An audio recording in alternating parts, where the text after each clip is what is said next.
today's ASMR. Duh. Just today's ASMR. Duh.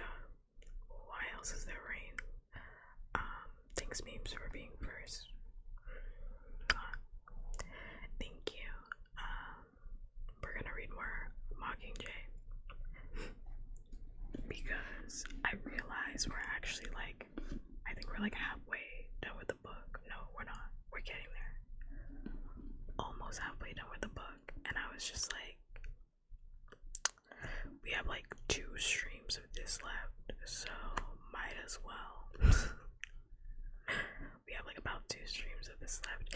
In my mind, like, Mockingjay is just such a long book, but it's actually really not. Just because so much happens in it, it's just a very long book in my mind, but it's really not. I think it's about the same size as Catching Fire. I think. Let me check. I have Catching Fire right here. Let me see. Yeah, Catching Fire is about 400 pages. It's 300 pages, like 390 something. And Mockingjay is like 390. They're literally like about the same pages. Yeah, like 390. Yeah, on the dot 390. Wow, that was a guess. I think Hunger Games is the shortest one. Actually, no, they're all like 300 and something. Yeah, Hunger Games is the shortest one. It's 370. 374. They're all like the same, about the same length. She gotta write a fucking book. Damn, that's crazy. How do you know? Like, how do you just know that it needs to be like 300 pages? Like, how do you know? That's so wild to me. It's just like every book is gonna be like 300 pages. I refuse to write any more than that. I have no clue what the prequels look like, but yeah. So I was like, we're almost done with this. I honestly don't see myself going past like another stream of this, because I'm getting through it pretty fast. I can do like 5 chapters. I could do like 5-6 chapters a stream, so I just feel like we're in the end game. Ironically enough, for the Hunger Games. Also iMac, but yeah. I'm gonna feel kind of sad about it, honestly. I'm gonna feel kind of sad about letting go of this book. I mean, I'm not letting go of it. It still exists. The book is still here, but it's like, oh man, I forgot so much about this book, and then I was able to reread it after so many years, and now I'm like, damn, I gotta put this one back on the shelf. In a few years, I'll reread it again and have my mind blown yet again. But I think the Hunger Games series is like one of those book series that you can honestly do a reread of it. Like every 3 years, you can do a reread, and I promise you, you're gonna forget like most of the things that happen in the book. It's like damn near fresh. I mean, my last reread of this book series was like really long ago. I think more than 3 years. So I'm a little less like, I mean, obviously I remember everything about it because it's my hyperfixation, but even if it wasn't, I just feel like it's a really good book to reread. Just because like there's so much in it. There's so much stuff in it. Wow. And I think it looks really pretty on a shelf. So, you know, if you're one of those people that's like, is it gonna look nice on my shelf? Yes, the answer is yes. Actually, let me check. Yeah, it's got good spines. They've got good spines. They're nice and pretty. Just buy the hardcover, don't buy the paperback. Hardcover is not even that expensive these days, frankly. You can get like, I mean, it is, but like, because the book series is kind of old, you can get I say kind of, it is old because the books came out in 2009. So, I mean, you can get all three of these books for like $5 each hardcover. If you go to like a used place, a used bookstore, $5 a pop, that's $15, baby. 5, 10, 15. Probably cheaper with a coupon, frankly. I love Barnes and Nobles, but if you're serious about buying books and you're like a serious book lover, you cannot be shopping at Barnes and Nobles. I just want to put that out there. Like, if you really like books and you're like, damn, I really want a book collection, you cannot be shopping at Barnes and Nobles. I mean, you can, but you will break your bank. You have a much better chance of, I said, if you're serious about books, not if you're serious about the vibe. Are you serious about books? Are you serious about buying books? You have a much better chance of shopping at your local used bookstore. And if you're like, I don't have a used bookstore, you do. You just don't know that. Because I thought I didn't have one until I did some looking around, and there's a lot of used bookstores. Even in remote areas, there are used bookstores, so you should shop there because they always have deals, they always have coupons. Not saying that Barnes and Nobles doesn't, but I also believe in the idea of like loving something that somebody else has loved. That's a personal thing for me, which is why I don't really buy I don't really buy like brand new clothes, unless it's something that like is very specific, like a very specific jacket that I can't find or something like that. Pretty much all of my clothes are handmade by me or they're thrifted because, well, one, overconsumption. Overconsumption is a scourge, and fast fashion is killing the planet, and that's just my personal idea that all the clothing that I could ever want is already made. It's just up to me to go find it. I have to make the effort to go find it, and thrift for it, which again is a privilege, but I'm willing to do it. But it's like, I also just love loving something, and I love wearing something that somebody has already worn because it just feels like, I don't know, I'm giving it brand new life. And I think the same thing not just applies to like clothing, but also applies to books. I honestly would buy most things, and furniture too, depending. There's some things obviously that you can't buy secondhand.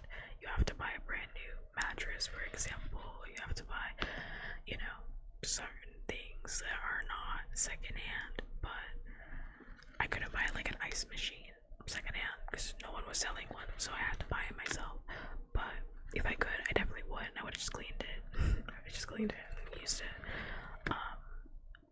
But I truly do believe in the idea of like just loving something that somebody else has loved, and I actually love going to used bookstores and picking up books that don't really look brand new, and seeing like little notes that people leave in the margins or little highlighted areas, and I wonder, you know, about the life that that person lived. I wonder about why they highlighted that specific part, what thoughts were going through their heads. Some people leave like sticky notes, and I find that to be absolutely adorable. Of them like analyzing certain parts.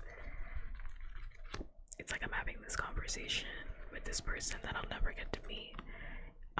It's a bit of like human connection that I feel is missed when you buy a book brand new. Again, nothing wrong with a brand new book.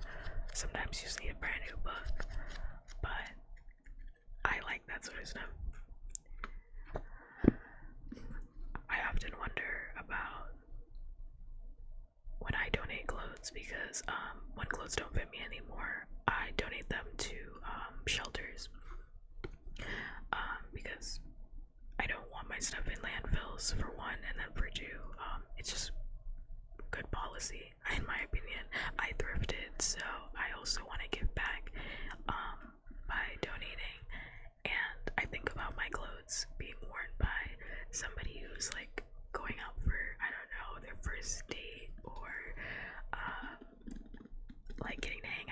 these friends that I don't know about were taking their kid out to the park, and I'm like, they're on my jeans, like living a brand new life, like shit like that makes me really happy.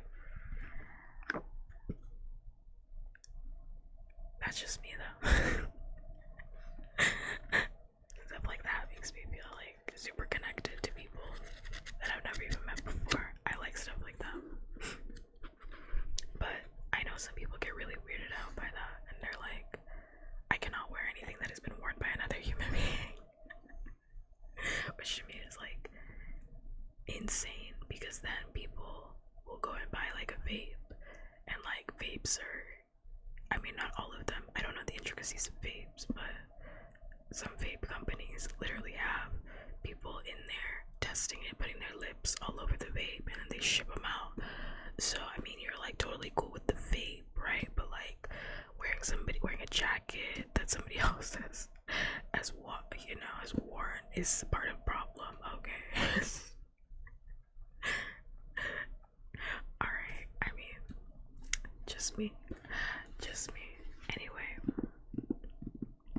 we're gonna read Mockingjay. Last we left off, we were on chapter 11. Take my bookmark out. I have so many bookmarks, like handmade bookmarks, but tried and true, I will always pick up a fucking paper receipt and use that as my bookmark. I have so many like nice handmade bookmarks, and like, do I know where any of them are? No, not a damn clue. I think I know where one of them is. Too late to get up though. But last we left off, we were on chapter 11. And I'm wondering, should I reread this part? I like this ending section. I say this for every part of the book, but I really do. I like most of these sections in the book. I think I'm gonna read the end of chapter 10 again, because I like it. So we're on page 150. We just had a bunch of bombs go off in District 13 sent by the Capitol. Pito warned everybody via telecom, via program, which, by the way, if I was in District 13, I have to say that would be fucking insane. In everybody's heads in District 13, Peter Malark is a fucking traitor. You're watching the TV, you're like, oh my god, Peter Malark is on the screen, that fucking guy, traitor.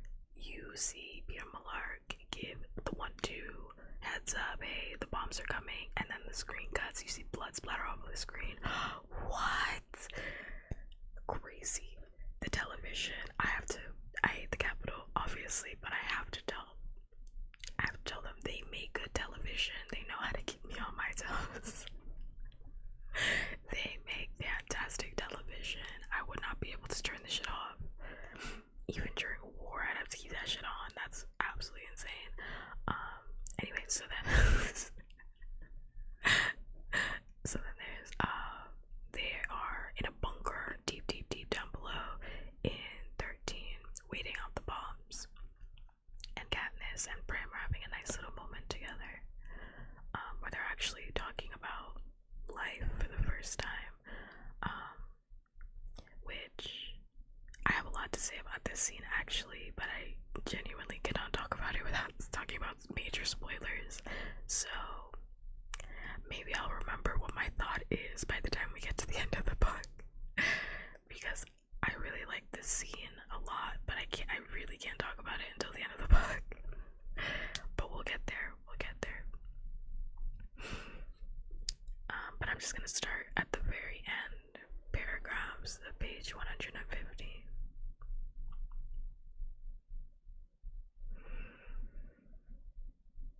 Suddenly, I am reminded of another girl, one who had seen all the evil the Capitol had to offer. Joanna Mason, the tribute from District 7 in the last arena. I was trying to prevent her from going into the jungle where the Jabberjays mimic the voices of the loved ones being tortured. But she brushed me off, saying, "They can't hurt me.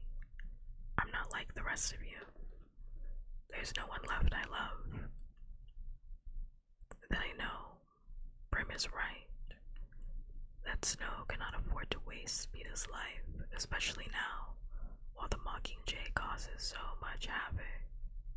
He's killed Senna already, destroyed my home, my family, Gale, and even Haymitch are out of his reach. Peeta's all he has left. So what do you think they'll do to him?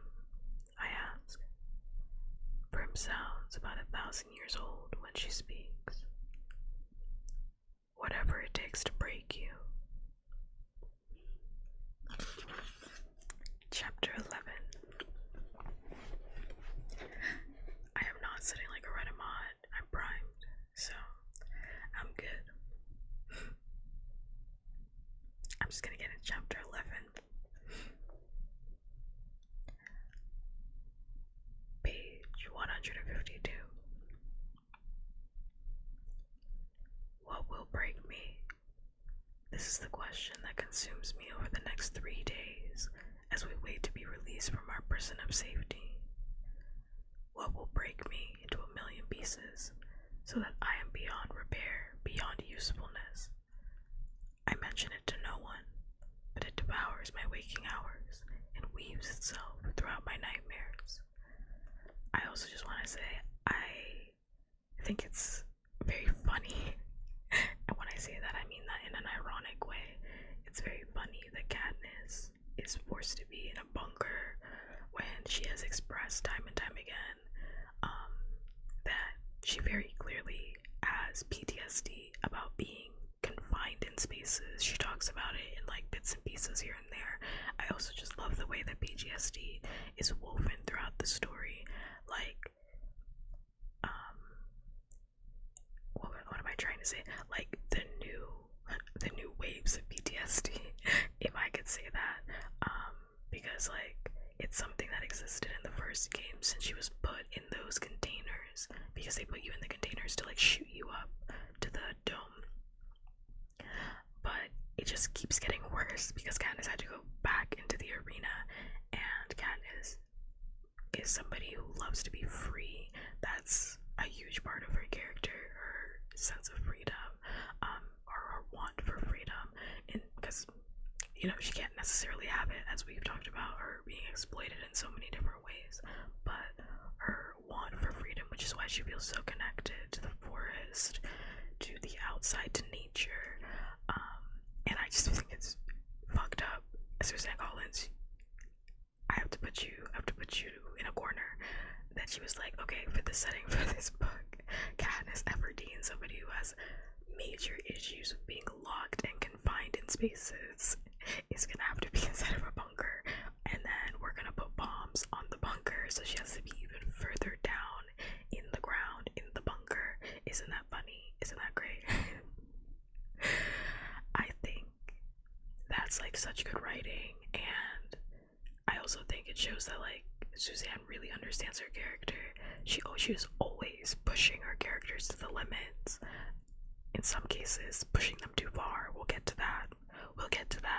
Because there's a character we have to talk about, but like we'll get to it later.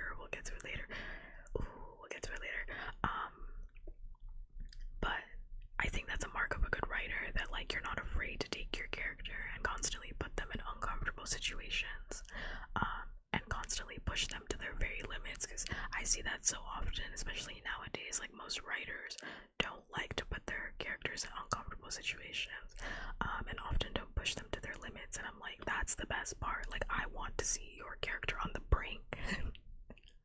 Like, don't be afraid to like make the audience uncomfortable. How many times have I read something in this book and I've been like, damn, that's crazy. I can't believe she did that. Like, don't be afraid to make your audience uncomfortable. Don't be afraid to make your characters uncomfortable. And I appreciate that she does that so often, and she just keeps doing it. Like, each book just keeps doing it and doesn't stop. Anyway, I just had to point it out because I was thinking about it.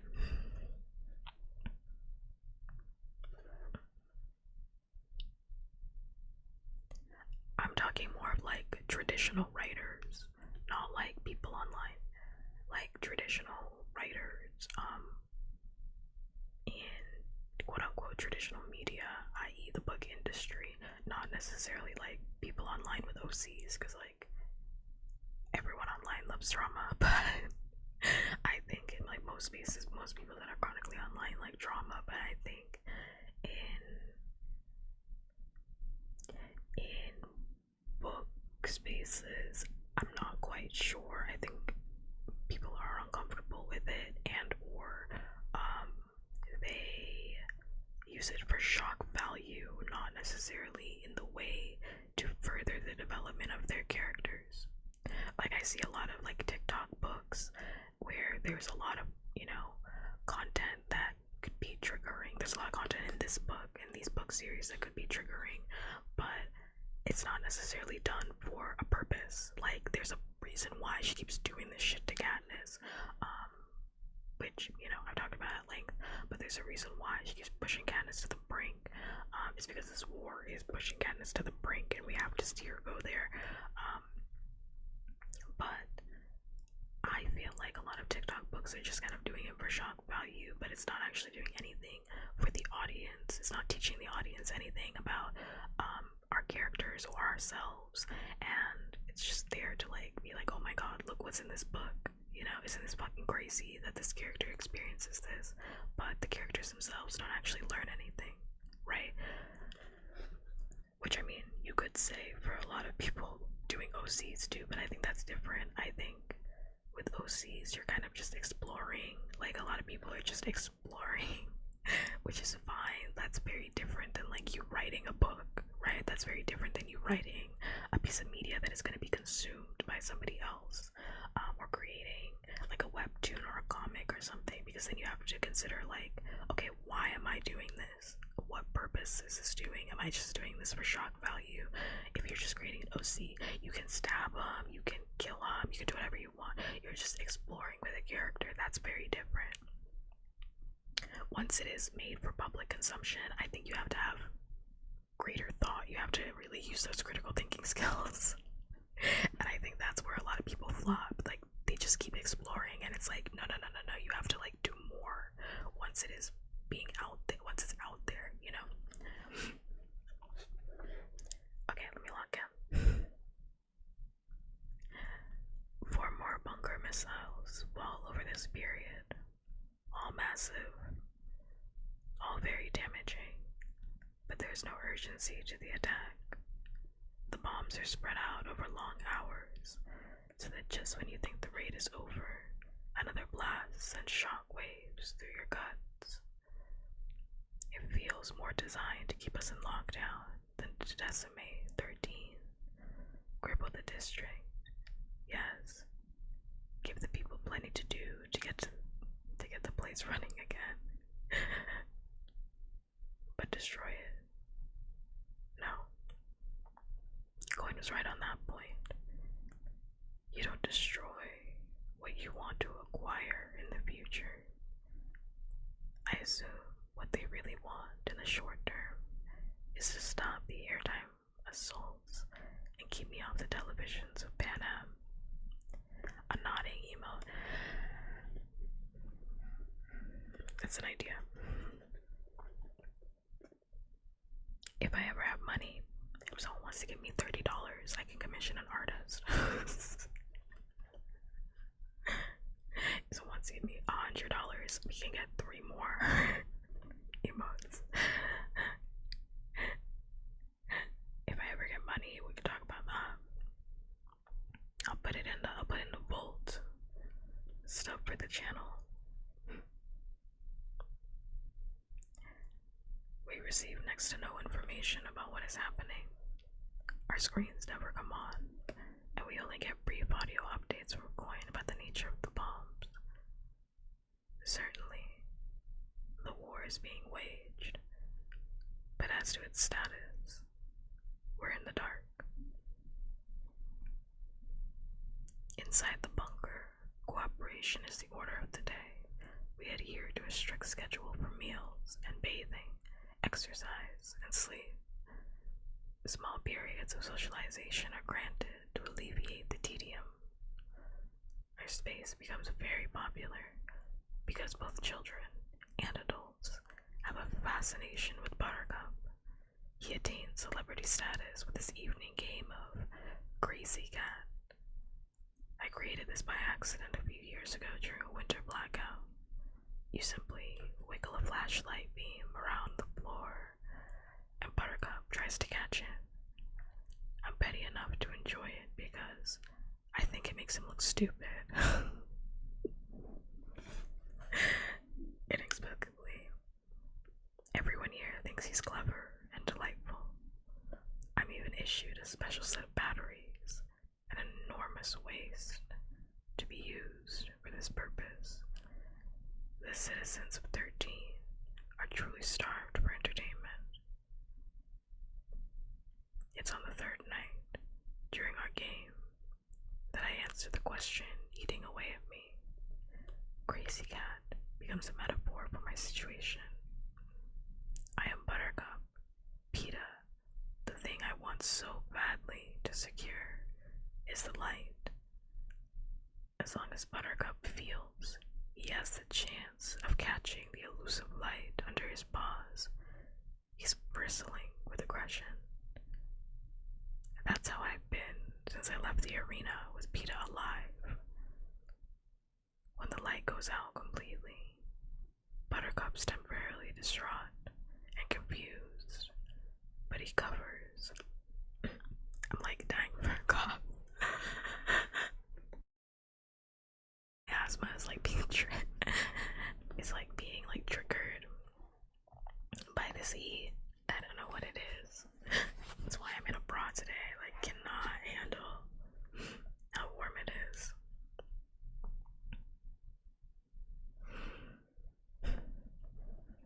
When the light goes out completely, Buttercup's temporarily distraught and confused, but he recovers and moves on to other things.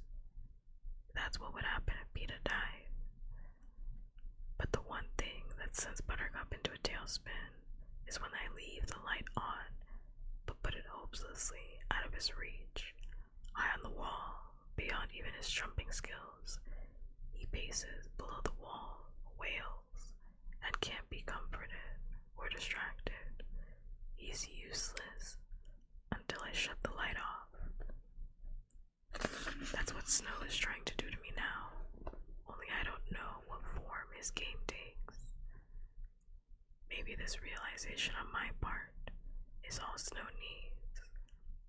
Thinking that PETA was in his possession, being tortured for rebel information was bad, but thinking that he's being tortured specifically to incapacitate me is unendurable, and it's under the weight of this revelation that I truly begin to break.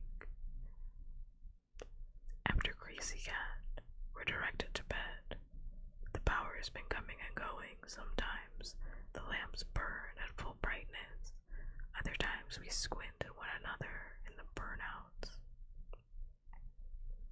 At bedtime, they shape the lamps to near darkness and activate safety lights in each space. Brim, who's decided the walls will hold up, snuggles with Buttercup on the lower bunk. My mother's on the upper. I offer to take a bunk, but they make me keep the floor to the mattress, as I flail around so much when I'm sleeping. I'm not flailing now, as my muscles are rigid with the tension of holding myself together.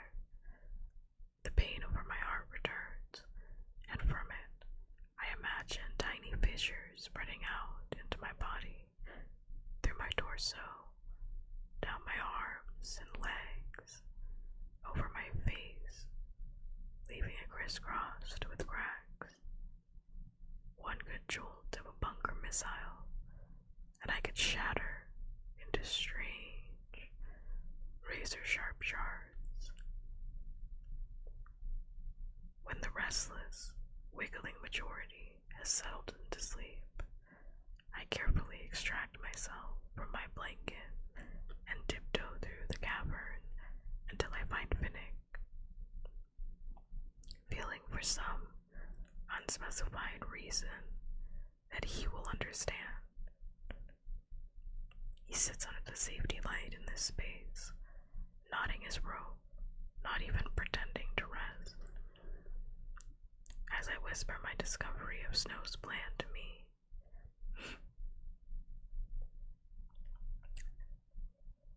Snow's plan, I did not read that. As I whisper my discovery of Snow's plan to break me, it dawns on me. This strategy is very old news to Finnick. It's what broke him.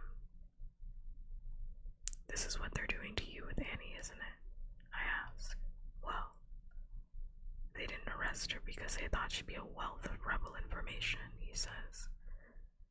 They know I'd never have risked telling her anything like that. For her own protection. Oh, Finnick. I'm so sorry, I say. No, I'm sorry that I didn't warn you somehow. He tells me. Suddenly, a memory resurfaces. I'm strapped to my bed, mad with rage and grief after the rescue. Finnick is trying to console me about Peta. They'll figure out he doesn't know anything pretty fast, and they won't kill him if they think they can use him against you. You did warn me, though, on the hovercraft. Only, when you said they'd use Peta against me, I thought you meant like bait, to lure me into the capital somehow, I say. I shouldn't have said even that. It was too late for it to be of any help to you, since I hadn't warned you before the order well. I should shut up about how Snow operates. A little Tater 999, thank you so much for the follow. Thank you, thank you. I'm gonna put on a little heart in your honor. I hope you're having a good day, night, wherever you are.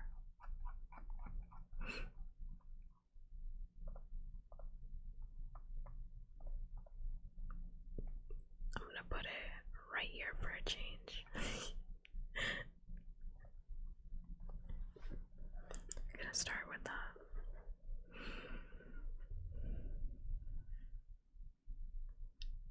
Finnick yanks on the end of his rope, and an intricate knot becomes a straight line again. It's just that I didn't understand when I met you. After your first games, I thought the whole romance was an act on your part.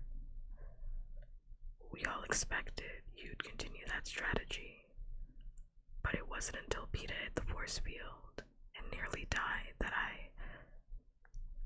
Finnick hesitates. I think back to the arena, how I sobbed when Finnick revived Peta. The quizzical look on Finnick's face, the way he excused my behavior, blaming it on my pretend pregnancy. That you what? That I knew I misjudged you, that you do love him. I'm not. Benji, thank you so much for the follow. Thank you, thank you. I do appreciate it. I hope you have a good day, night, wherever you are. I mean, he wasn't wrong at first, except he was. Katniss Everdeen has loved Peter Malark the same amount of time. Maybe like slightly less, maybe like a few years less, that Peta has loved her, because she says it in the first book. She doesn't say she loves him, but she says, I actually realized I've been watching Peta for a lot longer than I even knew myself. She's like, I've been watching the boy with the bread. I've been paying attention to him. And she's like, that's really weird because I don't do that. I don't do that at all. I don't pay attention to people that don't matter. And it's like, okay, whatever, girl. Like, because why the fuck would she give a fuck about Peter Malark? Katniss herself says that she only pays attention to people that she loves. She's like, I care about my sister, I care about Gale, I care about my mom, I care about Gale's family, I guess, I care about Madge. She still doesn't know what the fuck those feelings were. even now, because like, okay, Finnick calls it love, right? Finnick calls it love, but Katniss in this dialogue does not call it that. Katniss actually, and that's something that I pointed out, I think like maybe last stream, Katniss does not call it love. We'll get to that. We'll get to that. But like Katniss, throughout this entire book series, when people call her feelings towards Peeta love, she is like, she listens to that and then she's just a subject. I don't know if anybody's noticed that, but like she listens to it and then she's like, anyway, about this other thing. Like she does not ever go, yes, that is what my feelings are for Peeta. She's like, I care about Peeta a lot. I like when Peeta kisses me. I actually feel really warm in my tummy when I think about Peeta. If Peeta died, I would have nothing left to live for. I would go into the woods. I would leave my family if Peeta died. But she's like, she does not call it love. And there's a reason for that, but like, we'll talk about it later. We're not there yet. I mean, I kind of talked about it a little bit, but like, we'll talk about it later.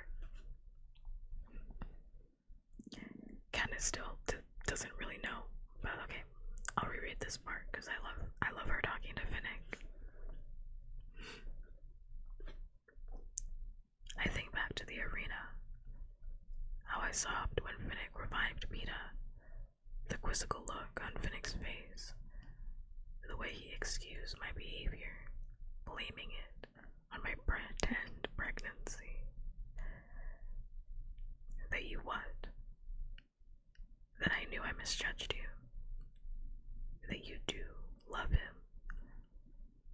I'm not saying in what way. Maybe you don't know yourself. But anyone paying attention could see how much you care about him, he says gently. Anyone. On Snow's visit, before the victory tour, he challenged me to erase any doubts of my love for Peeta. Convince me, Snow said. It seems, under that odd pink sky with Peeta's life in limbo, I finally did. And in doing so, I gave him the weapon he needed to break me. We'll get back to that, but I always get back to it. That's the crazy part. I always get back to it. I have never missed. I have never not gotten back to it. That's the best thing about me. I am so good at a circular conversation. I will bring it back, even if it's hours later. We'll get back to it. I promise. We actually will. And see, I think people, when they hear this little part, right, they're like, oh, so Katniss does realize that she loves Peeta. That's not what she's saying.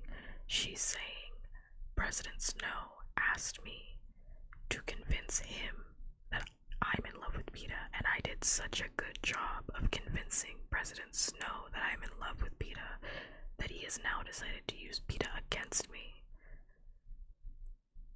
She is not confirming her feelings for Peeta because, as Finnick said, it seems to me like you love him, but maybe you don't even know yourself that you do. Which I think is like, Finnick, oh dare, you're the best friend that I wish I had. Finnick, oh dare, you handsome, gorgeous devil, how I love you so.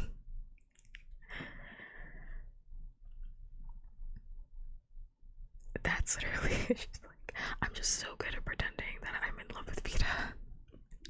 I'm so good at it. 10 out of 10. I'm an actor.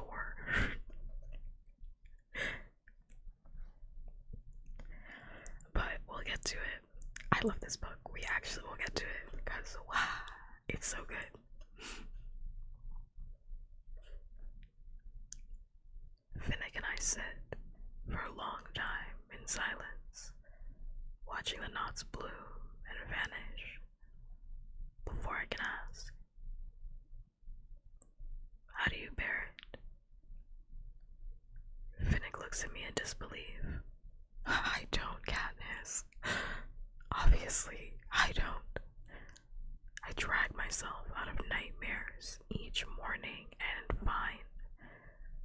There's no relief in waking.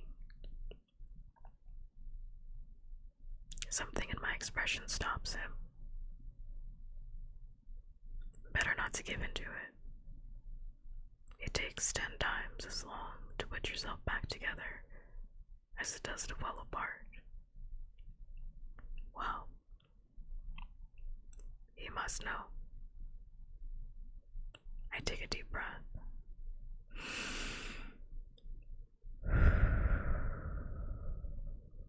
Forcing myself back into one piece. The more you can distract yourself, the better. First thing tomorrow, we'll get you your own rope. Until then, take mine. I spend the rest of the night on my mattress, obsessively making knots, holding them up for Buttercup's inspection. If one looks suspicious, he swipes it out of the air and bites it a few times to make sure it's dead. By morning, my fingers are sore, but I'm still holding on. With 24 hours of quiet behind us, Coin finally announces we can leave the bunker. Our old quarters have been destroyed by the bombings. Everyone must follow exact directions to their new compartments. We clean our spaces as directed and file obediently towards the door. Before I'm halfway there, Boggs appears and pulls me from the line. He signals for Gale and Finnick to join us. People move aside to let us by. Some even smile at me since the Crazy Cat game seems to have made me more lovable. Out the door, up the stairs, down the hall, to one of those multi-directional elevators. And finally, we arrive at Special Defense. Nothing along our route has been damaged, but we are still very deep. Boggs ushers us into a room virtually identical to Command. Coin, Plutarch, Hamish, Cressida, and everybody else around the table looks exhausted. Someone has finally broken out the coffee, although I'm sure it's viewed only as an emergency stimulant, and Plutarch has both hands wrapped tightly around his cup, as if at any moment it might be taken away. There's no small talk. We need all 4 of you suited up and above ground, says the president. You have 2 hours to get footage showing the damage from the bombings. Establish that 13's military unit remains not only functional, but dominant, and most important, that the Mockingjay is still alive. Any questions? Can we have a coffee? Asks Finnick. Steaming cups are handed out. I stare distastefully at the shiny black liquid, never having been much of a fan of the stuff, but thinking it might help me stay up on my feet. Finnick sloshes some cream in my cup and reaches into the sugar bowl. You want a sugar cube? He asks in his old, seductive voice. That's how we met, with Finnick offering me sugar, surrounded by horses and chariots, costumed and painted for the crowds, before we were allies, before I had any idea what made him tick. The memory actually coaxes a smile out of me. Here, it improves the taste, he says in his real voice, plunking 3 cubes in my cup. As I turn to go suit up as the Mockingjay, I catch Gale watching me and Finnick unhappily. What now? Does he actually think something's going on between us? Maybe he saw me go to Finnick's last night. I would have passed the Hawthorne space to get there. I guess that probably rubbed him the wrong way. Me seeking out Finnick's company instead of his. Well, Fine. I've got rope burn on my fingers. I can barely hold my eyes open, and a camera crew's waiting for me to do something brilliant. And Snow's got PETA. Gil can think whatever he wants. In my new remake room in Special Defense, my prep team slaps me into my Mockingjay suit, arranges my hair, and applies minimal makeup before my copy's even cooled. In 10 minutes, the cast and crew of the next propose are making this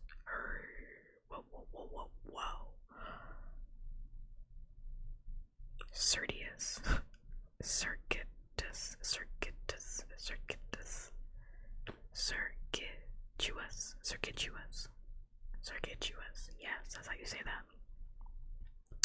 Yeah. That word caught me off guard. It's like, what is that? Circuitous stripe into the outside. I slurp my coffee as we travel, finding that the cream and sugar greatly enhances its flavor. As I knock back the dregs that have settled to the bottom of the cup, I feel a slight buzz start to run through my veins. After climbing a final ladder, Boggs hits a lever that opens the trapdoor. Fresh air rushes in. I take big gulps, and for the first time, I allow myself to feel how much I hated the bunker. We emerge in the woods, and my hands run through the leaves overhead. Some are just starting to turn. What day is it? I ask no one in particular.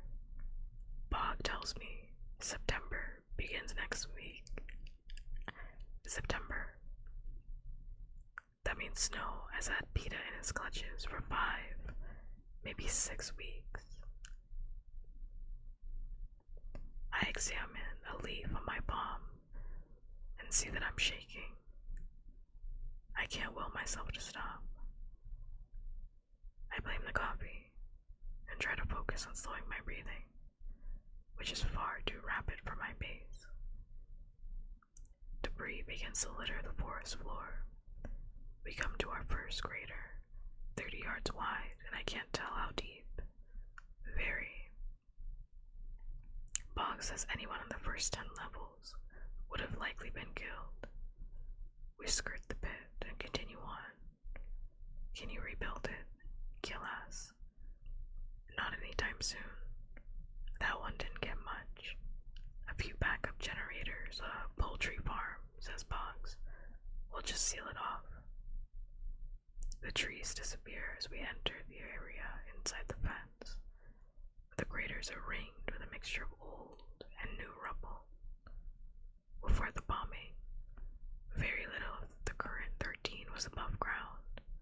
A few guard stations, the training area, about a foot of the top floor of our building, where Buttercup's window jutted out, with several feet of steel on top of it. Even that was never meant to withstand more than a superficial attack. How much of an edge did the boy's warning give you? Asked Hamish. About 10 minutes before our own systems would have detected the missiles, says Boggs. But it did help, right? I ask. I can't bear it if he says no. Absolutely, Boggs replies. The civilian evacuation was completed. Seconds count when you're under attack. 10 minutes meant lives saved. Prim, I think, and Gale. They were in the bunker only a couple of minutes before the first missile hit. PETA might have saved them. Add their names to the list of things I can never stop owing him for.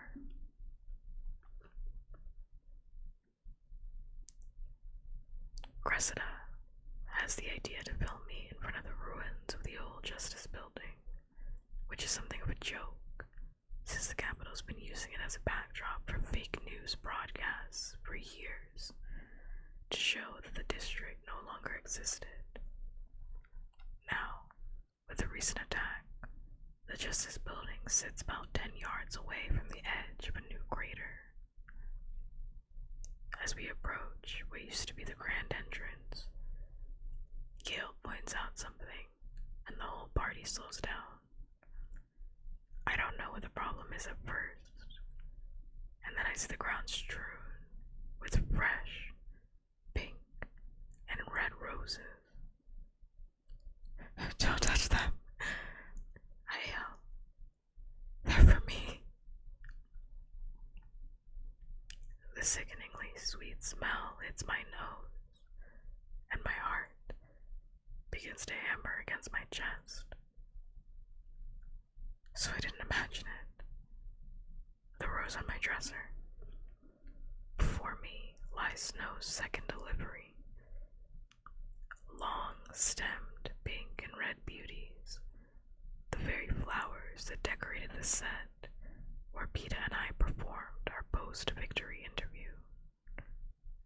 Flowers not meant for one, but for a pair of lovers. I explain to the others as best as I can.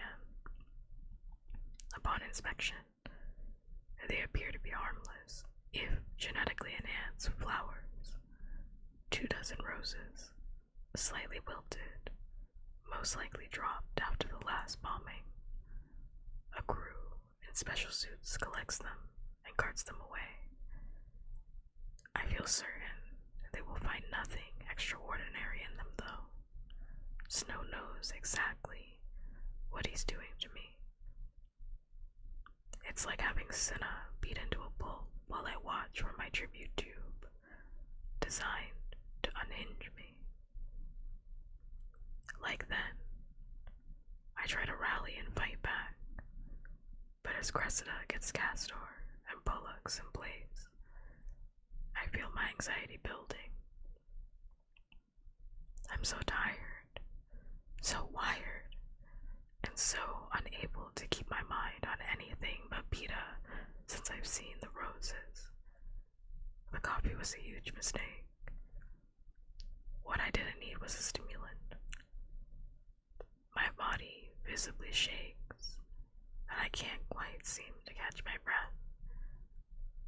After days in the bunker, I'm squinting no matter what direction I turn, and the light hurts. Even the cool breeze makes sweat trickle down my face. So what do you need from me again? I ask. Just a few quick lines that show that you're alive and still fighting, says Cressida. Okay. I take my position, and then I'm staring into the red light. Staring. I'm sorry. I've got nothing. Cressida walks up to me. You feeling okay? I nod. She pulls a small cloth from her pocket and blots my face. How about we do the old Q&A thing? Yeah, that would help, I think. I cross my arms to hide the shaking. Glance at Finnick, who gives me a thumbs up, but he's looking pretty shaky himself. Cressida's back in position now. So Katniss, you've survived the Capitol bombing of 13. How did it compare with what you experienced on the high ground at 8? We were so far underground this time that there was no real danger. 13's alive and well, and so am I. My voice cuts off in a dry, squeaking sound. Try the line again, says Cressida. 13's alive and well, and so am I. I take a breath, trying to force air down into my diaphragm. 13's alive and so... No, that's wrong. I swear, I can still smell the roses. Katniss, thanks, Cressida. 13's alive and well, and so am I. I swing my arms to loosen myself up, place my fists on my hips, and then drop them to my sides. Saliva is filling my mouth at a ridiculous rate, and I feel vomit at the back of my throat. I swallow hard and open my lips so I can get the stupid line out and go hide in the woods. And that's when I start crying. Scarface, thank you so much for the follow. Thank you, thank you. I hope you're having a good day, night, wherever you are. I'm gonna put a little heart in your honor. Hope you're doing well.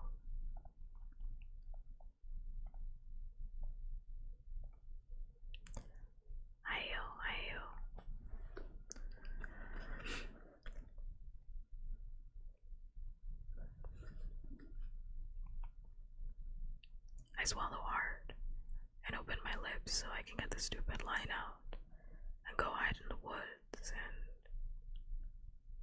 that's when I start crying. It's impossible to be the Mockingjay.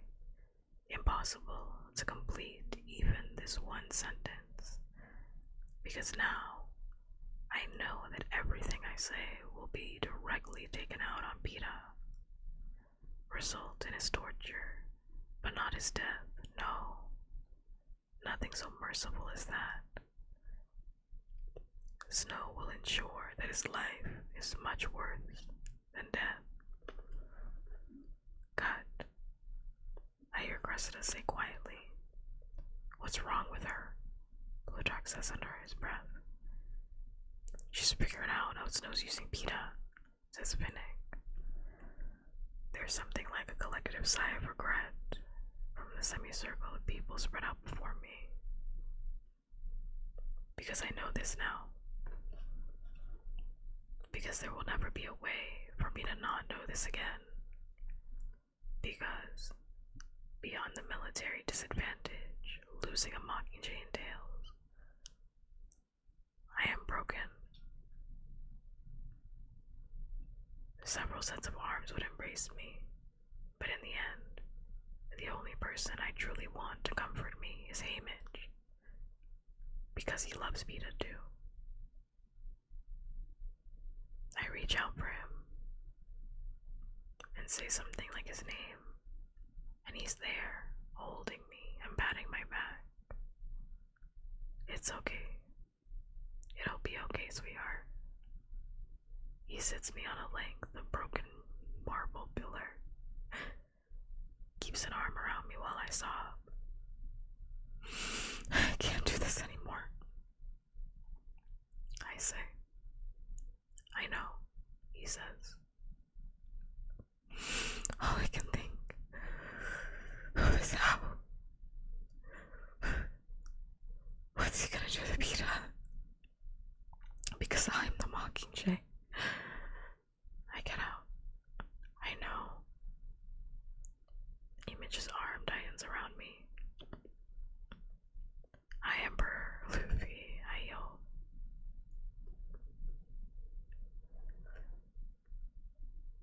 "Did you see how weird he acted? What are they doing for him?"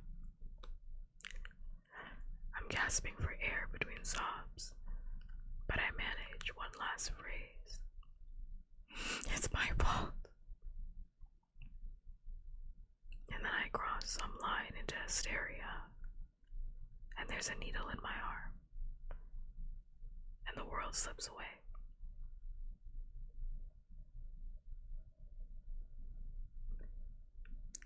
It must be strong, whatever they shot into me, because it's a full day before I come to. My sleep wasn't peaceful though. I have the sense of emerging from a world of dark, haunted places where I travel alone. Hamish sits in a chair on my bed, his skin waxen, his eyes bloodshot. I remember about Peta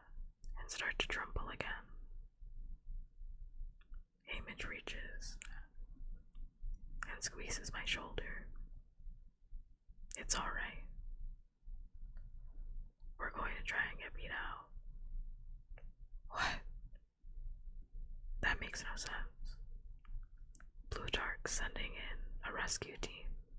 He has people on the inside. He thinks we can get Peter back alive, he says. Why didn't we before? I say. Because it was costly. But everyone agrees this is the thing to do. It's the same choice we made in the arena. To do whatever it takes to keep you going. We can't lose the Mockingjay now, and you can't perform unless you know Snow can't take it out on Peta. He offers me a cup. Here, drink something. I slowly sit up and take a sip of water. What do you mean costly? He shrugs. Covers will be blown. People may die. But keep in mind that they're dying every day. And it's not just Peta. We're getting Annie out from Finnick too. Where is he? I ask. Behind that screen, sleeping his sedative off. He lost it right after we knocked you out, he says. It's not funny, but I'm like, that's my bestie. That's solidarity right there. If I have a panic attack, I expect you to have a panic attack too. It's a real friend.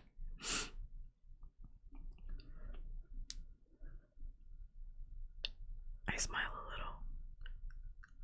Feel a bit less weak. Yeah. It was a real excellent shoot. You two cracked up and Boggs left to arrange the mission to get Peta. We're officially in reruns. Well, if Boggs is leading it, that's a plus, I say. Oh, he's on top of it. It was volunteer only, but he pretended not to notice me waving my hand in the air, says Mitch. See, he's already demonstrated good judgment. Something's wrong. Mitch is trying a little too hard to cheer me up. It's not really his style. So who else volunteered? I think there were 7 altogether, he says evasively. I get a bad feeling in the pit of my stomach. Who else, Mitch? I insist. Mitch finally drops the good-natured act. You know who else, Katniss. You know who stepped up first. Of course I do. Gale.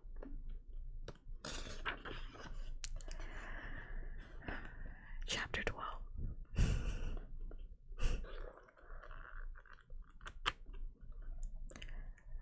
So, I'm not gonna say anything about Gale right now.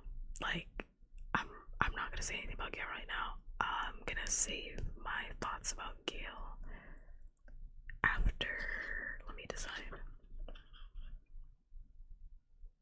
I'm gonna save my thoughts about Gale until chapter 13. I'll get back to Gale. We're gonna return to this after chapter 12 because we're gonna get back to it after chapter 12. I will say Plutarch pisses me off all the time because he's like, what the fuck is wrong with her? Like, she didn't just explain, hey, when President Snow is about to like do something fucked up, he leaves me roses, and this is a lot of roses, and the roses mean something, which means he's currently torturing Peta.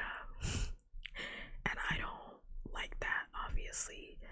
And he's like, can't you do the fucking shoot? Like, Plutarch, oh my god. Annoying.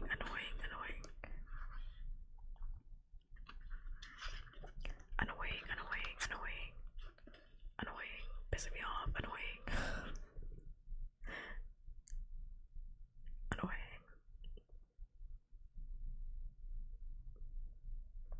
Also, I don't know if you noticed, the only person I truly want to comfort me is Mitch, because he loves Peta too.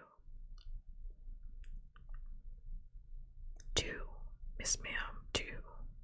I love how she's like, didn't even realize it herself, but because she's having a panic attack, she's having a mental breakdown. So this doesn't count. This actually doesn't count. It doesn't count, but we'll get to it. To me, it doesn't count because she's having a mental breakdown, so that doesn't count. She doesn't realize what she's saying, what she's thinking, really, because she's fucking spiraling. But I peep it. We'll get to it. I think I can't spoil it. It's later. It's later. It's later. To me, there's a moment that solidifies it, but it's later. We'll get to it. Anyway, I'm gonna read chapter 12 because it's a good chapter. Me saying that after every single chapter. But this was good. This was actually, it's eats. Chapter 12. On page 166.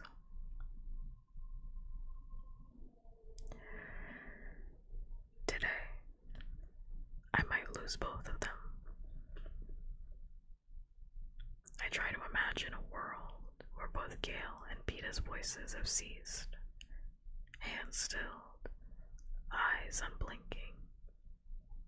I'm standing over their bodies, having a last look, leaving the room where they lie.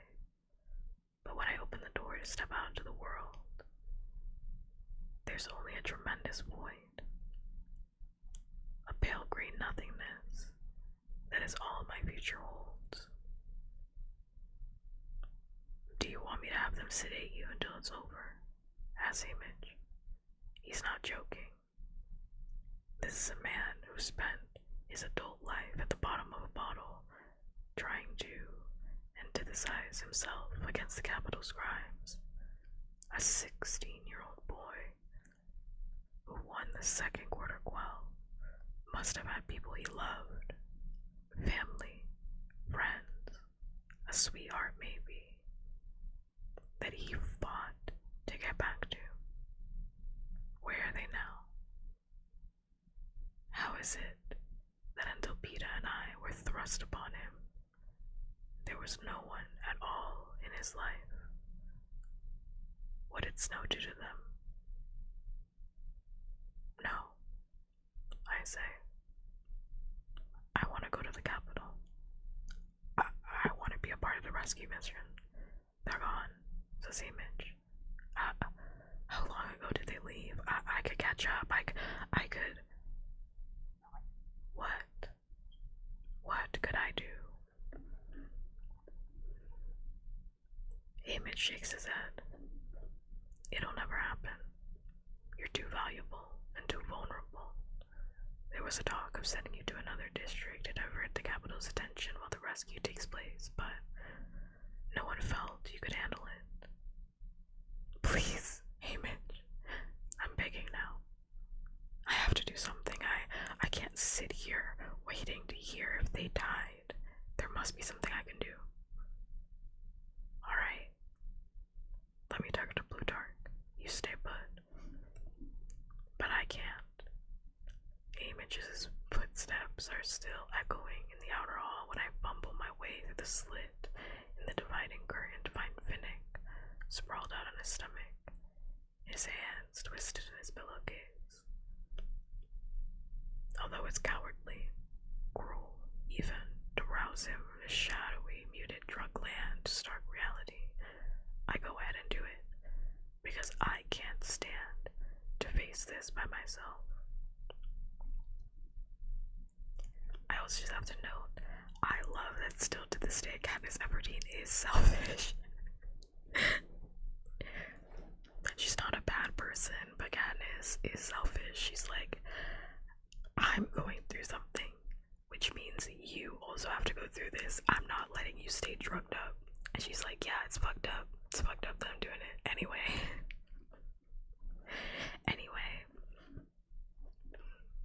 I love that. I love that they give her negative characteristics.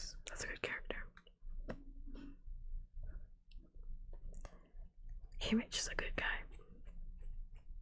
He is, even though, again, I still stand by the fact that like Peter Millar deserves to like shoot him in the arm at least. Haymitch is always doing his best. I truly believe that.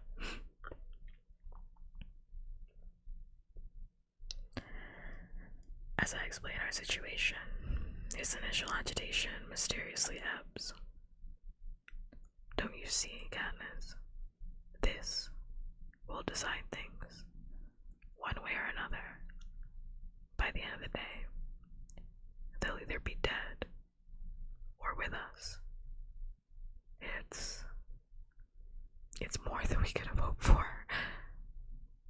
Well, that's a sunny view of our situation. And yet, there's something calming about the idea that this torment could come to an end. I see why he's got a fucking movie. I understand it, and yet I don't want it. Like, I think, honestly and truly, I think people are greedy. I think that's what that is. You're greedy. You don't know how to let a good thing, like, rock. Like, you're greedy, actually. And I mean that parentheses negatively. Like, you are greedy. Like, if you want a Haymitch book, you're fucking greedy. I mean it. I mean it negatively because, like, Haymitch is a character that you learn just enough about. You learn just enough, and I think that was really smart on her part. That like all of these characters, you learn just enough. You actually don't need any more. Wanting more is a part of the problem. Like, you should want more from characters. When I say that, I mean it's a good thing that you want more from the characters. But the fact that like she wrote it, that's the problem. The fact that people kept demanding for years and years and years, and then she wrote it, that's the problem. Out of a good character, you should want to know more about them, but it's the author that should be like, actually no, the book is done, that's it. You should speculate, you should live in your head canons. That's the mark of a good story. That's actually why I fully respect a series of unfortunate events, because I desperately want more from that book series. I want so much more from that book series. It's a book series that has questions on questions on questions on questions, and none of them get answered. None of them get answered. None of them get answered. Because that's not important. That's actually not important. The questions that I have are not important to what the characters are experiencing. It's really not. Like, it has nothing to do with it. And I fully respect that Lemony Snicket said the book series is done. There will be no prequels. Actually, there is a prequel series, but it has literally nothing to do with the characters, and it actually gives more questions, and it does not answer any of them. It does the same shit. Like, it just asks more questions, and there is no answers. I think people have to get comfortable with things ending. That's the problem. That's actually the problem. This is the thing that's been like, it's made me tilted. Thank you so much for the follow, Elvis. I very much appreciate it. I'm gonna put on heart in your honor, but like, it actually genuinely makes me tilted because like, I think that's also a reason why like reboots are so common nowadays, because people can't let something fucking die. Like, people cannot just accept that like something existed and it was really good, and then there is no more of it. Instead, we have to dredge it from its grave.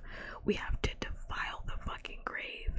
We have to go in there, get our little paws wet with the dirt and the bones and the blood, and we have to revive it on the operating table like fucking Frankenstein. And we're like, we want more, and this bitch is dead. Like, let it stay dead. It's fine. It's totally fine.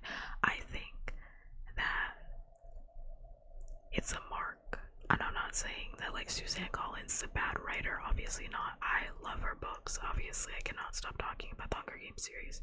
I have yet to read Gregor the Conqueror. I think that's her original. That's her first ever book series. I do want to read it. But I think she's an amazing writer. But I just think it was a poor decision for her to write a prequel series. I actually do. I think it was a poor decision. I think she should have just left it alone. I don't know if she felt, because she said herself, she's like, I don't feel like I need to write any more Hunger Games books unless I have something to say. And I am in full disbelief that she had something to say about Hamish Abernathy. Like, I just disagree. I'm like, what more could you have said about Hamish Abernathy? Because frankly, I think he's characterized very well in these books, and again, you learn just enough. I think society nowadays, let me hit you with this hot one. Society nowadays, though, are obsessed with having the answer to every single little thing.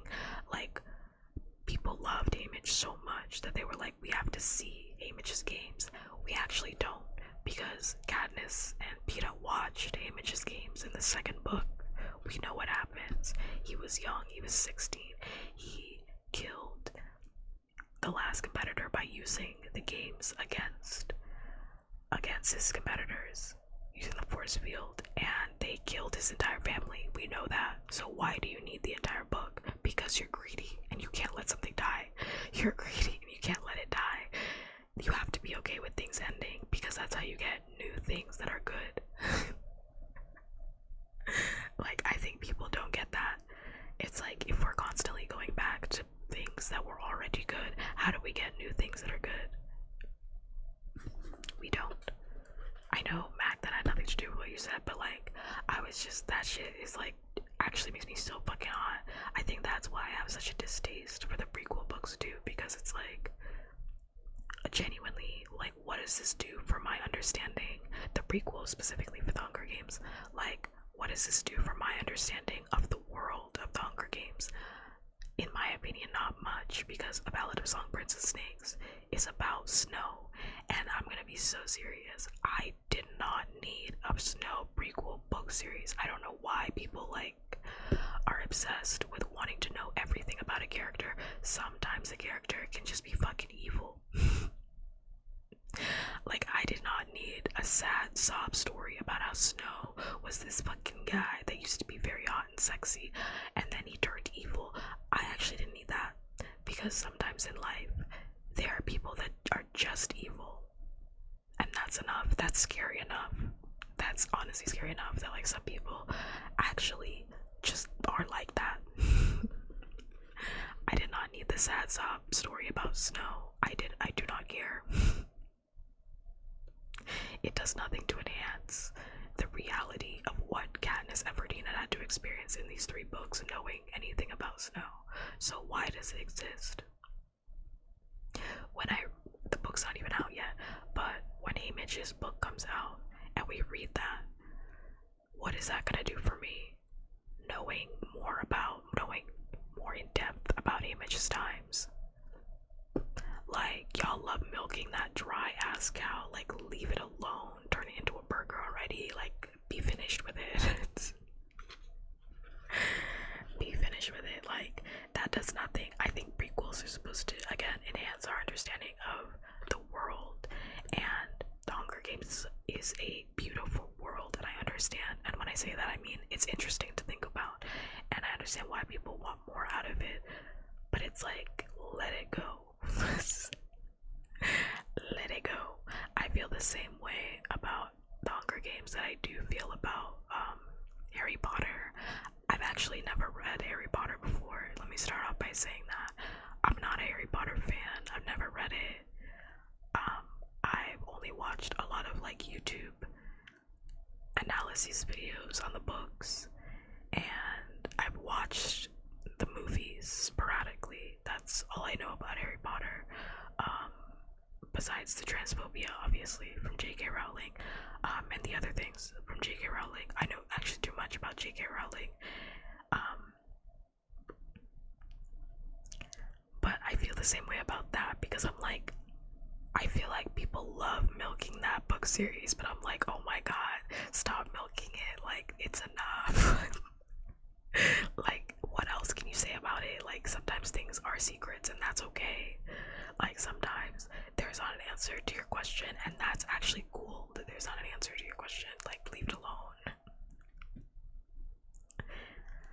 For real, does outlive its usefulness in telling compelling stories. What's more to say?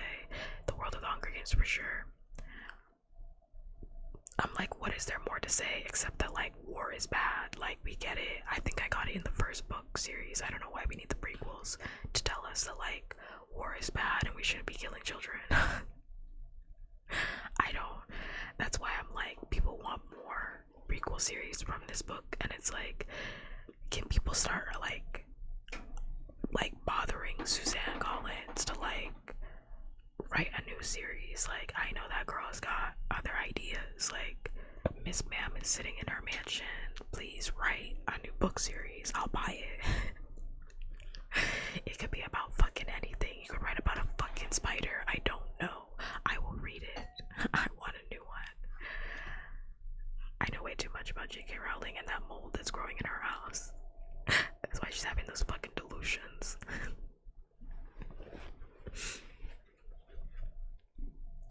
Just over there breathing in that fucking dank mold, but that's besides the point. Also, I just think it's crazy. How are you a millionaire, a gazillionaire? She's not even just a millionaire.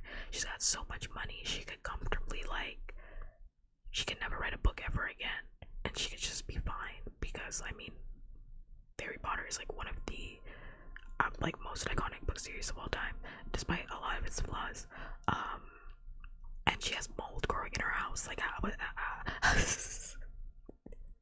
that's so crazy. That's like when I think about like Asmongold, and I'm like, some people like to live like that. Like, some people like to live like that because Asmongold is a multi-millionaire. Yeah, he's got enough money to not have roaches in his apartment. I don't know how you have that. Girl, you have gazillion dollars. Like, why is there mold in your apartment? You can't hire an investigator. But that's just me. I don't know. That's just me. Are you talking about the other one? I know about that one. Wait, the one where she wrote up like the transphobic book series, right? Was it the transphobic book series that you wrote? I just find J.K. Rowling to be like absolutely insane. Not just because of like her trans. Yes. I watched a YouTube video about that. I watched an analysis video about that one because obviously I wasn't gonna read it. But I just find her to be absolutely insane because like, if it were me that wrote that shit and had like a park after my characters, and had like all these different productions, had toys about my characters, I would be in Cabo. I would be pulling a Dua Lipa. You know how you see Dua Lipa always at the beach for some fucking reason. Like, every update about Dua Lipa, she's like drinking a martini. She's like in Italy having coffee, and she's at the beach. I would be at like Dua Lipa. You would not catch an update without me at the beach. With me with a little drink in my hand, a little sex on the beach. You know, I'd be eating pastries. I'd be enjoying life. Like, why is she on Twitter being transphobic? It's so confusing. It's so confusing. Couldn't be me. It just couldn't be me. I don't know, but I'm built different. I'm just built a little different.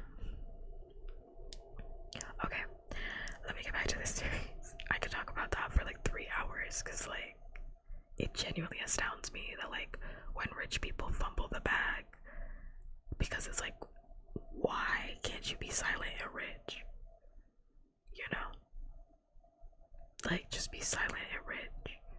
Like, be like Lemony Snicket. I truly mean it when I say that like a series of unfortunate events is just like solid. Like, he made a fuck ton of money and then he said, I'm never writing another book ever again. He wrote a series of unfortunate events. He wrote the prequels and he was like, I'm done. That's it. That's my life. That's it. Bye. And then he went and he's like living off of his money with his family, and that's it. It's like, okay, why can't people be more like that? There's prequels. There are, but it's not about the Baudelaire children. The prequels have nothing to do with answers in a series of unfortunate events. I mean, they do, but they don't. They do, but they don't. And it answers absolutely no questions that you have. Any question you have, it, they're apparently, I think I've only read like the first one. I have the first one on my tablet somewhere.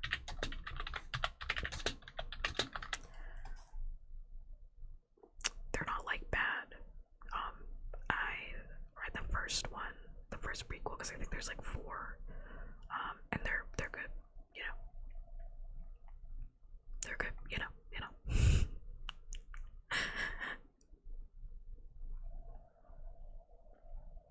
But I'm just saying, if it were me, I would just pull a nice little Lemony Snicket, and then I would never write another book ever again. I'm sure Lemony Snicket is living the best life right now, and I hope he is Daniel. I know his real name is Daniel Handler, but like, I just like calling him Lemony Snicket because that's a really good pen name. Also, he's a donator of Planned Parenthood, and he donates to good organizations. I'm just saying, they just like live in San Francisco, and they just like don't bother people. They donate to Planned Parenthood. They mobilize. He's a feminist. Like, we love that. We love that. He just raises his kid. He's just raising his kid in San Francisco and like living off that money. Good for him. I want to say good for Suzanne Collins too, but like, she's still writing that Image book, so I have to get on her neck a little bit. I have to get on her neck just a little bit. Lemony Snicket is such a good name. It's so good.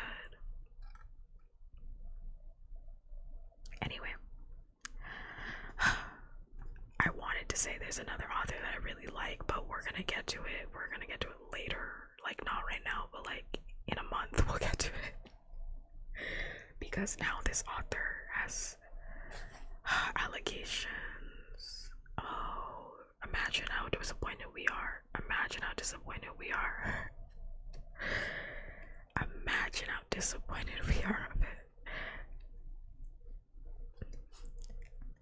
I actually don't really have a problem with Stephanie Meyer. I actually don't have a problem with Stephanie Meyer, except for the fact, okay, I have some problems with Stephanie Meyer. I have some major problems with Stephanie Meyer, actually. I take that back. I had to think for a minute. I have major problems with Stephanie Meyer, but I have major problems with her because, like, I do not like the use of Native American and indigenous cultures throughout the Twilight series. I don't like that. I've never liked it. And there's a really good video about it. I'm pretty sure it's done by Lindsay Ellis, who is one of my favorite video essayists. And it's called I'm Sorry, Stephanie Meyer. I think she goes over it in her video. I could be wrong. I do think she goes over it in her video, but she goes over a lot of things with Stephanie Meyer, but well, she's, I think, in a world of J.K. Rowling's and other authors that are less desirable, she's not as bad. I do have problems with the use of indigenous cultures. That's not right at all. How she describes her teenage characters, that I'd have to reread the books, honestly, before I give my opinion on that. Because, I mean, like, I don't know.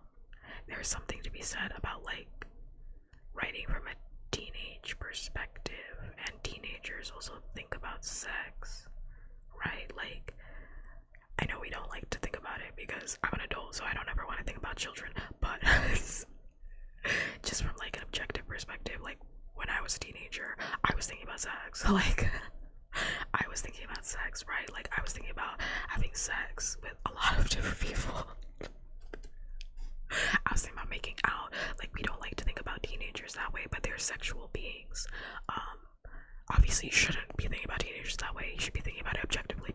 But like objectively speaking, they're sexual beings. They have these thoughts. Is why it's good to have conversations with your kids, if you have kids, about sex and like all this stuff earlier, because it happens as young as like 8 that like kids start to explore that idea of like connecting with other people that they find attractive in that way. So I don't know if I'm against authors talking about teenage characters sexually, because as a teenager you are thinking about characters sexually. So I'd have to reread it to understand like the context in which he's doing that, because sometimes I will agree that like sometimes it can get to the point where it's like, okay, are we talking about it through the lens of a teenager, or are we just sexualizing a teenager? You know, like there's a difference. Like there's a real difference about it. So it depends on the context of how it's written and what's being said in that moment. In any case, let's get back to this book. Speaking of teenagers, let's think about them dying. Let's get back to this book. Okay.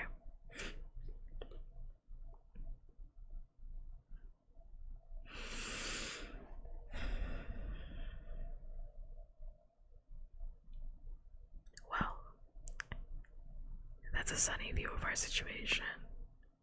And yet, there's something calming about the idea that this torment could come to an end. The curtain yanks back, and then there's Image. He has a job for us, if we can pull it together. They still need post-bombing footage of 13. If we can get it in the next few hours, PD can air it leading up to the rescue, and maybe keep the capital's attention elsewhere. Yes, a distraction, says Finnick. A decoy of sorts. What we really need is something so riveting that even President Snow won't be able to tear himself away. Got anything like that? Asks Image. Having a job that might help the mission snaps me into focus. While I knock down breakfast and get prepped, I try to think of what I might say.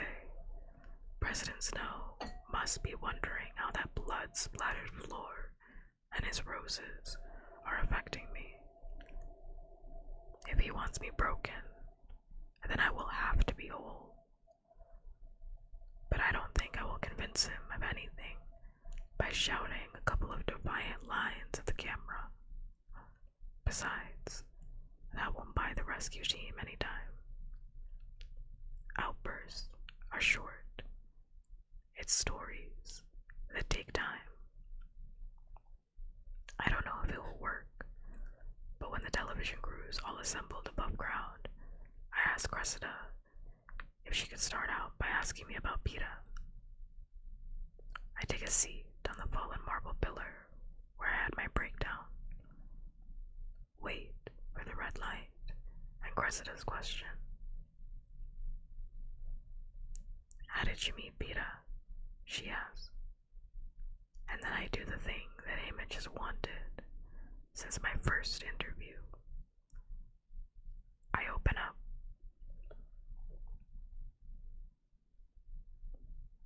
When I met Peta, I was 11 years old. Aster says stuff. Thank you so much for the follow. Thank you. I very much appreciate it. I hope you're having a good day, night, wherever you are. I'm gonna put on a little heart in your honor. I just want to say this entire little section right here is cut out of the movie. It's crazy because I felt like Mockingjay Part 1 had so much stuff in it, and yet it had nothing in it at the same time. Like those two movies are so weird because they both have just like so much nonsense. They have so much nonsense that I'm like, okay, and they also have a lot of stuff where I'm like, alright, we could have cut this one, I guess. And they're both so long So I don't know.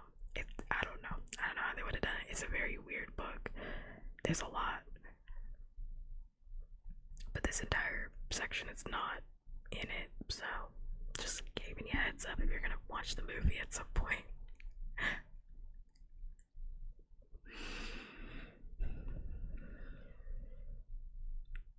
When I met Peta, I was 11 years old, and I was almost dead. I talk about that awful day when I tried to sell the baby clothes in the rain, how Peta's mother chased me from the bakery door, and how he took a beating to bring me the loaves of bread that saved our lives. We had never even spoken. The first time I ever talked to Peta was on the train to the games. But he was already in love with you, says Cressida. I guess so. I allow myself a small smile. How are you doing with the separation? She asks. Not well. I know at any moment snow could kill him, especially since he warned 13 about the bombing. It's a terrible thing to live with, I say. But because of what they're putting him through, I don't have any reservations anymore about doing whatever it takes to destroy the capital. I'm finally free. I turn my gaze skyward and watch the flight of a hawk across the sky. President Snow once admitted to me that the capital was fragile. At the time, I didn't know what he meant. It was hard to see clearly because I was so afraid. Now I'm not. The capital's fragile because it depends on the districts for everything. Food, energy, even the peacekeepers that police us. If we declare our freedom, the capital collapses. President Snow, thanks to you, I'm officially declaring mine today. I've been sufficient, if not dazzling. Everyone loves the bread story. But it's my message to President Snow that gets the wheels spinning in Plutarch's brain. He hastily calls Finnick and Hamish over, and they have a brief but intense conversation that I can see Hamish isn't happy with. Plutarch seems to win. Finnick's pale, but nodding his head by the end of it. As Finnick moves to take my seat before the camera, Hamish tells him, "You don't have to do this." "Yes, I do. If it will help her." Finnick balls up his rope in his hand. "I'm ready."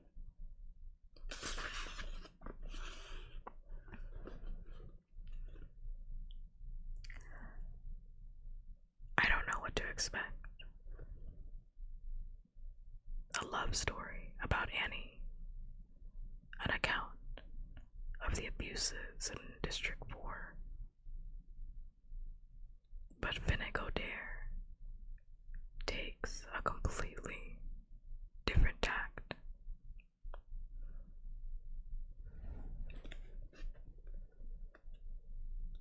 President Snow used to sell me. My body, that is. Finnick begins in a flat, removed tone. I wasn't the only one.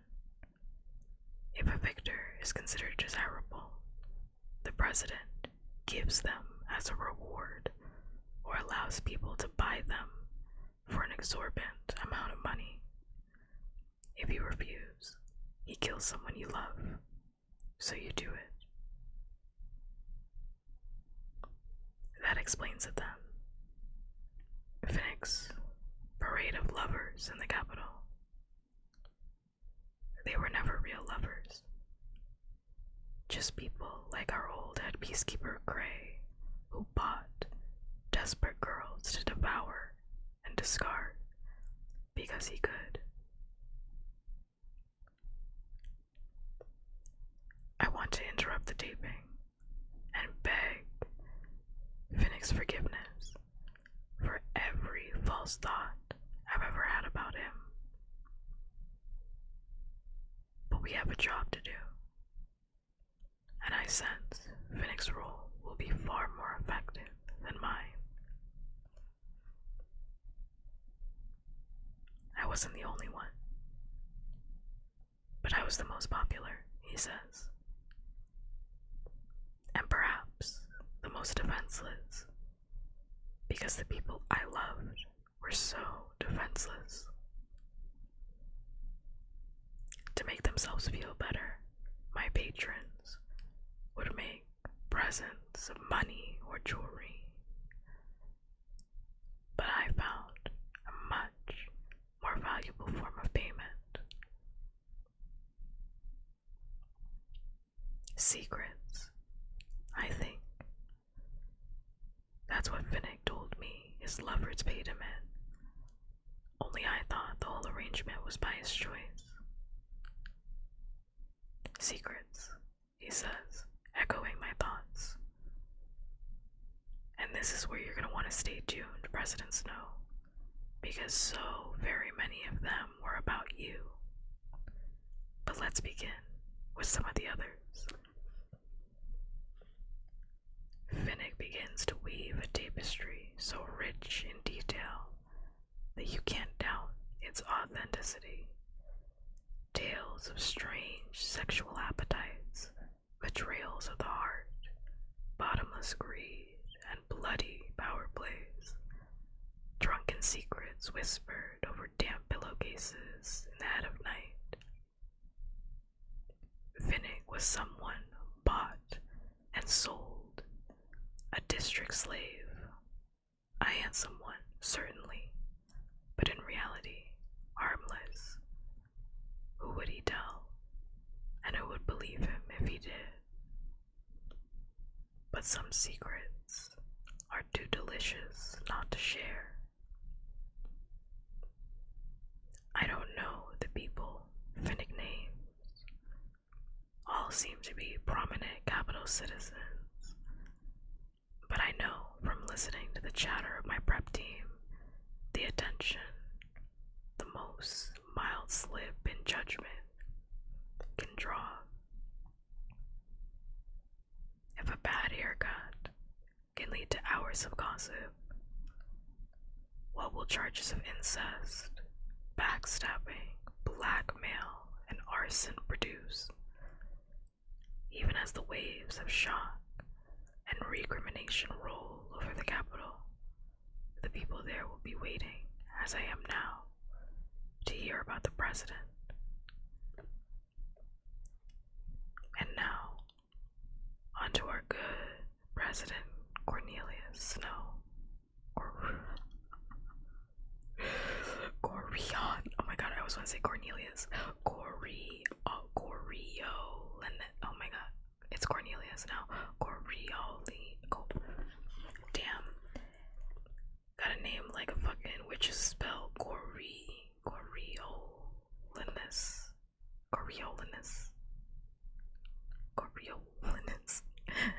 Coriolanus. Let's go with that.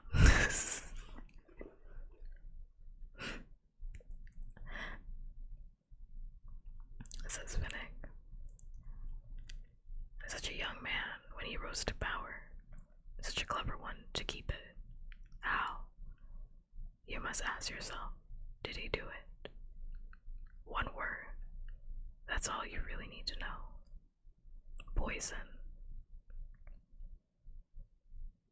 Finnick goes back to Snow's political ascension, which I know nothing of, and works his way up to the present, pointing out case after case of the mysterious deaths of Snow's adversaries, or even worse, his allies, who had the potential to become threats.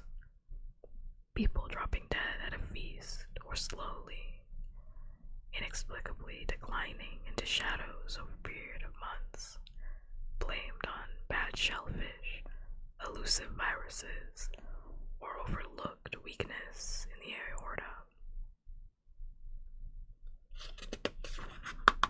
Wow. Snow drinking from the poison cup himself to deflect suspicion, but antidotes don't always work. They say that's why he wears the roses that reek of perfume. They say it's to cover the scent of blood from the mouth, sores that will never really heal. They say,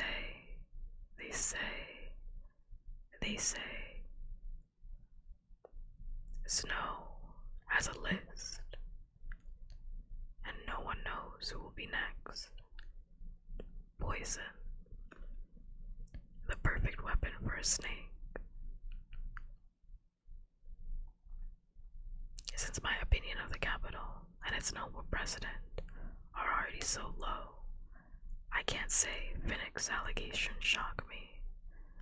They seem to have far more effect on the displaced Capitol rebels like my crew and Flavia. Even Plutarch occasionally reacts into surprise, maybe wondering how a specific tidbit passed him by. When Finnick finishes, they just keep the cameras rolling until finally he has to be the one to say, cut.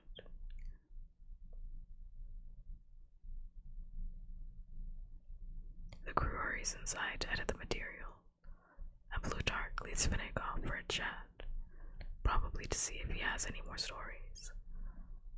I'm left with Image in the rubble, wondering if Finnick's state would have one day been mine. Why not? Snow could have gotten a really good price for the girl on fire. Is that what happened to you? I ask Image. No. My mother and younger brother. My girl. They were all dead 2 weeks after I was crowned victor. Because of that stunt I pulled with the force field, he answers. Snow had no one to use against me. I'm surprised he didn't just kill you, I say. Oh no. I was the example. The person to hold up to the young Finnicks and Joannas and Cashmeres of what could happen to a victor who caused problems, says Image. But he knew he had no leverage against me.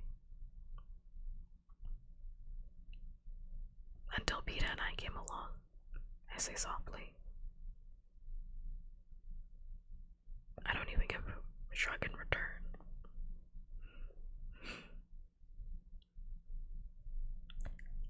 I just want to say, because that scene is done. We're going to move on to the next part, but I have to address it right now in the moment. Finnick O'Dare, and we're actually not even done with Finnick O'Dare. We're actually really not even done. Isn't that the crazy part? Oh, Susan Collins, when I get my hands on you. Ooh, when I get my hands on you. Finnick O'Dare. My heart bleeds for you, Finnick O'Dare. My heart bleeds for you. And we already knew this. I love how they set it up in the first book, but we don't even get to hear about it until like the third book. But like they say it in the first book where it's like, yeah, President Snow, he sells children. He sells children. Finnick O'Dare was a child. Predators all across the Capitol. Predators. I hate it here.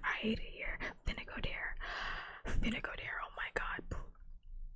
Stand behind me, Finnick O'Dare. Oh my god, stand behind me. Stand behind me. Please stand behind me. I will fight for you. And I love that the minute that Katniss hears it, she's like, damn. She's like, fuck. I have to apologize to Finnick. Right away, because her first assumption of him was that, I mean, to put it lightly, honestly, to put it crudely, she kind of thinks he's a whore. She's like, yeah, he's slutting it up in the Capitol. That makes sense. That makes sense. Yeah, he looks like he would do that without knowing anything about him. She has no idea anything about him, just that he's gorgeous. I mean, everyone acknowledges just that he's gorgeous. She's like, that makes sense. Sounds about right. He would do something like that. And that's the assumption, and like, no one corrects it. Like, because obviously we're in Katniss's perspective, so who the fuck would correct it?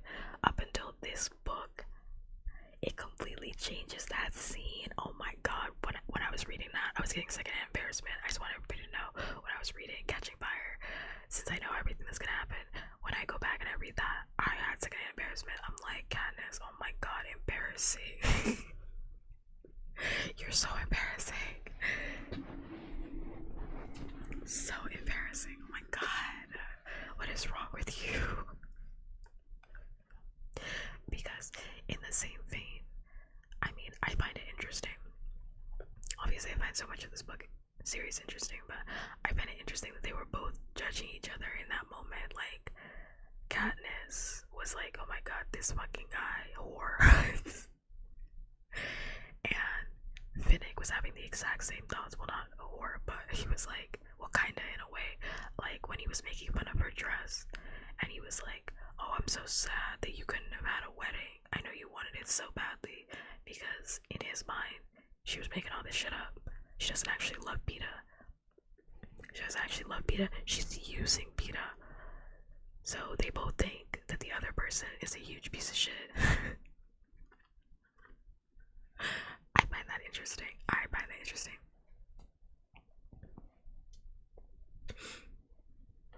It's like, ooh, the breadcrumbs. Ooh, the replay value. Ooh, the replay value on these books. Wow. It makes me want to go back and be like, let me reread that second book all over again. Get those hints and pieces. Like, pay off. But yeah, Finna go there. My heart bleeds for you, and it's not even done. All I can say is, it's not even done, and my heart bleeds for you. My heart bleeds for you. Also, again, hey Mitch, we already know Mitch's story. Why are you people so greedy? He says it right here, page 172 in Mockingjay. My mother, my younger brother, my girl, they were dead 2 weeks after I was crowned victor. What else do you want? You want to see him cry in the theater, because that's what you guys are about to go watch. About to go watch this man cry in the theater at the end of the movie. You think it's gonna end in a happy way? No. What more could you want? Anyway, I'd say that. Let me lock in. With our job done, there's nothing left for Finnick and me to do, but wait. We tried to fill the dragging minutes in special defense, tie knots, push our lunch around our bowls, blow up things on the shooting range. Because of the danger of detection, no communication comes from the rescue team. I also have to say, I think they fucked up this scene so bad in the movie. They fucked it up so bad in the movie. If you ever plan to watch the movie, this entire scene is fucked all hell, because they try to make it like action-packed and exciting. So while Finnick is telling his story, right, he's sharing his really impactful story about the SA that he experienced as a child, and the secrets about President Snow. It is like spliced and overlaid with like action footage of the special defense team like going in to go rescue Peta, and most people don't even hear Finnick's speech. Like, most people don't even hear it because it's like through voiceover, but there's a lot happening on screen. So like Finnick is telling a story while this is all happening, and it's kind of just really sloppy. I think it was horrible. I think it was a horrible way to do it, especially because it deserved the weight of a quiet scene. Like Finnick telling that, it deserved what was done in the book, where it was quiet and everyone was listening to him. And I think it was done just really badly because most people don't even hear it, or haven't when they watch the movie. Most people aren't paying attention to what Finnick is saying because they're too focused on this rescue mission that's happening instead, which is very annoying to me. So if you watch the movie and you're like, where's the speech moment? It's done badly. Part 1 did it terribly, quite awfully.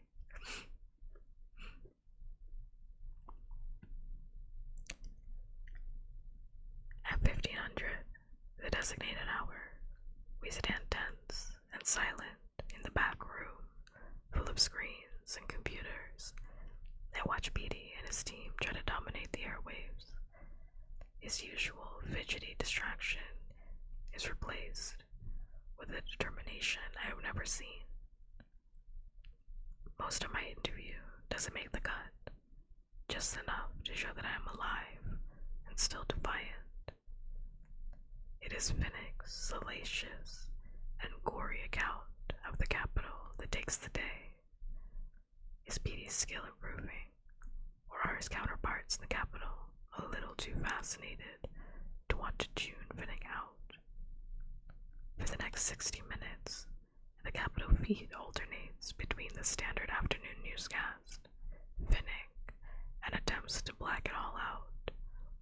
But the rebel techno team manages to override even the latter, and the real coup keeps control over almost the entire attack on Snow. Let it go, says Beatty, throwing up his hands, relinquishing the broadcast back to the capital. He mops his face with a cloth. If they're not out of there by now, they're all dead. He spins in his chair to see Finnick and me reacting to his words. It was a good plan, though. Did Plutarch show it to you? Of course not. Beatty takes us to another room and shows us how the team, with the help of the rebel insiders, has attempted to free the victors from an underground prison. It seems to have involved knockout gas distributed by the ventilation system, a power failure, the detonation of a bomb in a government building several miles from the prison, and now the disruption of the broadcast. Beatty's glad we find the plan hard to follow, because then our enemies will too. Like your electricity trap in the arena, I ask. Exactly. And see how well that worked out, says Beatty.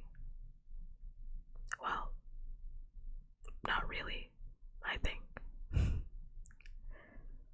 Finnick and I try to station ourselves in command, where surely first word of the rescue will come. But we are barred because serious war business is being carried out. We refuse to leave special defense and end up waiting in the hummingbird room for news. Making knots. No word. Making knots. Tick-tock. This is a clock. Do not think of Gale. Do not think of Peta. Making knots. We do not want dinner. Fingers raw and bleeding. Finnick finally gives up and assumes the hunched position he took in the arena when the Jabberjays attacked. I perfect my miniature news.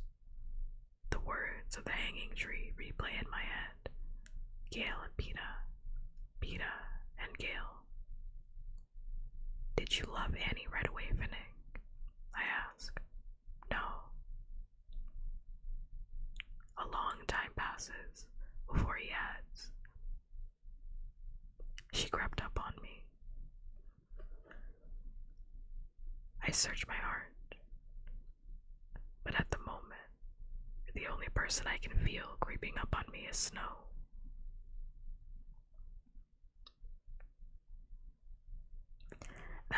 I said earlier, that didn't count when she was like, hey, Mitch loves him too, because Katniss still doesn't know what love means for her. She does not know what love, romantic love, means for her. She has yet to define that for herself. She knows what familial love is. She's like, I care about Peeta a lot. Is that love? I guess in this moment, kinda. That's why I really like the conversations with Finnick, because she's trying to get a better understanding of like, okay, what is this feeling? And she's like, let me search my heart. And she's like, all I feel in there is snow.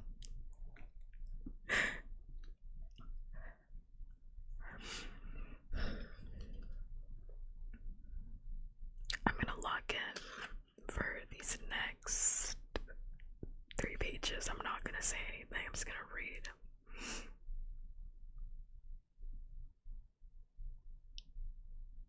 It must be midnight. It must be tomorrow when Haymitch pushes open the door. They're back. We're wanted in the hospital. My mouth opens with a flood of questions that he cuts off with, that's all I know.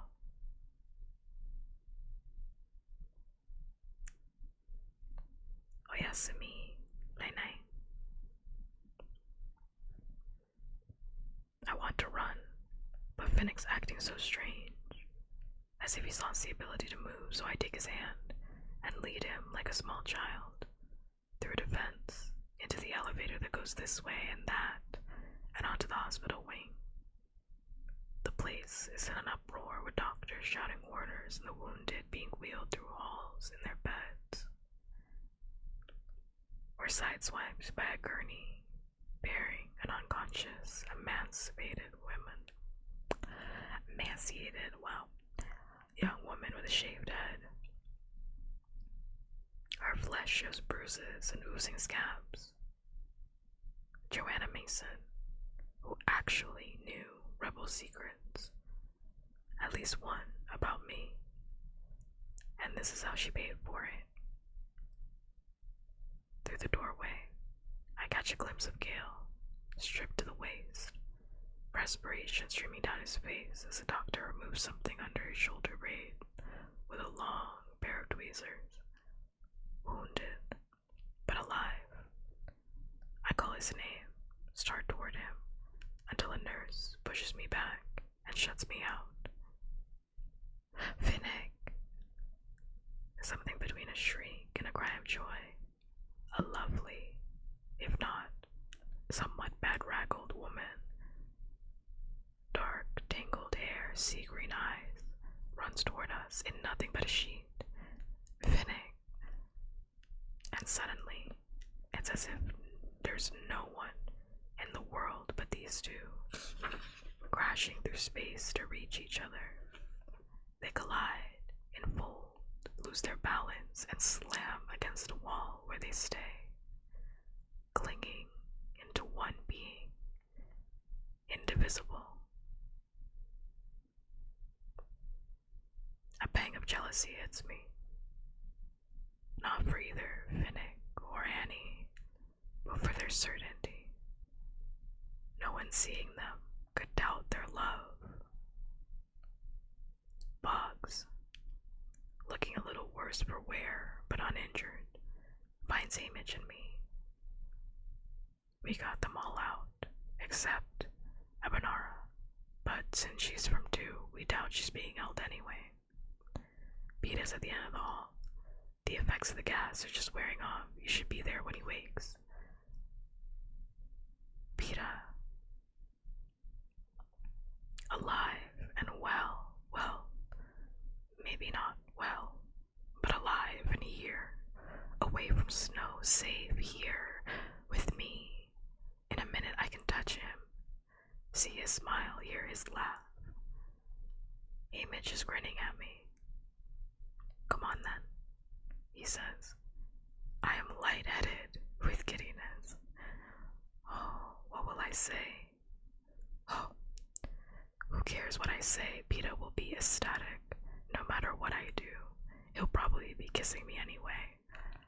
I wonder if we'll feel like those last kisses on the beach. stage in the arena, the ones I haven't dared let myself consider until this moment. Peeta's awake already, sitting on the side of the bed, looking bewildered, as a trio of doctors reassure him, flashlights in his eyes check his pulse. I'm disappointed that mine was not the first face he saw when he woke, but he sees it now. His features register disbelief, and something more intense that I can't quite place. Desire, desperation, surely both.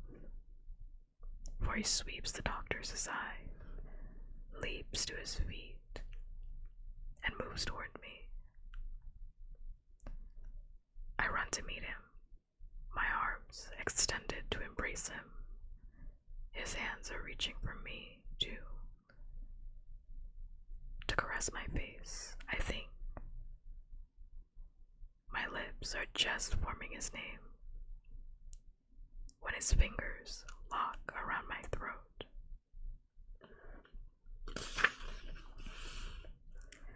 Chapter 13.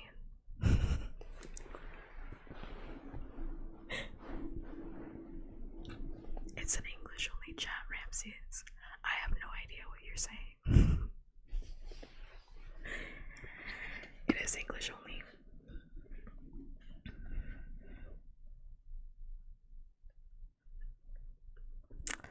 Now I'm thinking, I'm like, do I want to say it after I reach chapter 13?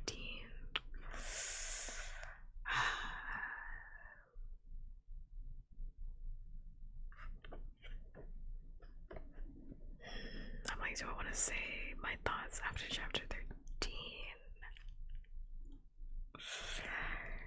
I think I want to say my thoughts after chapter 13. I think I want to say my thoughts after chapter 13. It's just a little too good. It's just a little too good. I think it's just a little too good. I think you have a really cute voice. Stop. You'll make me blush. Thank you. Thanks much. I do appreciate it. That was very sweet of you to say.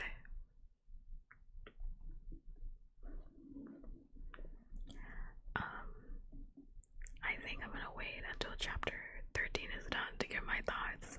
All I'm gonna say is Suzanne Collins is the funniest person alive. She really is, because Katniss Everdeen was really sitting here like, oh my god, I cannot wait to see Peeta. Like, I can't wait to see Peeta. He's gonna kiss me first thing. I know it. Oh my god, I can't wait for his kisses.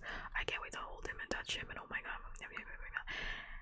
And she's like, I think he's reaching out to hug me and he's getting choked. That's hilarious. That's very funny. That's a very funny way to end your chapter.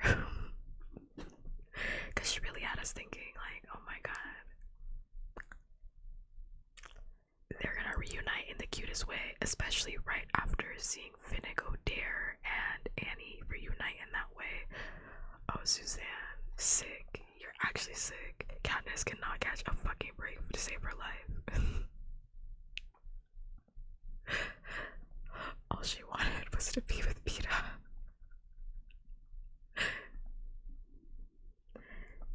And technically she is with Peeta, but not in the way that she intended. Wow. I'm not gonna say anything more because I have more to say after chapter 13 is done. I have more to say after chapter 13, so I'm just gonna get into it.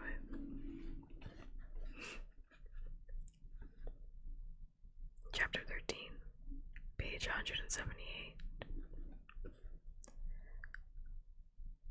The cold collar chafes my neck and makes the shivering even harder to control. At least, I am no longer in the claustrophobic tube, while the machines click and whir around me, listening to a disembodied voice telling me to hold still, while I try to convince myself I can still breathe.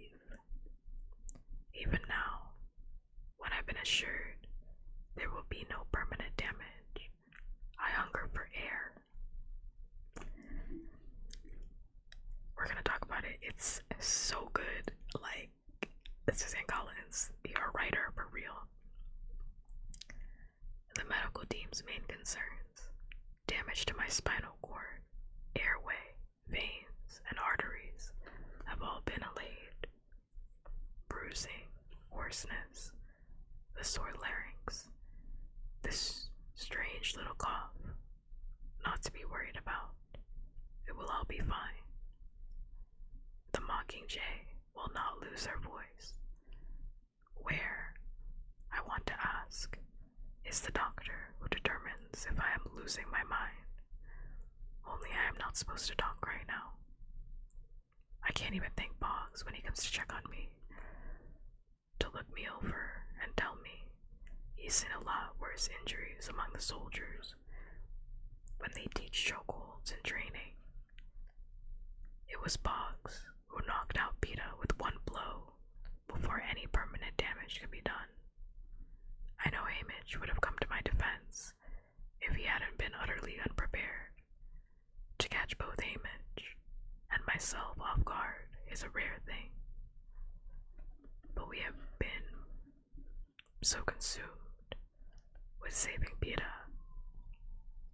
so tortured by having him in the capital's hands, that the elation of having him back blinded us. If I'd had a private reunion with Peta, he would have killed me. Now that he's deranged, no, not deranged, I remind myself. Hijacked. That's the word I heard pass between Plutarch and Hamish as I wheeled past them in the hallway. Hijacked. I don't know what it means. Prim, who had appeared moments after the attack, has stayed close to me as possible ever since, spreads another blanket over me. I think they'll take the collar off soon, Katniss. You won't be so cold then. My mother, who's been assisting in a complicated surgery, has still not been informed of Peta's assault. Prim takes one of my hands, which is clutched in a fist, and massages it until it opens and blood begins to flow through my fingers again. She's starting on the second fist when the doctors show up, remove the collar, and give me a shot of something for pain and swelling. I lie, as instructed, with my head still, not aggravating the injuries to my neck. Plutarch, Hamish, and Beatty have been waiting in the hall for the doctors to give them clearance to see me. I don't know if they've told Gale, but since he's not here, I assume they haven't. Plutarch ushers the doctors out and tries to order Prim to go as well, but she stays.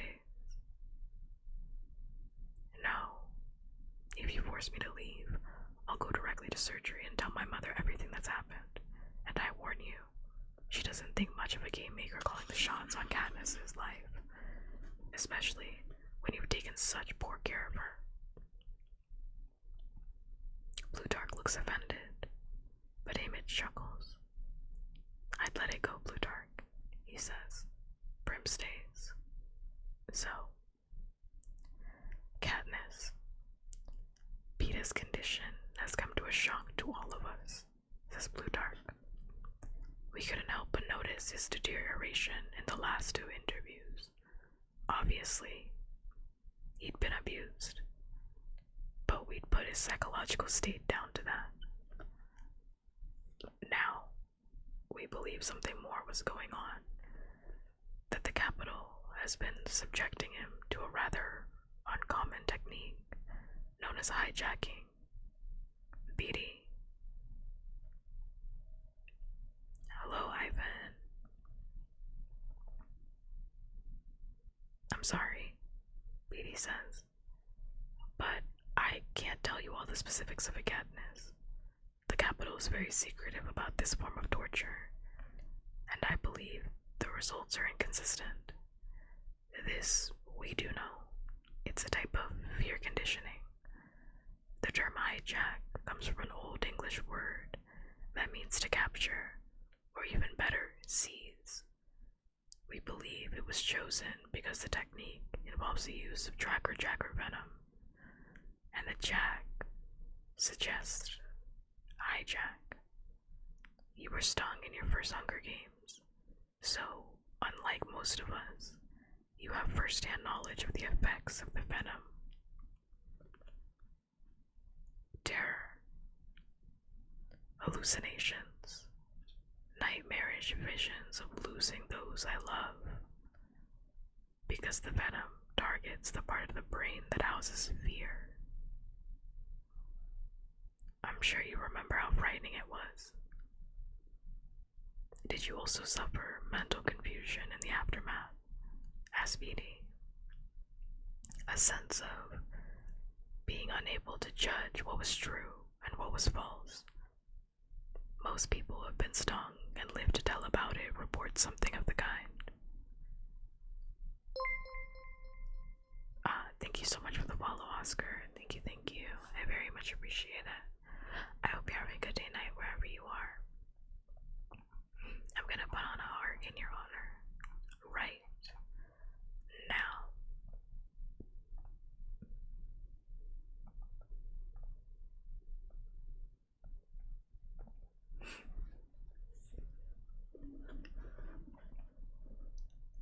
Yes, that encounter with Peta. Even after I was clear-headed, I wasn't sure if he had saved my life by taking on Cato, or if I'd imagined it. Recall is made more difficult because memories can be changed. Beatty taps his forehead. Brought to the forefront of your mind, altered, and saved again in the revised form. Now, imagine that I ask you to remember something, either with verbal suggestion or by making you watch a tape of the event. And while that experience is refreshed, I give you a dose of tracker venom. Not enough to induce a 3-day blackout, just enough to infuse the memory with fear and doubt. That's what your brain puts in long-term storage. I start to feel sick. Prim asks the question that's in my mind. Is that what they've done to Peta? Taken his memories of Katniss and distorted them so they're scary. Beatty nods. So scary that he'd see her as life-threatening, that he might try to kill her. Yes, that's our current theory.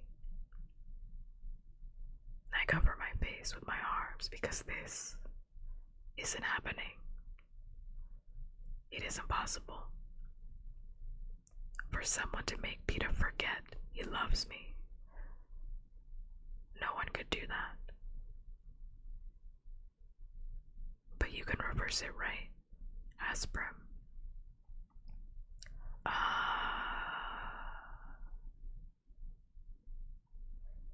Very little data on that. It's not funny, but I love that it literally says, It's like not funny. I'm like, Plutarch. It's not funny. It's like, followed by a long pause.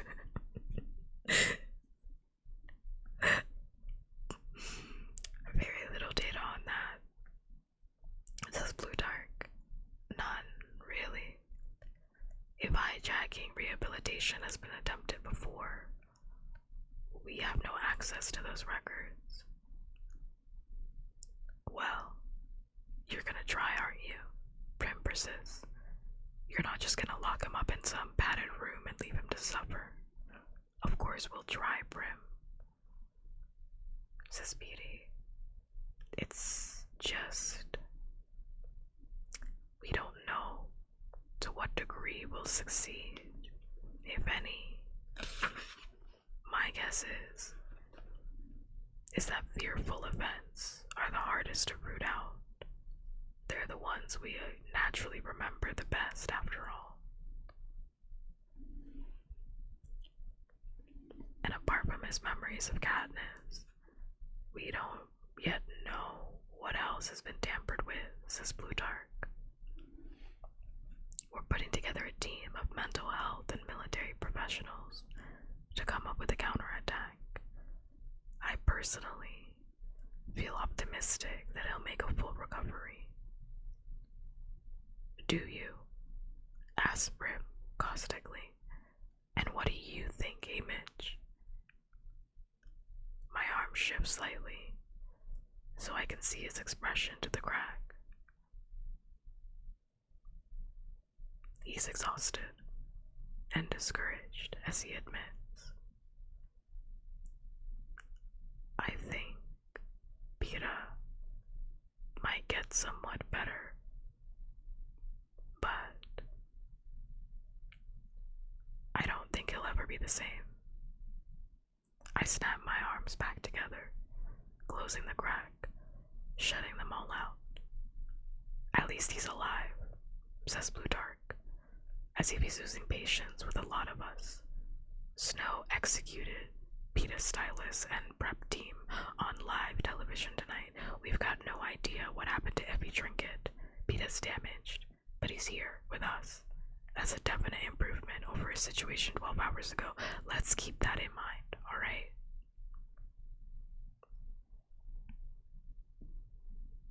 Plutarch's attempt to cheer me up, laced with the news of another 4, possibly 5 murders, somehow backfires.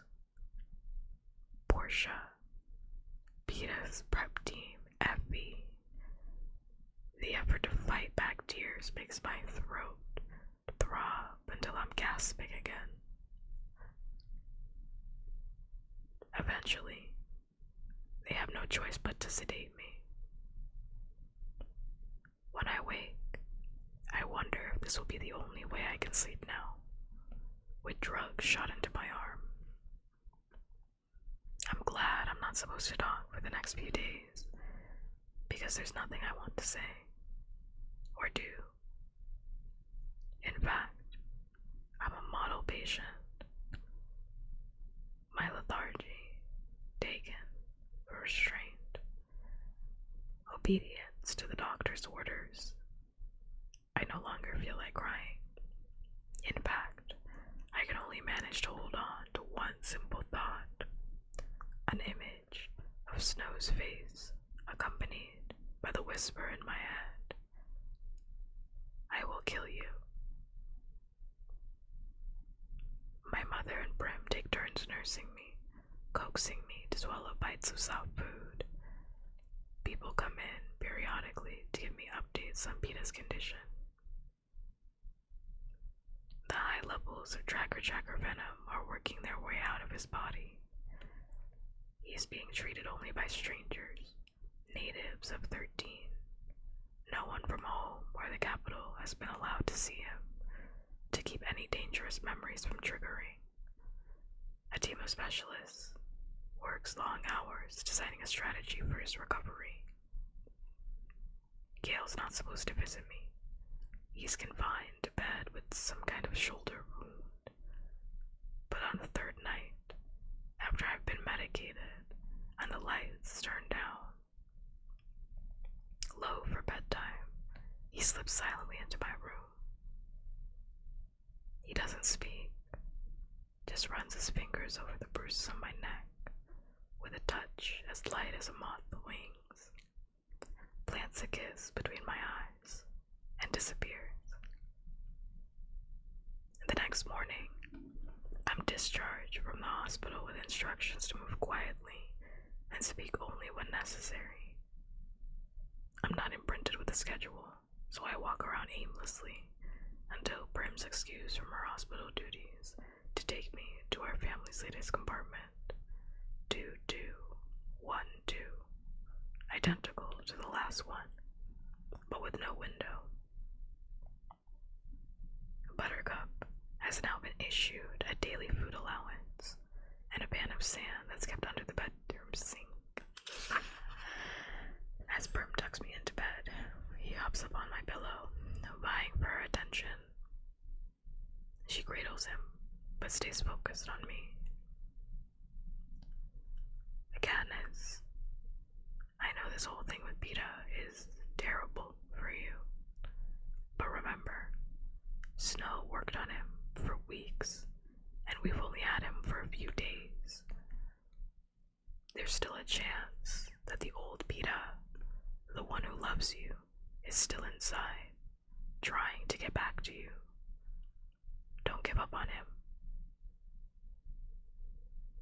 I look at my little sister and think how she has inherited the best qualities of our family has to offer. My mother's healing hands, my father's level head, and my fight. There's something else there as well, something entirely her own. An ability to look into the confusing mess of life and see things for what they are. Is it possible she could be right? That Peta could return to me? I have to get back to the hospital, Prim says, placing Buttercup on the bed beside me. You two keep each other company, okay? Buttercup springs off the bed and follows her to the door, complaining loudly when he's left behind. We're about as much company for each other as dirt. Maybe after 30 seconds. I know I can't stand being confined in the subterranean cell and leave Buttercup to his own devices. I get lost several times, but eventually I make my way down to special defense. Everyone I pass just stares at the bruises, and I can't help feeling self-conscious to the point that I tug my collar up to my ears. Gale must have been released from the hospital this morning as well, because I find him in one of the research rooms with Beatty. They're immersed, heads bent over a drawing, taking a measurement.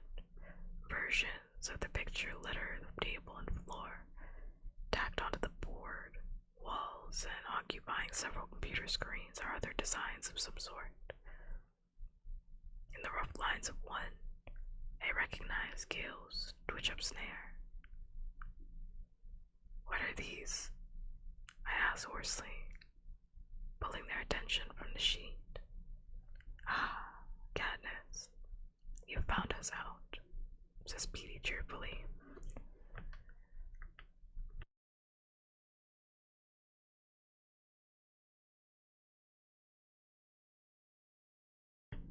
I had to cough. What? Is this a secret?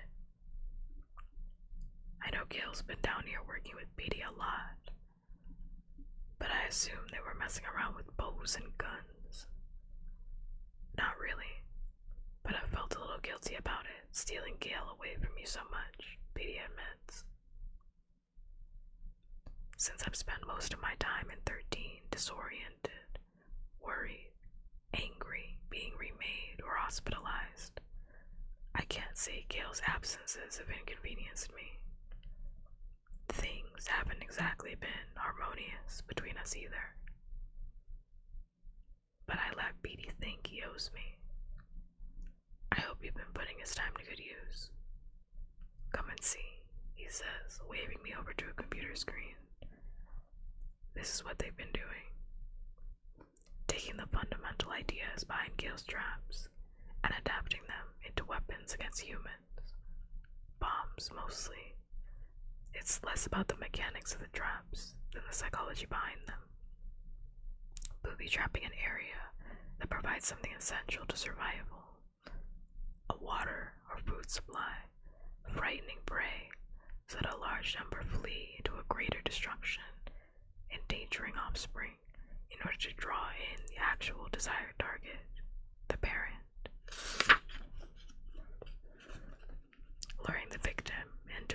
appears to be a safe haven where death awaits it. At some point, Gale and Beatty left the wilderness behind and focused on more human impulses, like compassion. A bomb explodes. Time is allowed for people to rush to aid of the wounded, and then a second, more powerful bomb kills them as well. That seems to be crossing some sort of line, I say. So anything goes. They both stare at me. Beatty with doubt, Gale with hostility. I guess there isn't a rule book for what might be unacceptable to do to another human being. Sure there is. Beatty and I have been following the same rule book President Snow used when he hijacked PETA, says Gale. Cruel, but to the point. I leave without further comment. I feel if I don't get outside immediately, I'll just go ballistic. But I'm still in special defense when I'm waylaid by Image. I just have to say, I can't move past this. Oh, fuck, I hate Gale so much. I can't move past this. So you come into my bedroom, you come into my hospital room in the middle of the night, kiss my forehead without consent. I didn't give you consent to do that. You kiss my forehead, and I can't even give him denial, because you could do that to a family member, because Gale and Katniss are family. But Gale wants more from Katniss, and she can't give it to him. She literally cannot give it to him. And so why are you kissing me in the middle of the night on my forehead? Like, don't do that. Second of all, so because I point out that you want to do war crimes, you point out the fact that my boyfriend is experiencing PTSD from being beaten and fucked up with venom. Oh, okay. Right, okay. Sick. He's sick. He's really sick. So you're mad that you went on a rescue mission. We're not even on that yet. I don't even think I talked about it. But like, the shit that makes me extra mad, because I feel like she's gonna talk about it, Suzanne or Katniss, whoever, but I feel like she's gonna say it, so that's why I was like, let me wait. But like, it made me extra mad that Gale volunteered to go pick up PETA, because in his mind, he's thinking, if I do this, she'll fuck me. If I do this, she'll fuck me. She'll have to like me now after I go save the guy that she's actually interested in. Yeah, she'll be excited about this only to be mad as fuck when she doesn't visit him at all after he comes out. She sees him once after getting that shrapnel pulled out of his shoulder, and she's like, focus on PETA for the rest of this chapter. Sorry, very sorry for you, loser, fucking loser. I can't. And then you get mad at me once again because you're down here with Beatty considering war crimes, because that's a war crime. And he's like, okay, so President Snow can do war crimes, but I can't. That's not an answer. That's not an answer. Frankly, that's actually not an answer. I'm asking why you're considering war crimes. You're so weird. You're so weird. I can't. I really can't with Gale. I really can't. He pisses me off.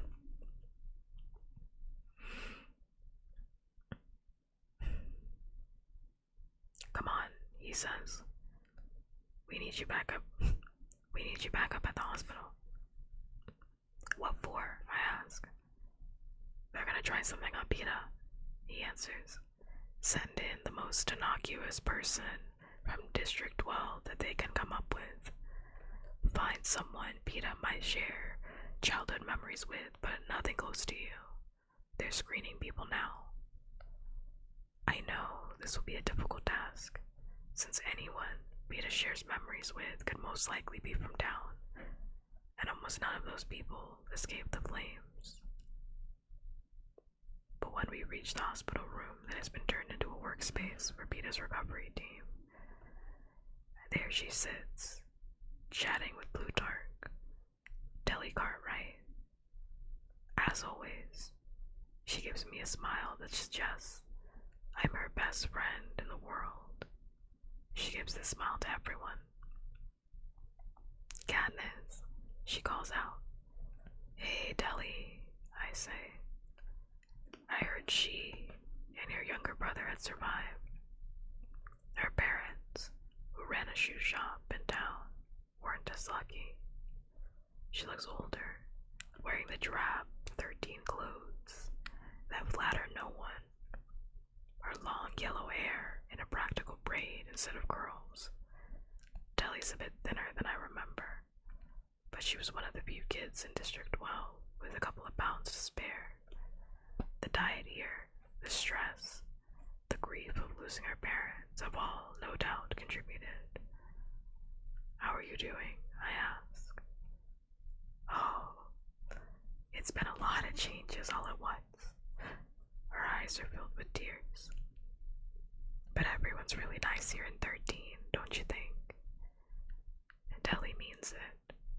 She genuinely likes people, all people, not just a select few she spent years making her mind about. They've made an effort to make us feel welcome, I say. I think that's a fair statement without going overboard. Are you the one they picked to see Peta? Oh, I guess so. Poor Peta. Poor you. I'll never understand the capital, she says. Better not to, maybe, I tell her. Deli's known Peta for a long time, says Plutarch. Oh, yes. Deli's face brightens. We played together from when we were little. I used to tell people he was my brother. What do you think?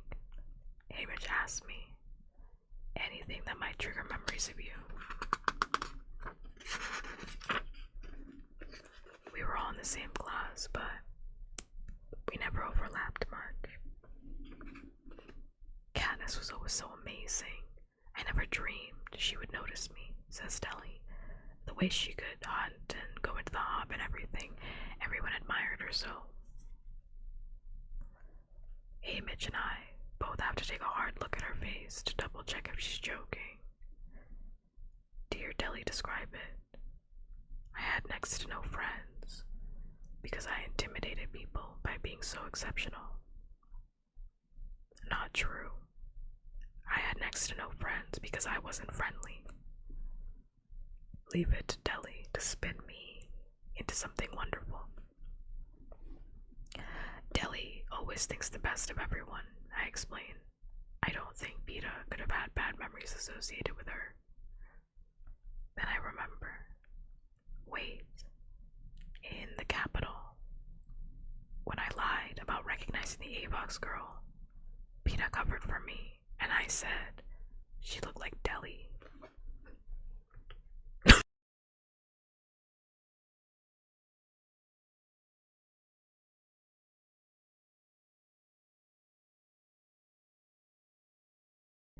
Coughing fits tonight, I swear.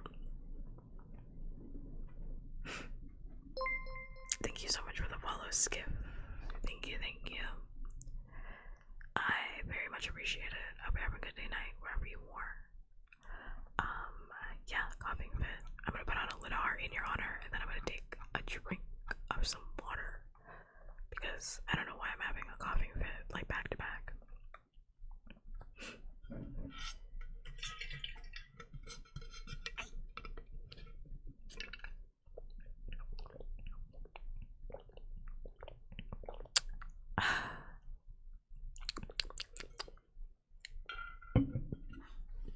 Alright.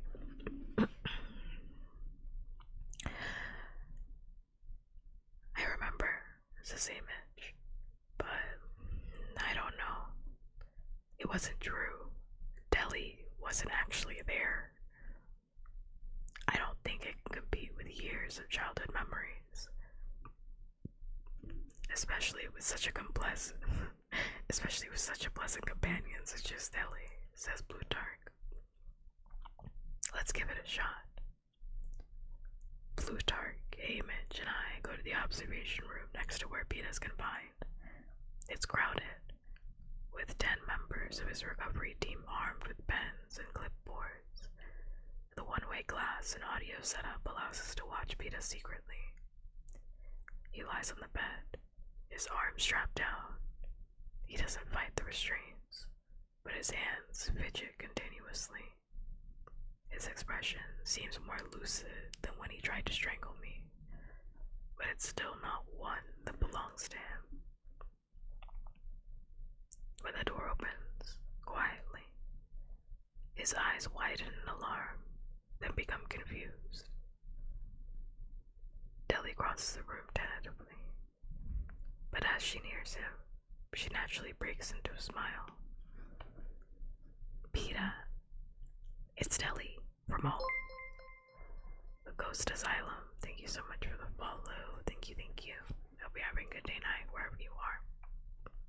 I'm gonna add a little heart in your honor. I hope you're doing well.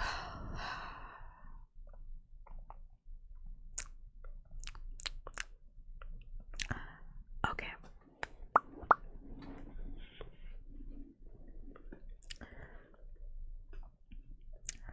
Deli. Some of the clouds seem to clear. Deli, it's you.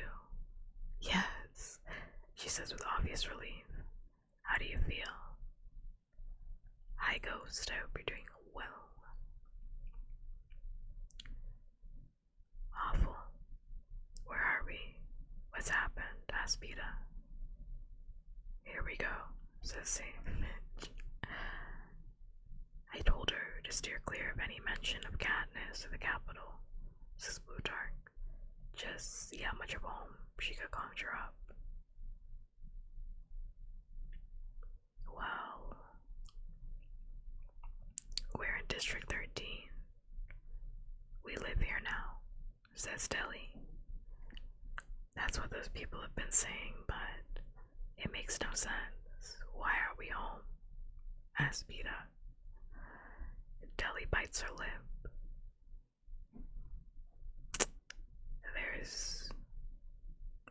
There was an accident. I miss home badly too. I was only just thinking about those chalk drawings we used to do on the paving stones. Yours were so wonderful. Remember when you made each one a different animal? Yeah, pigs and cats and things, says Peeta. You said about an accident. I can see the sheen of sweat on Deli's forehead as she tries to work around the question. It was bad. No one could stay, she says haltingly. Hang in there, girl, says Hamish.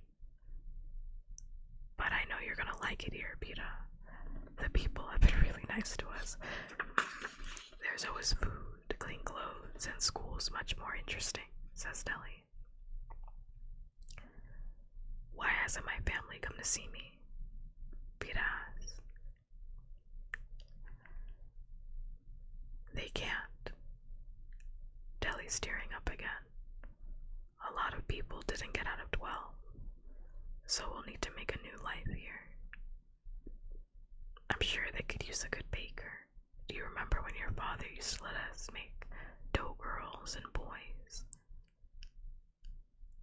There was a fire, Peeta says suddenly. Yes, she whispers. 12 burned down, didn't it? Because of her, Peeta says angrily. Because of Katniss. He begins to pull on his restraints. Oh, no, Peeta, it wasn't her fault, says Deli. Did she tell you that? He hisses at her. Get her out of there, says Plutarch. The door opens immediately and Deli begins to back towards it slowly. She didn't have to. I was... Deli begins. Because she's lying.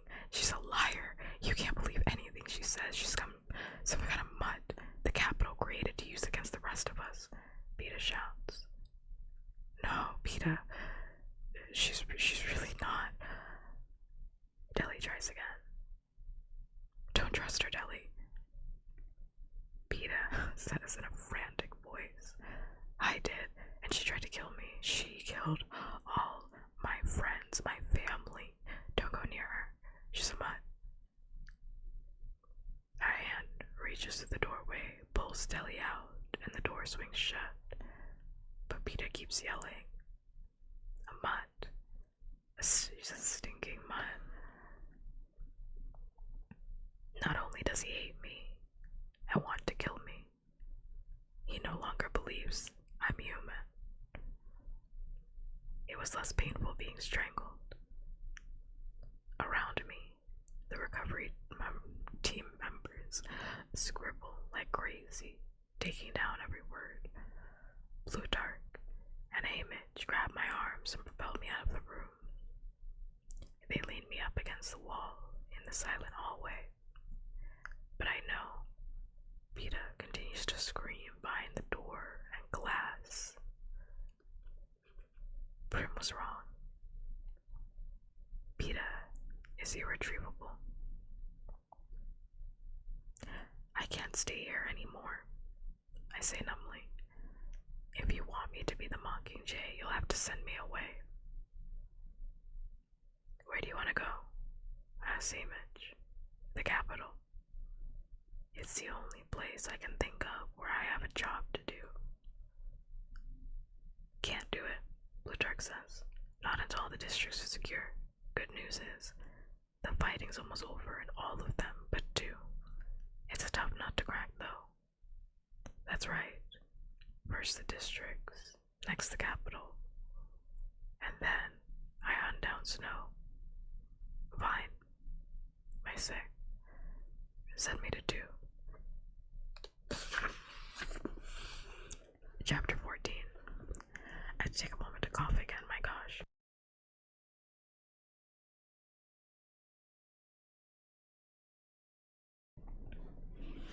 It's good though. Chapter 13 is so good. Chapter 13 is so good. I love it. I love Katniss. Also avoiding her problems. Katniss, for one moment, as soon as she sees that something isn't working out, she has to leave. She has to go. Peta seems like he fucking hates me. I guess I have to leave. I can't be here. It's like the same thing as when she was talking about being in the hospital, or not being in the hospital, being in the presence of her mom and sister working in District 12 when they're working on sick patients. And whenever a patient is sick, she cannot stand it. She can't be in the same room as somebody doing that, and she leaves straight up. She leaves and she runs to the forest because she can't handle the discomfort of being with somebody that is in pain. And it's interesting that it comes back again with Peta because she knows that Peta is in pain and feels directly responsible for it. So she just fucking leaves. She's like, I can't be here. I can't be in this building with him, so we're gonna have to go to District 2. Also, if you wanted to know, that is kind of where part 1 ends. Part 1 actually ends before, like a little bit in the middle of like chapter 13, basically like where part 1 of the Mockingjay movie, where Katniss is like seeing Peta on a wheelchair. They do it in a different way, but he sees like Peta strapped to not a wheelchair but strapped to a bed, and he's like screaming and thrashing around, and he's like screaming about Katniss, and she's watching it sadly. And that's literally the end of part 1. It's like so strange because I feel like it was very clear and laid out. It was very clear and laid out in the book, like where certain parts should have ended. I don't know why they decided to do it in that way. I think part 1 and part 2 are like very strange movies. Very strange Hunger Games movies. Very strange indeed. Oh, let me stretch real quick. Wow.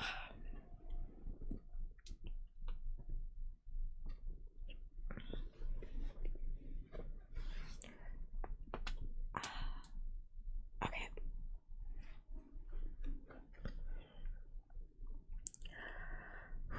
On to 14. Chapter deciding where I'm gonna stop tonight. I think we gotta push through. Man. 13 was so good, but like these.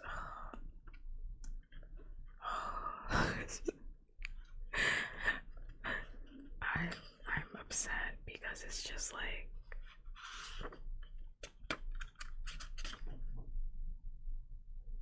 Okay. Let me see how long have I been streaming for. Not that long. It doesn't feel that long. Okay, I'm deciding. I'm like, should I stop? Some good end stops, some good stops. Oh, you know what? I'll stop there. That's actually a good place to stop. That's a lot, though. We'll see. I'm thinking I'm gonna stop there. Okay. There's a lot of good places to stop in this next section, so I'm deciding. I'm like, how far do I want to take it? But I think I know, because then it'll be a good stopping place for picking it up the next time, and then we'll finish the rest of the book, because there's not that much left of the book. So I'll start with chapter 14. Page 192.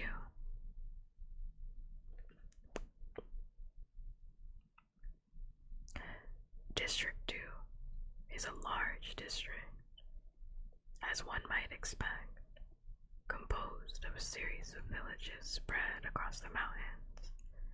Each was originally associated with a mine or quarry, although now many are devoted to the housing and training of peacekeepers. None of this would present much of a challenge, since the rebels have 13's air power on their side, except for one thing. At the center of the district is a virtually impenetrable mountain that houses the heart of the capital's military. We've nicknamed the mountain the Nut, since I relayed Plutarch's tough nut to crack comment to the weary and discouraged rebel leaders here.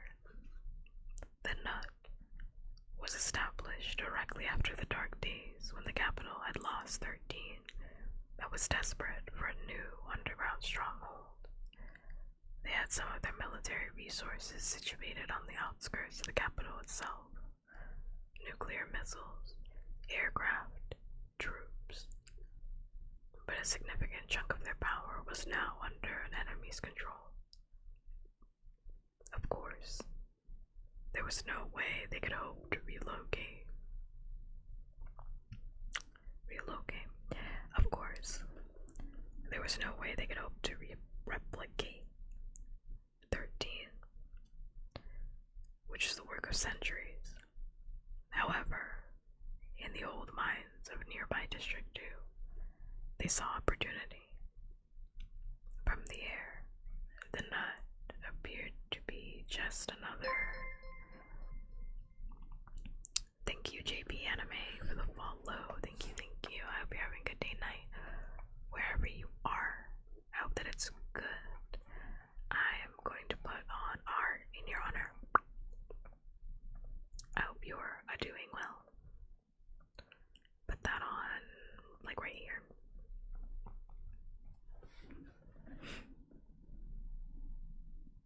From the air, the Nut appeared to just be another mountain with a few entrances on its faces. But inside were vast cavernous spaces where slabs of stone had been cut, hauled to the surface, and transported down slippery narrow roads to make distant buildings. There was even a train system to facilitate transporting the miners from the Nut to the very center of the main town in District 2. It ran right to the square that Peter and I visited during the victory tour, standing on the wide marble steps of the Justice Building, trying not to look too closely at Cato's and Globe's grieving families assembled below us. You have a really smooth and relaxing voice, so thank you. You'll make me blush, thank much. That's very sweet of you to say. Thank you.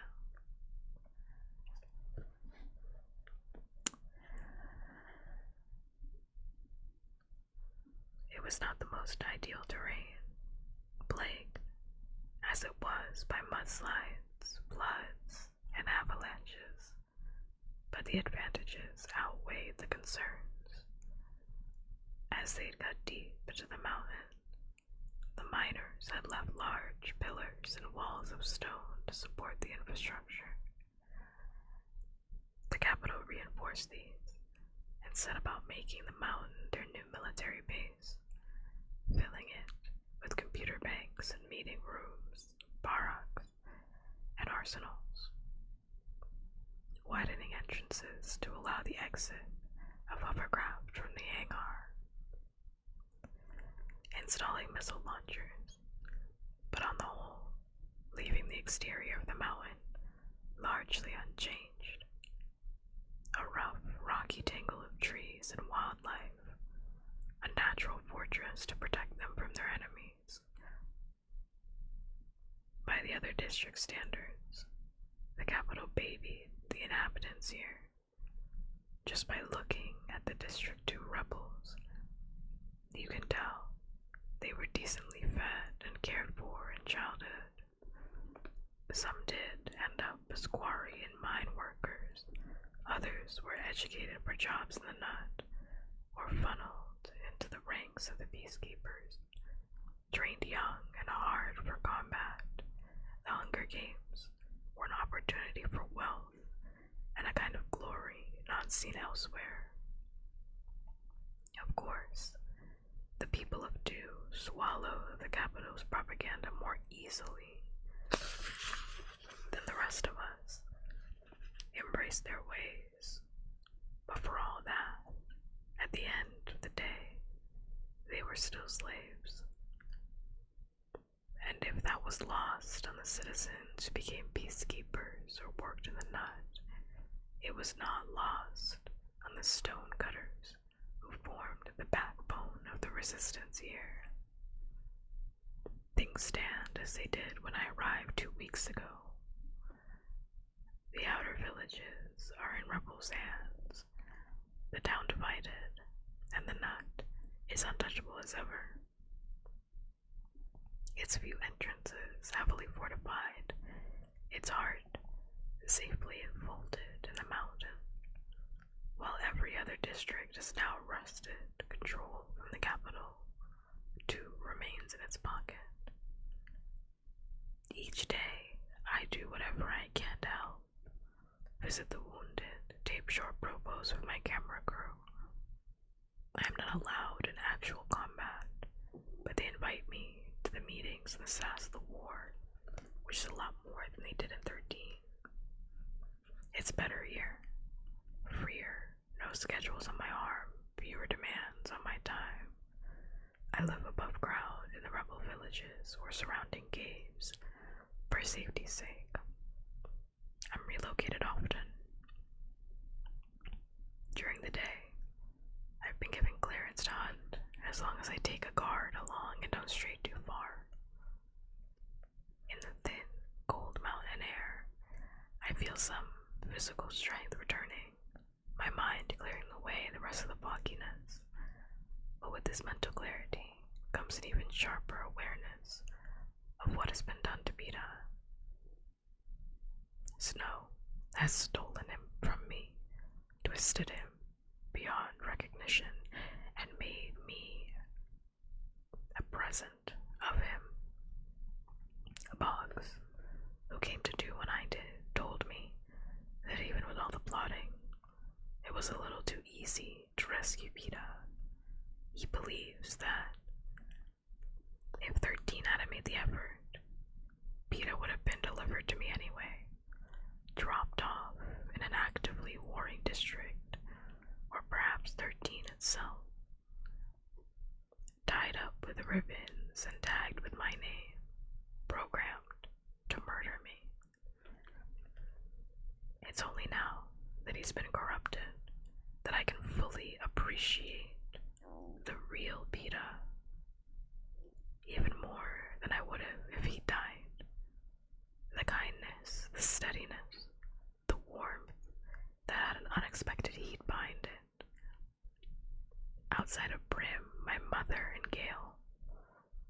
people in this world love me unconditionally? I think in my case, the answer may be now none. Sometimes, when I'm alone, I take the pearl from where it lives in my pocket and try to remember the boy with the bread, the strong arms that warded off nightmares on the train, the kisses in the arena, to make myself put a name to the thing I've lost. But what's the use? It's gone. He's gone. Whatever existed between us is gone. All that's left is my promise to kill snow. I tell myself this 10 times a day.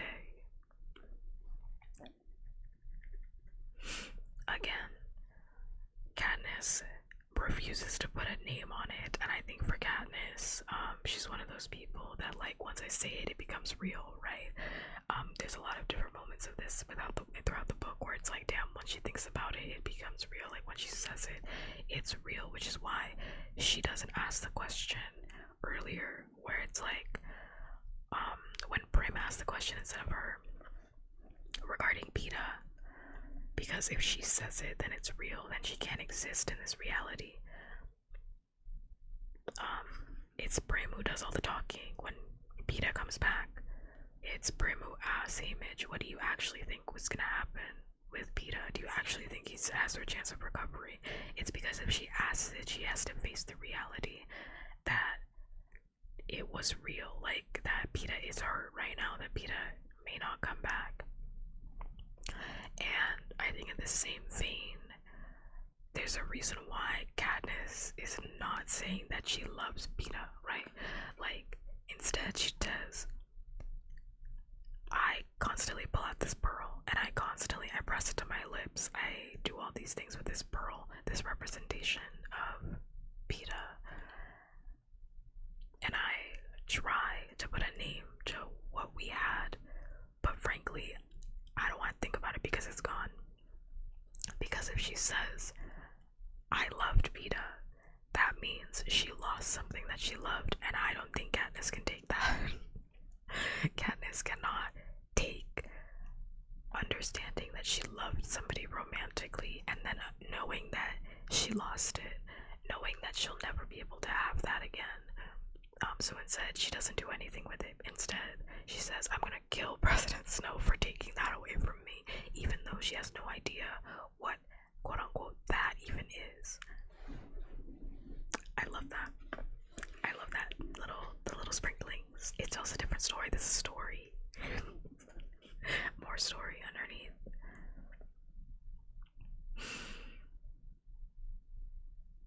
Back in 13,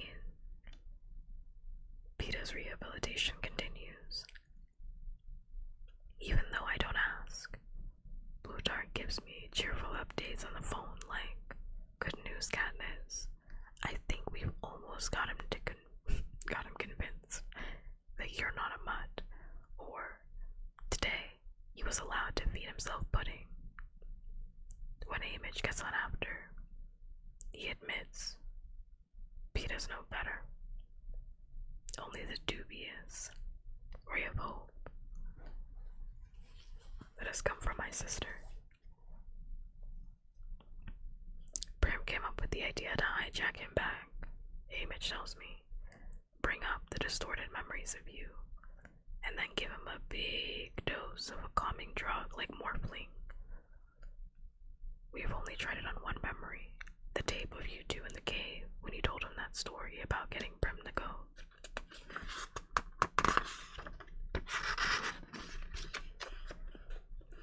Any improvement? I ask.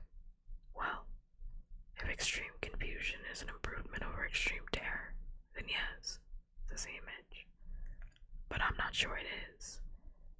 He lost the ability to speak for several hours, went into some sort of stupor. When he came out, the only thing he asked about was the goat. Right, I say. How's it out there? He asks. No forward motion, I tell him. We're setting out a team to help with the mountain. Beatty and some others, he says. You know, the brains. When the brains are selected, I'm not surprised to see Gale's name on the list. I thought Beatty would bring him, not for his technological expertise, but in the hopes that he could somehow think of a way to ensnare a mountain. Originally, Gale offered to come with me to do, but I could see I was steering him away from his work with Beatty. I told him to sit tight and stay where he was most needed. I didn't tell him his presence would make it even more difficult for me to mourn Peta. Gale finds me when they arrive one late afternoon. I'm sitting on a log at the edge of my current village plucking a goose. A dozen or so of the birds are piled at my feet. Great flocks of them have been migrating through here since I've arrived, and the pickings are easy. Without a word, Gale settles beside me and begins to relieve a bird of its feathers. We're about through half when he says, "Any chance we'll get to eat these?" Yeah, most go to the camp kitchen, but they'll expect me to give a couple to whoever I'm staying with tonight, I say, for keeping me. Isn't the honor of the thing enough? He asks. You'd think, I reply, but word's gotten out. The Mockingjays are hazardous to your health. We pluck in silence for a while longer, and then he says, I saw Peta yesterday. Through the glass.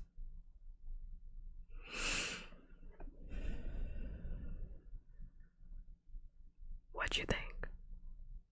I ask. Something selfish, says Gale. That you don't have to be jealous of him anymore. My fingers give a yank, and a cloud of feathers floats down around us. No, just the opposite. Gale pulls a feather out of my hair. I thought, I'll never compete with that. No matter how much pain I'm in, he spins the feather between his thumb and forefinger. I don't stand a chance if he doesn't get better. You'll never be able to let him go. You'll always feel wrong about being with me. The way I always felt wrong kissing him because of you. Gale holds my gaze. If I thought that were true, I could almost live with the rest of it. It is true, I admit, but so is what you said about Peta.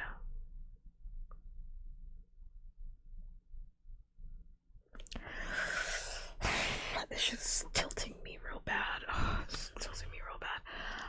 It's tilting me real bad.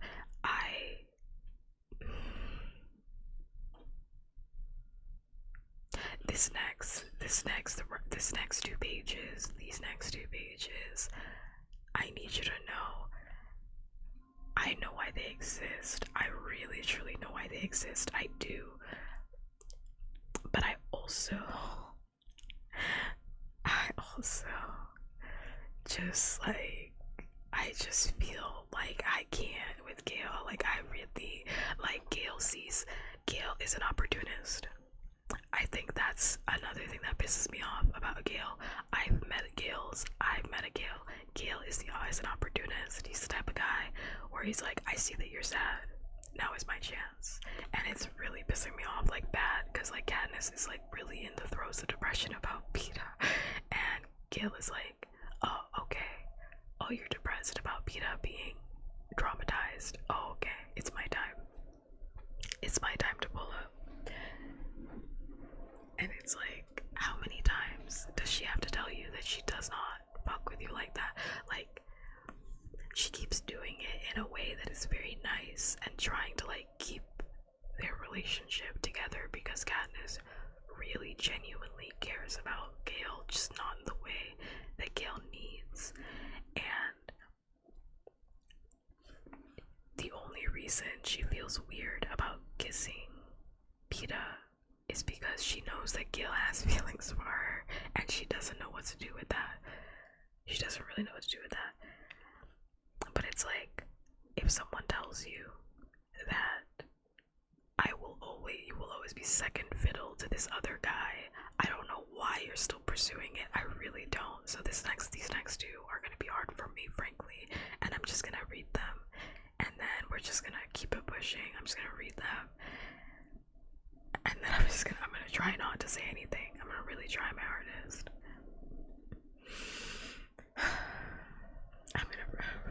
I have to prepare myself because it's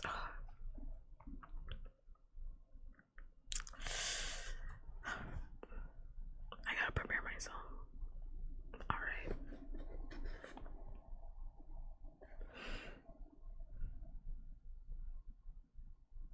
Gale makes a sound of exasperation. Nonetheless, after we dropped off the birds and volunteered to go back to the woods to gather kindling for the evening fire, I find myself wrapped up in his arms. His lips brushing the faded bruises on my neck, working their way to my mouth. Despite what I feel for Peta, this is when I accept deep down that he'll never come back to me, or I'll never go back to him. I'll stay in Dew until it falls, go to the capital, and kill Snow, and then die for my trouble. And then he'll die insane and hating me.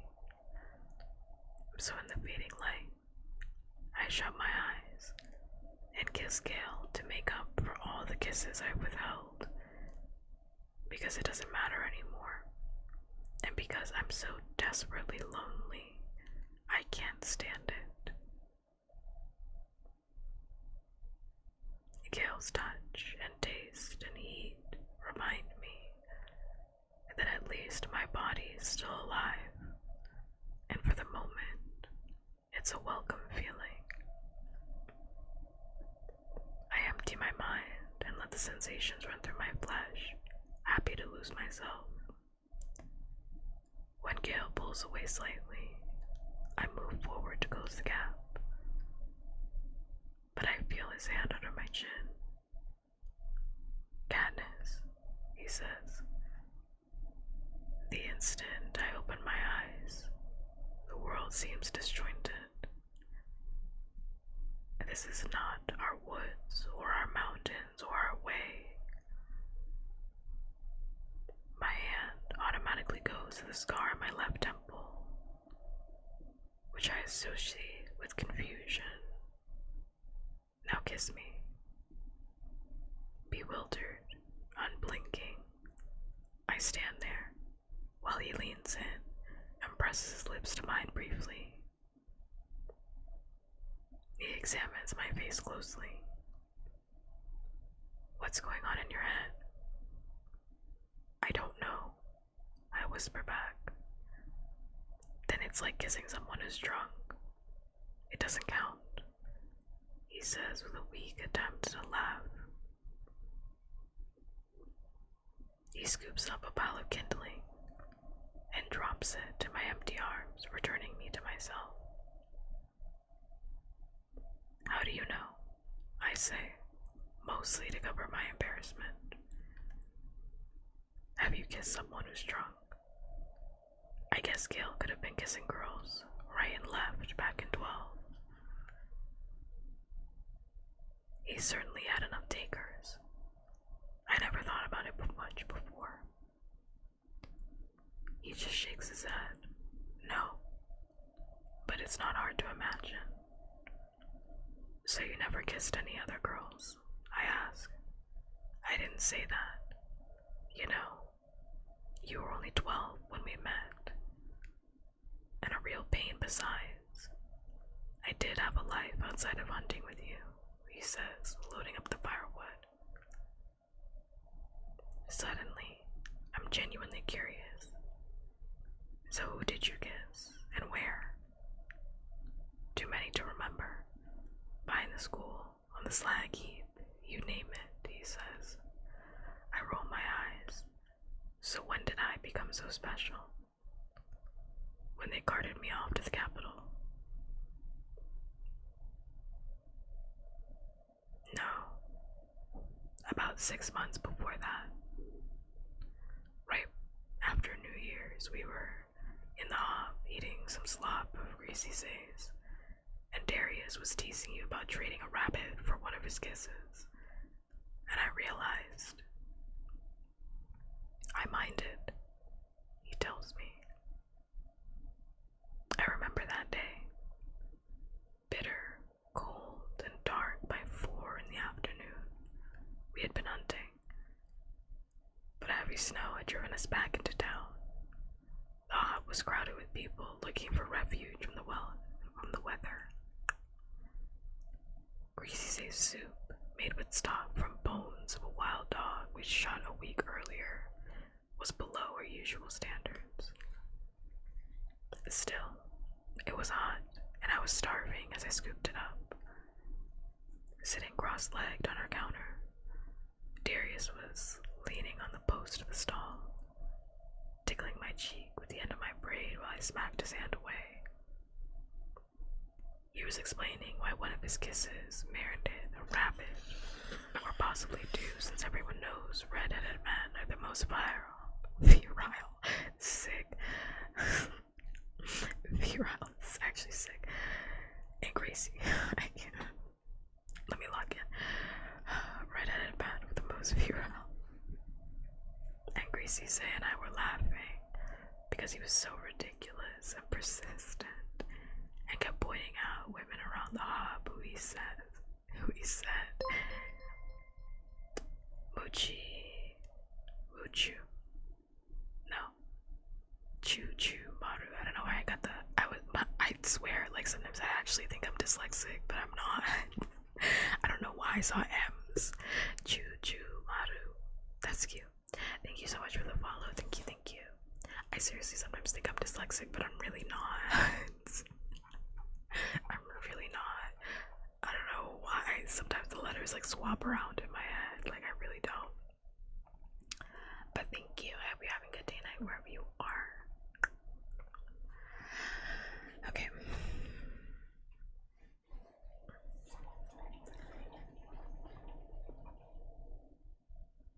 Gracie Say and I were laughing because he was so ridiculous and persistent and kept pointing out women around the hop who he had said had paid far more than a rabbit to enjoy his lips.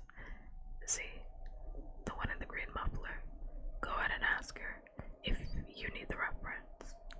1,000,000 miles from here, 1,000,000,000 days ago, this happened. Darius was just joking around, I say. Probably. Although, you'd be the last to figure out if he wasn't, Gail tells me. Take Peta, take me, or even Finnick.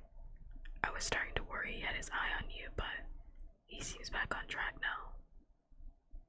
You don't know Finnick if you think he'd love me, I say. Gail shrugs. I know he was desperate. That makes people do all kinds of crazy things. I can't help thinking he's directed at me.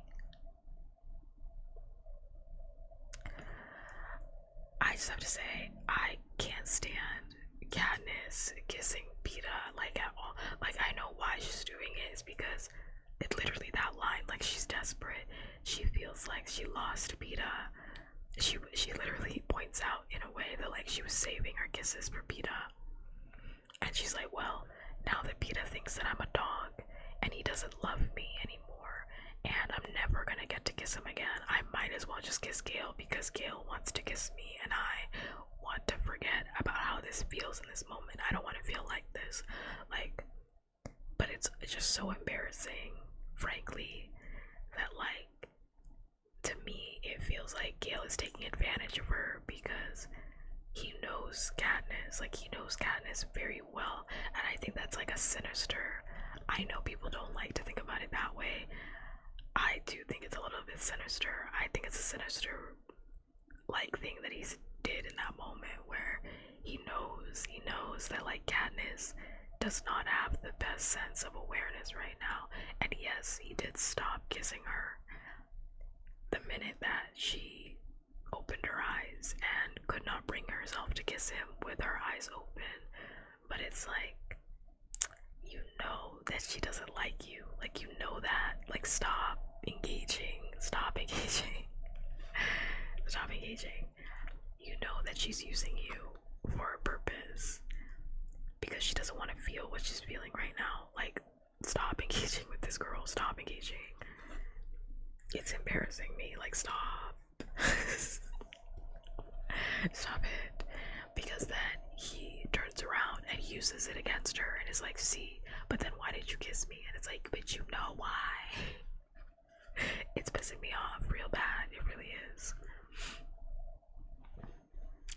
Drink, honestly. If you would like to stay hydrated, you can drink every single time. I've said Gail is pissing me off really bad in this book. Every time, just take a little drink, take a little sip. Every single time I say explicitly, Gail is pissing me off real bad, you will stay so hydrated. I promise you, you really will. Oh, I was just bumped the hell out of the mic. We love that. Okay.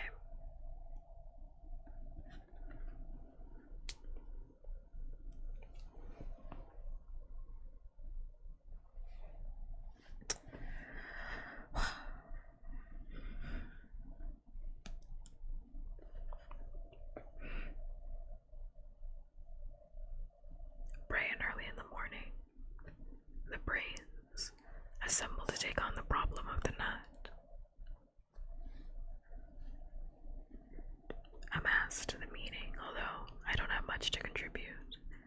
I avoid the conference table and perch in the wide windowsill that has the view of the mountain in question. The commander from 2, a middle-aged woman named Lime, takes us on a virtual tour of the nut, its exterior and fortifications, and recounts the failed attempts to seize it. I've crossed paths with her briefly a couple of times since my arrival, and was dogged by the feeling I'd met her before. She's memorable enough, standing over 6 feet tall and heavily muscled, but it's only when I see a clip of her in the field, leading a raid on the main entrance of the nut, that something clicks, and I realize I'm in the presence of another victor, Lime, the tribute from District 2 who won her Hunger Games over a generation ago. Effie sent her, Dave, among others, to prepare for the Quarter Quell. I've probably got glimpses of her during the games over the years, but she's kept a low profile. With my newfound knowledge of Haymitch's and Finnick's treatment, all I can think is, what did the Capitol do to her after she won?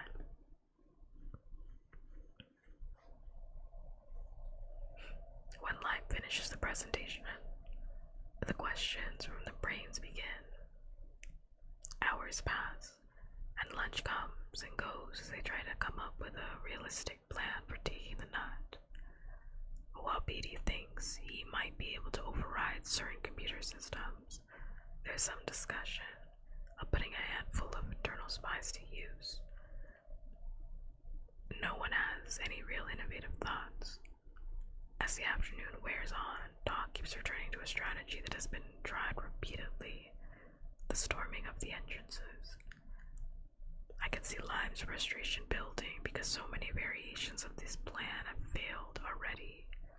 So many of her soldiers have been lost. Finally, she bursts out. The next person who suggests we take the entrances better have a brilliant way to do it, because you're going to be the one leading that mission. Gail, too restless to sit at the table for more than a few hours, has been alternating between pacing and sharing my windowsill. Early on, he seemed to accept Lime's assertion that the entrances couldn't be taken, and dropped out of the conversation early. For the last hour or so, he sat quietly, his brown brow, knitted in concentration, staring at the nut through the window glass. In the silence that follows, life's ultimatum. Hi Billy, I'm doing well, thanks for asking. He speaks up. Is it really so necessary that we take the nut? Or would it be enough to disable it? Thank you for the thirsty, the pull on and the red and mud check. I actually haven't had one. It did stretch a little bit earlier ago.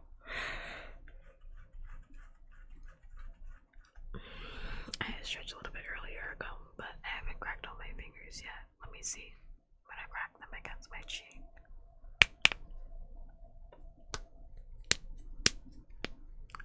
Just a quick crack. And then I actually am a bit thirsty.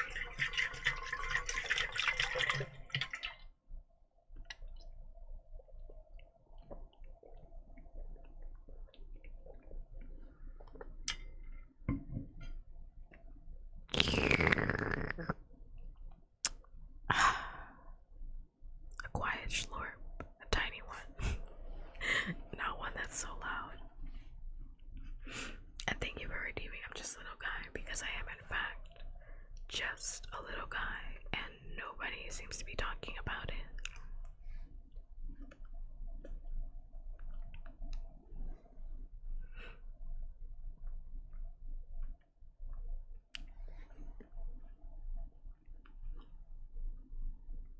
That would be a step in the right direction, says Beatty. What do you have in mind? Think of it as a wild dog den. Gail continues. You're not gonna fight your way in, so you have two choices. Trap the dogs inside, or flush them out. But we tried bombing the entrances, says Lime.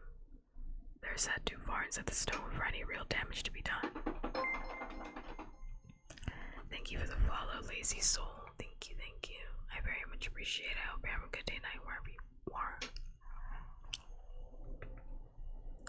Hope you're doing well. I'm gonna add a little heart in your honor.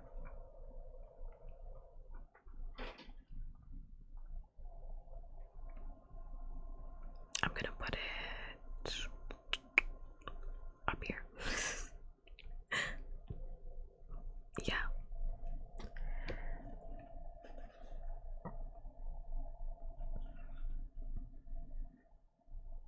I wasn't thinking of that, says Gail. I was thinking of using the mountain. Beatty rises and joins Gail at the window, peering through his ill-fitting glasses. See, running down the sides. Avalanche paths, says Beatty under his breath. They'd be tricky. We'd have to design the detonation sequence with great care. And once it's in motion, we couldn't hope to control it. Raccoon City Morgue. We kill him. You kill him, we'll chill him. How do you do? I think I'm okay. Raccoon City. Is that from like Resident Evil or something? I've never played Resident Evil. I don't know what that is. I've never played a Resident Evil game, but it sounds familiar for some reason.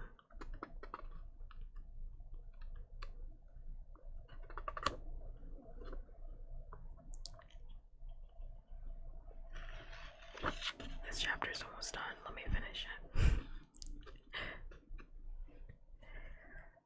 Let me finish.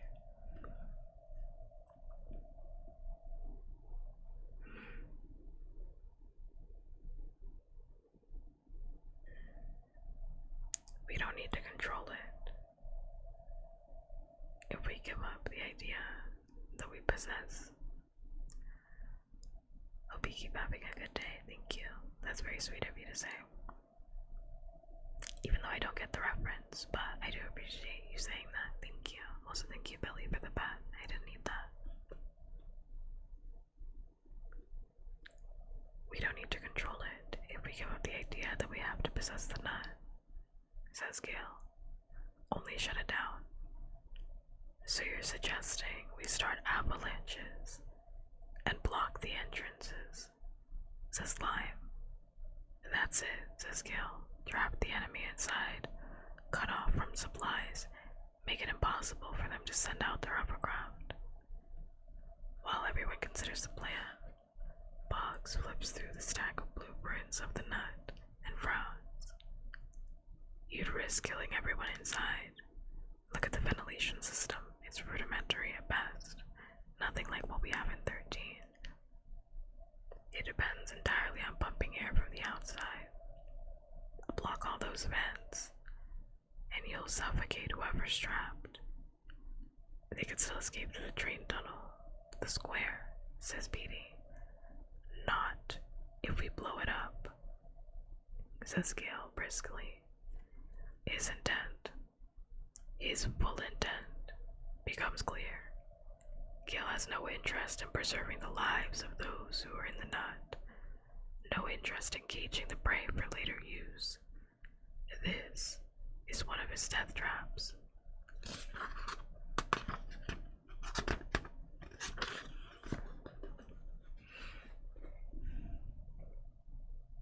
Chapter 15. I don't have anything to say about chapter 14 except for the fact that, like, I'm just once again so tired of Gale, but, like, I understand why Gale exists. Gale is a representation of the anger of war, and also people in war that feel sometimes in war you have to go to the extreme. I don't know about all that. To me, that's wild and fucking crazy. To me, that's absolute fucking insane. Gale is on, like, a murdering pathway for, like, innocent lives, but we'll get to that. In literally this next couple of pages, but it's just like, he's like, yeah, anybody associated with the Capitol will just, like, blow them up, and it's like, it's really more complicated than that, sir. You can't just blow up everybody. You can't blow up everybody that's, like, mildly associated with somebody that wronged you. That's actually a war crime. We're back on this war crime shit every day with Gale. We're back on the war crime pathway. Okay.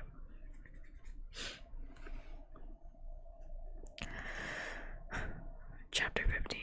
Rolls on page 204. We hit the middle of the book. Yes, middle of the book. Love that for me.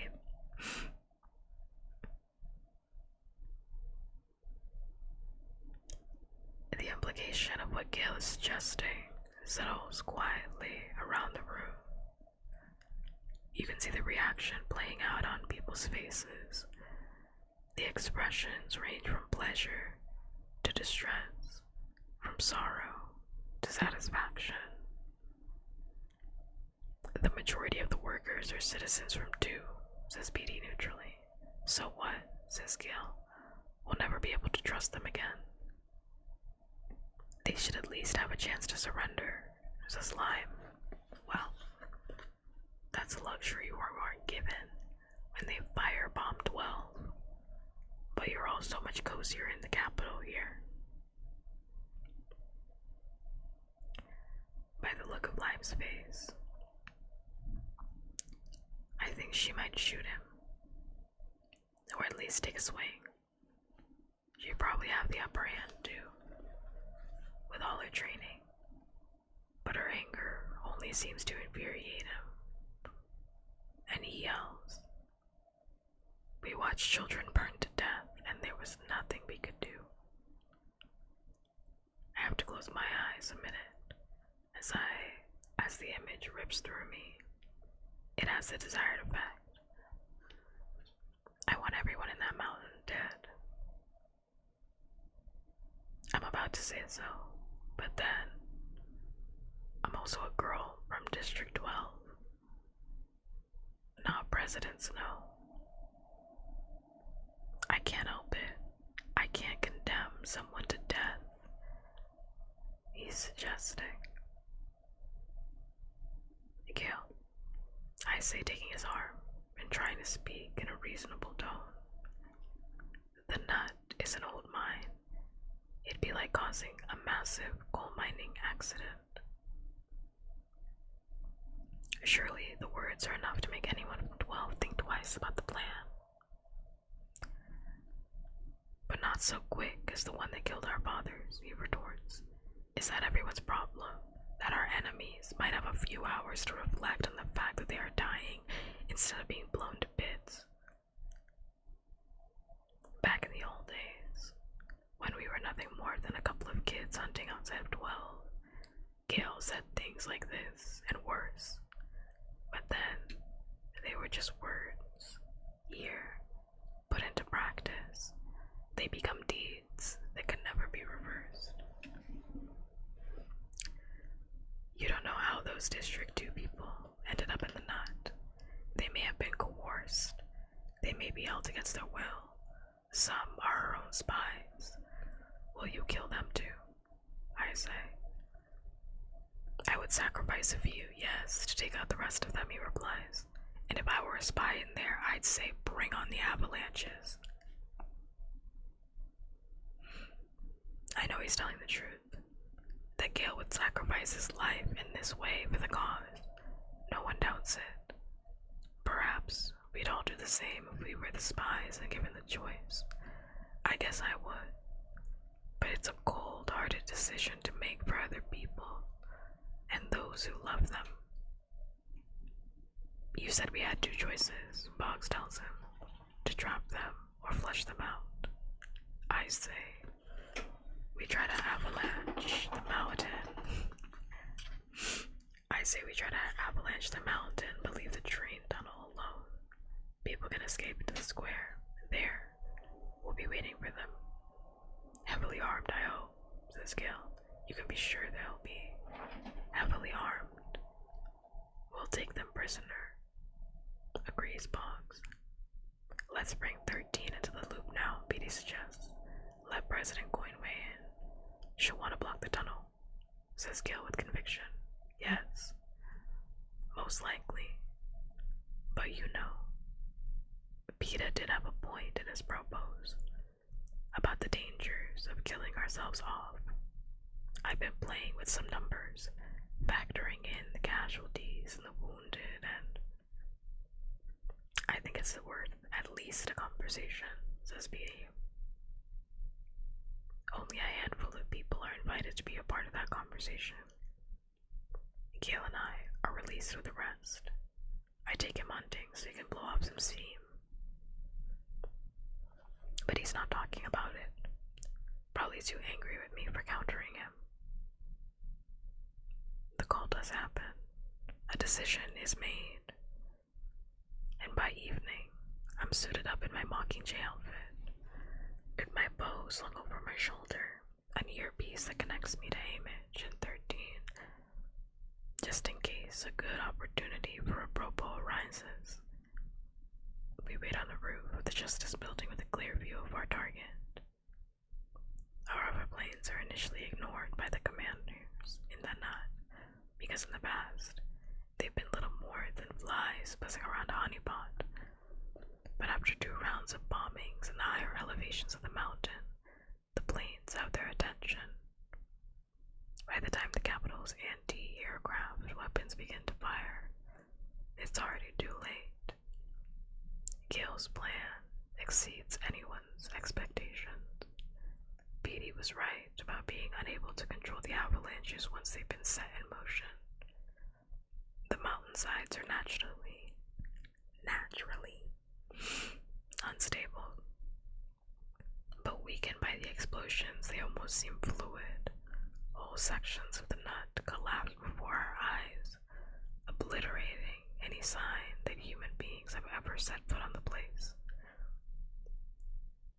We stand speechless, tiny and insignificant, as waves of stone thunder down the mountain, burying the entrances under tons of rock, raising a cloud of dirt and debris that blackens the sky, turning the nut into a tomb. I imagine the hell inside the mountain, sirens wailing, lights flickering into darkness, stone dust choking the air, the shrieks of panicked, trapped beings stumbling madly for a way out, only to find the entrances, the launch pad, the ventilation shafts themselves clogged with earth and rock trying to force its way in. Live wires flung free, fires breaking out, rubble making a familiar path, a maze. People slamming, shoving, scrambling like ants as the hill presses in, threatening to crush their fragile shells. Katniss. Image's voice is in my earpiece, trying to answer back. I find both of my hands are clamped tightly over my mouth. Katniss. On the day my father died, the sirens went off during my school lunch. No one waited for dismissal or was expected to. The response to a mine accident was something outside the control of even the capital. I ran to Prim's class. I still remember her. Tiny at 7, very pale, but sitting straight up with her hands folded on her desk, waiting for me to collect her as I'd promised I would if the sirens ever sounded. She sprang out of her seat, grabbed my coat sleeve, and we wove through the streams of people pouring out onto the street to pool at the main entrance of the mine. We found our mother, clenching the rope that had been hastily strung to keep the crowd back. In retrospect, I guess I should have known there was a problem right then. Because why were we looking for her when the reverse should have been true? The elevators were screeching, burning up and down their cables as they vomited smoke blackened miners into the light of day. With each group came cries of relief, relatives diving under the rope to lead off their husbands, wives, children, parents, siblings. We stood in the freezing air as the afternoon turned overcast. A light snow dusted the earth. The elevators moved more slowly now, and disgorged fewer beings. I knelt on the ground and pressed my hands into the cinders, wanting so badly to pull my father free. If there's a more helpless feeling than trying to reach someone you love who's trapped underground, I don't know it. The wounded, the bodies, the waiting through the night, blankets put around your shoulders by strangers, a mug of something hot that you don't drink.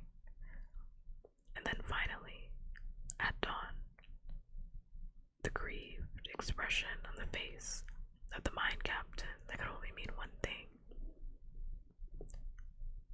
What did we just do? Katniss, are you there? Image is probably making plans to make me fitted of her head shackle at this very moment. I drop my hands. Yes. Get inside, just in case the capital tries to retaliate with what's left of its air force, he instructs. Yes, I repeat. Everyone on the roof, except for the soldiers manning the machine guns, begin to make their way inside as I descend the stairs. I can't help brushing my fingers along the unblemished white marble walls. So cold and beautiful. Even in the capital, there's nothing to match the magnificence. Magnificence. Oh my gosh, I cannot speak. There's nothing to match the magnificence of this old building. But there is no give to the surface. Only my flesh yields, my warmth taken. Stone conquers people every time. I sit at the base of one of the gigantic pillars in the great entrance hall. Through the doors, I can see the white expanse of marble that leads to the steps in the square. I remember how sick I was the day Peeta and I accepted congratulations there for the winning games, worn by the victory door, a feeling in facing the memories of Clove and Cato, particularly Cato's gruesome, slow death by Mutts. Bog crouches down beside me, his skin pale in the shadows. We didn't bomb the train tunnel, you know. Some of them will probably get out, and then we'll shoot them when they show their faces, I ask.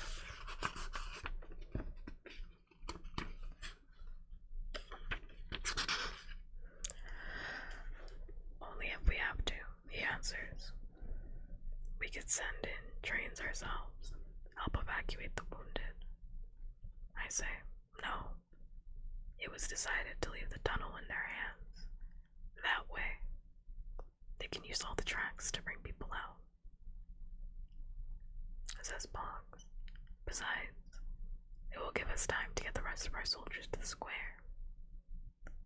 A few hours ago, the square was in no man's land, the front line of the fight between the rebels and the peacekeepers. When Coin gave approval for Gale's plan, the rebels launched a heated attack and drove the capital forces back several blocks so that we would control the train station in the event that the nut fell. Well, it's fallen. The reality has sunk in. Any survivors will escape to the square. I can hear the gunfire starting again, as the peacekeepers are no doubt trying to fight their way in to rescue their comrades. Our own soldiers are being brought in to counter this. You're cold, says Boggs.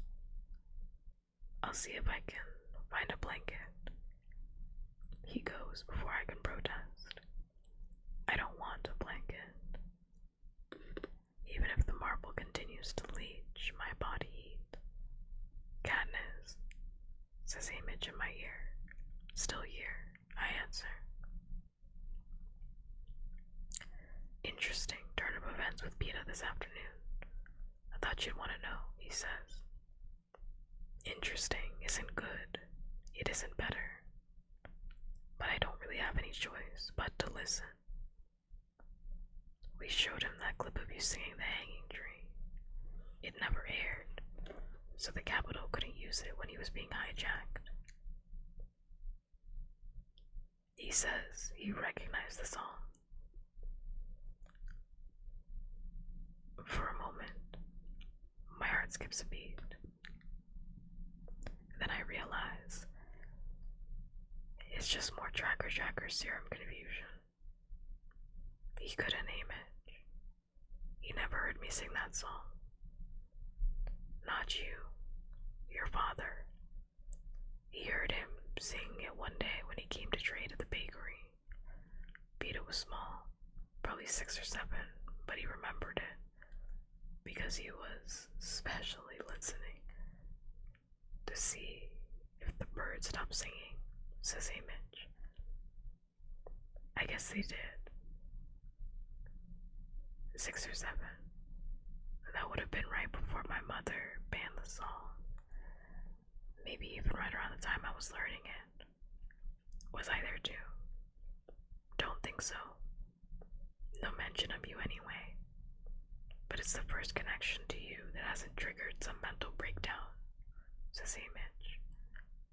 It's something at least, Katniss. My father. He seems to be everywhere today. Dying in that mine. Seeing his way into Peeta's muddled consciousness. Flickering in the look Bog gives me as he protectively wraps the blanket around my shoulders. I miss him so badly it hurts. The gunfire is really picking up outside. Gale hurries by with a group of rebels, eagerly headed for the battle. I don't petition to join the fighters. Not that they would let me. I have no stomach for it anyway. No heat in my blood. I wish Peeta were here. The old Peeta. Because he would be able to articulate why it is so wrong to be exchanging fire when people, any people, are trying to claw their way out of Or is my own history making me too sensitive? Are we at war? Isn't this just another way to kill our enemies? Night falls quickly. Huge, bright spotlights are turned on, illuminating the square. Every bulb must be burning at full wattage inside the train station as well. Even from my position across the square, I can see clearly through the plate glass front of the long, narrow building. It would be impossible to miss the arrival of the train, or even a single person. But hours pass, and no one comes. With each minute, it becomes harder to imagine that anyone survived the assault on the nut. It's well after midnight when Cressida comes to attach a special microphone to my costume. "What's this for?" I ask. Image's voice comes on to explain. "I know you're not gonna like this, but we need you to make a speech." "A speech?" I say, immediately feeling queasy. "I hope you've been well, thank you. I do appreciate it. I will take that thirst to redeem." I've been good.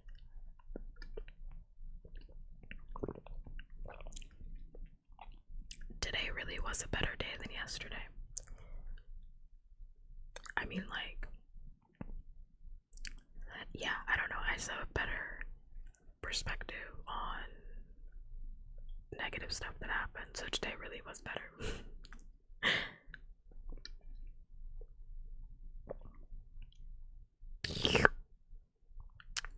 The tiniest slurp. My slurps scare people. It's the tiniest one. It's the tiniest one. That's good. Wait, my arm's gonna crack. Never mind, no it's not. I thought it was gonna be so loud. Wow.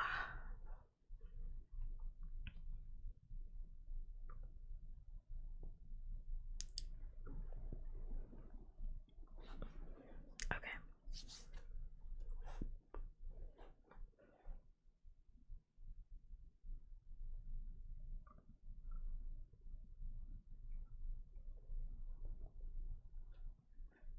Alright. I'm ready.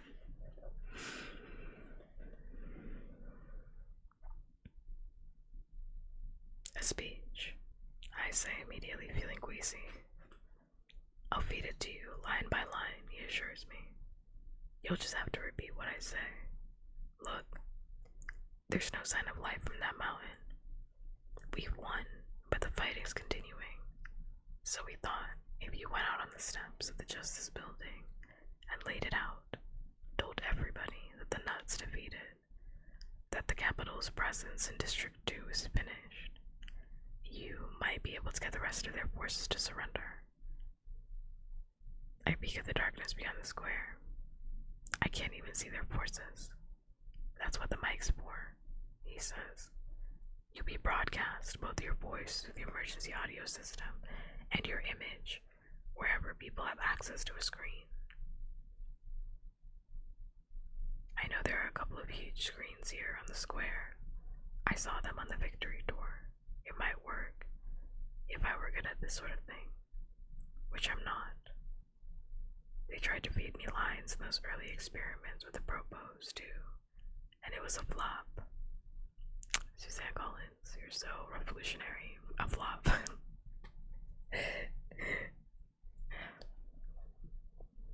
"You could save a lot of lives, Katniss," the image says finally.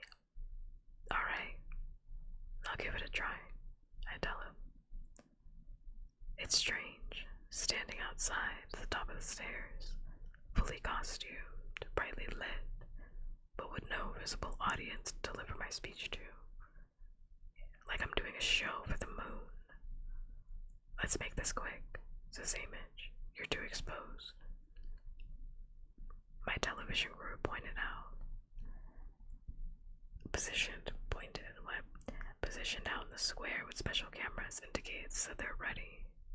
I tell Image to go ahead, and then click on my mic and listen carefully to him to dictate the first first line of my speech. A huge image of me lights up on one of those screens over the square as I begin. People of District 2, this is Katniss Everdeen, speaking to you from the steps of your Justice Building where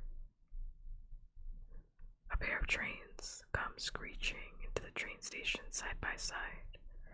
As the doors slide open, people tumble out in a cloud of smoke they brought from the nut. They must have had an inkling of what would await them at the square because you can see them trying to act evasively, most of them flatten on the floor. And a spray of bullets inside the station takes out the lights. They've come armed, as Gale predicted, but they've come wounded as well. The moans can be heard in the otherwise silent night air. Someone kills the light on the stairs, leaving me in the protection of shadow. A flame blooms inside the station. One of the trains must actually be on fire, and a thick, black smoke billows against the windows. Left with no choice, the people begin to push out into the square, choking, but defiantly waving their guns. My eyes dart around the rooftops that ring the square. Every one of them has been fortified with rebel-manned machine gun nests.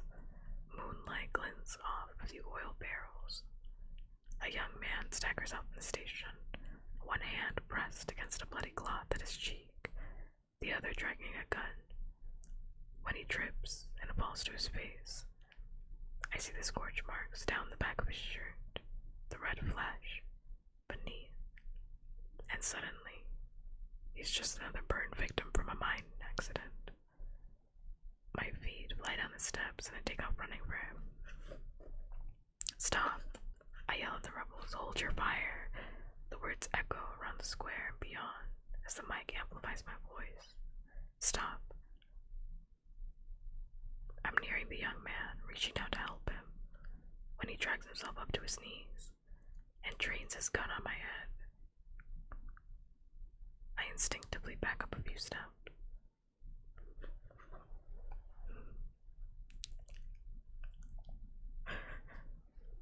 Raise my bow over my head to show my intention was harmless.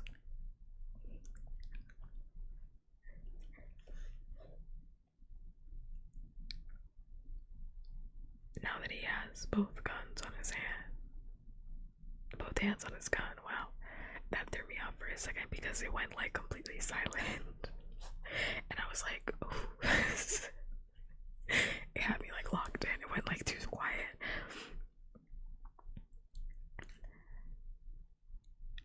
Now that he has both hands on his gun, I notice the ragged hole in his cheek or something. Falling stone, maybe, punctured the flesh. He smells of burning things, air and meat and fuel.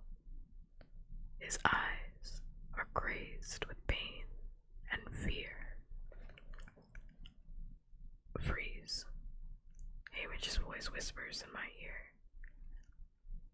I follow his order, realizing that this is what all of District 2, maybe all of Panem maybe, must be seeing at the moment. The Mockingjay at the mercy of a man with nothing to lose. His garbled speech is barely comprehensible. Give me one reason I shouldn't shoot you. The rest of the world recedes. There is only me looking into the wretched eyes of the man from the nut who asks for one reason. Surely, I should be able to come up with thousands. But the words that make it to my lips are, I can't. Logically, the next thing that should happen is that the man is pulling the trigger. But he's perplexed, trying to make sense of my words. I experience my own confusion as I realize what I've said is entirely true. And the noble impulse that carried me through the square is replaced by despair. I can't. That's the problem, isn't it? I lower my bow. We blew up your mine. You burned my district to the ground. We've got every reason to kill each other, so do it. Make the capital happy. I'm done killing their slaves for them. I drop my bow on the ground and give it a nudge with my boot. It slides across the stone and comes to rest at his knees. I'm not their slave, the man mutters. I am, I say. That's why I killed Cato. And he killed Thresh. And he killed Clove. And she tried to kill me. It just goes around and around, and who wins? Not us, not the districts. It's always the capital. But I'm tired of being a piece in their games. Peta, on the rooftop the night before our first Hunger Games, he understood it all before we even stepped foot in the arena. I hope he's watching now, that he remembers that night as it happened, and maybe forgives me when I die. Keep talking. Tell them about watching the mountain go down, Hamish insists. When I saw the mountain fall tonight, I thought, they've done it again. Got me to kill you, the people in the districts. But why did I do it? District 12 and District 2 have no fight except the one the capital gave us. The young man blinks at me uncomprehendingly. I sink on my knees before him, my voice low and urgent. And why are you fighting with the rebels on the rooftops? With Lime, who was your victor? With people who were your neighbors, maybe even your family? I don't know, says the man, but he doesn't take his gun off me. I rise and turn slowly in a circle, addressing the machine guns. And you up there. I come from a mining town. Since when do miners condemn other miners to do that kind of death? And then stand by to kill whoever manages to crawl from the rubble? Who is the enemy? Whispers Hamish. These people. I indicate. The wounded bodies in the square are not your enemy. I whip back around at the train station.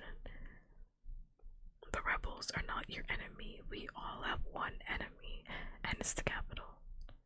This is our chance to put an end to their power, but we need every district person to do it. The cameras are tight on me as I reach out my hand to the man, to the wounded, to the reluctant rebels across Panem. Please, join us. My words sing in the air. I look to the screen, hoping to see them recording some wave of reconciliation going to the crowd. Instead, I watch myself get shot on television.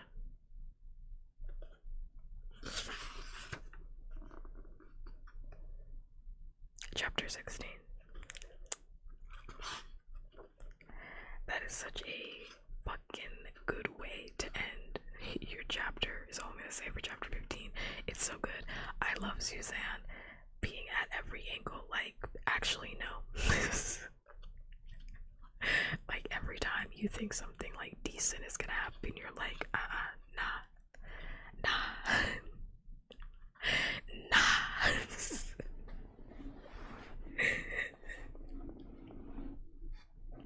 She's like, yeah, Katniss gave that bomb-ass speech, right?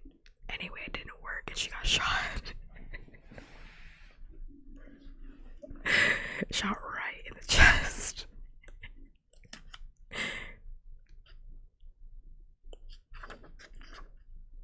Anyway. Hilarious. Quite funny. quite funny to me, quite funny, is the same thing as Peta, as Katniss thinking that she's gonna like spend the rest of her time in District 13 making out with Peta, only for Peta to literally choke her out so bad she has to wear a cast around her neck and hang out in a wheelchair for weeks. Sick. Sick. Like shit, I remember the first time I read that. I swear to you, I could not put this book down. I swear to you, this book is like non-stop, like psych. You thought I was just like, okay, like one more chapter. Every book was like, I need one more chapter, just one more, and then I'll be able to go to sleep, and then I'll be able to go to sleep. Because it's like, what do you mean? Her speech didn't work. She delivered a good speech. What do you mean? This is the point in the book where the speech was supposed to work, and then they joined forces. Instead, she's like, no, I watched myself get shot. It's so good. It's so good.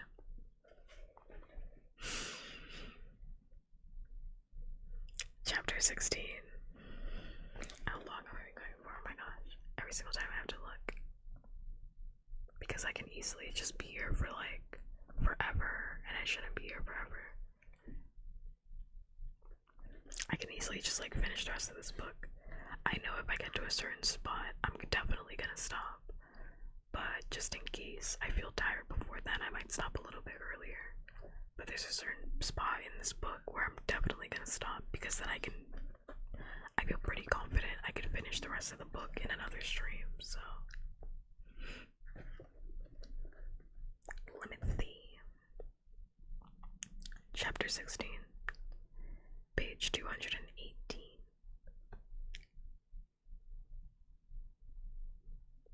Always.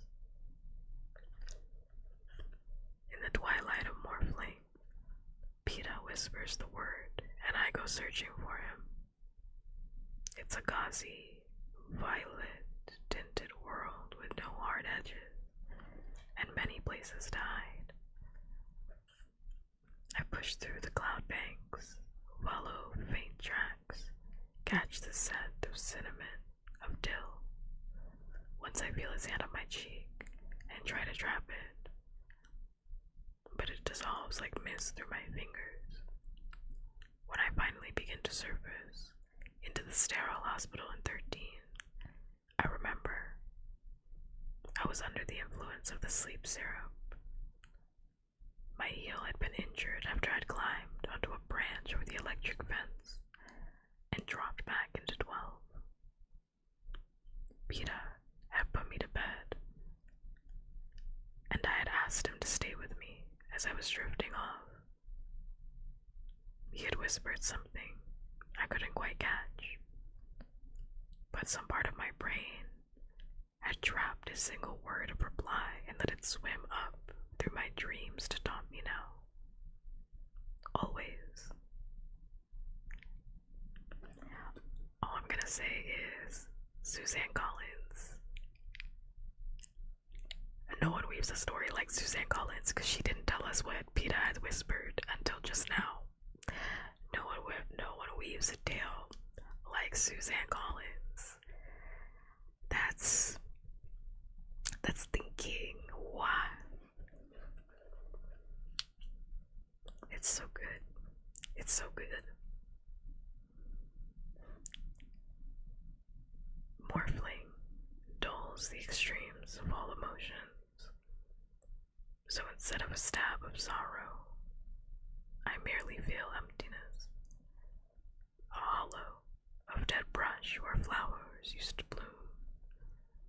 Unfortunately, there's not enough of the drug left in my veins for me to ignore the pain in the left side of my body. That's where the bullet hit. My hands fumble over the thick bandages encasing my ribs and wonder what I'm still doing here. It wasn't him, the man kneeling before me on the square, the burned one from the nut. He didn't pull the trigger. It was someone further back in the crowd. was less of a sense of penetration than the feeling that I'd been struck with a sledgehammer. Everything after the moment of impact is confusion, riddled with gunfire. I try to sit up, but the only thing I manage is a moan. The white curtain that divides my bed from the next patient's whips back, and Joanna Mason stares down at me. At first, I feel threatened because she attacked me in the arena. I have to remind myself that she did it to save my life. It was part of the rebels' plot. But still, that doesn't mean that she doesn't despise me. Maybe her treatment of me was all an act for the Capitol. I'm alive, I say rustily. No kidding, brainless. Joanna walks over and plunks down on my bed, sending spikes of pain shooting across my chest. When she grins at my discomfort, I know we're not in for some warm reunion scene. Still a little sore. With an expert hand, she quickly detaches the morphling drip from my arm and plugs it into a socket taped in the crook of her own. They started cutting back my supply a few days ago, afraid I'm going to turn into one of those freaks from Six. I've had to borrow from you whenever the coast was clear. Didn't think you'd mind. Mind? How can I mind when she was almost tortured to death by snow after the quarter quell? I have no right to mind, and she knows it. Joanna sighs as the morphling enters her bloodstream. Maybe they were onto something in Six. Drug yourself out and plant flowers on your body. Not such a bad life. Seemed happier than the rest of us anyway. In the weeks since I'd left 13, she's gained some weight back. A soft down of hair sprouted on her shaved head, helping to hide some of the scars. But if she's siphoning off my morphling, she's struggling. They've got this head doctor who comes around every day, supposed to be helping me recover, like some guy who spent his life in this rabbit warren's gonna fix me up. Complete idiot. At least 20 times a session he reminds me I'm totally safe. I manage a smile. It's truly a stupid thing to say to us. I read that line again. I'm laughing at Joanna. I can't. She's gonna make me cough.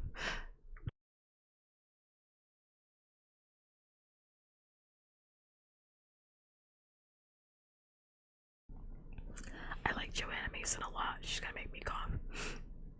I had a coughing session. Wow.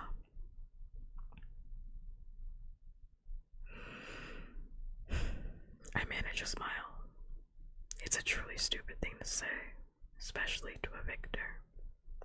As if such a state of being ever existed, anyone, for anywhere. How about you, Mockingjay? You feel totally safe? Oh yeah. Right up until I got shot, I say. Please. That bullet never even touched you. Send us out of that. I think of the layers of protective armor in my Mockingjay outfit, but the pain came from somewhere. Oh wow, I'm clocking out. My reading comprehension is clocking out for real. But the pain came from somewhere. Broken ribs. Not even. Bruised pretty good. The impact ruptured your spleen. They couldn't repair it. She gives a dismissive wave of her hand. Don't worry. You don't need one. And if you did, they'd find you one, wouldn't they? It's everybody's job to keep you alive. Is that why you hate me? I ask.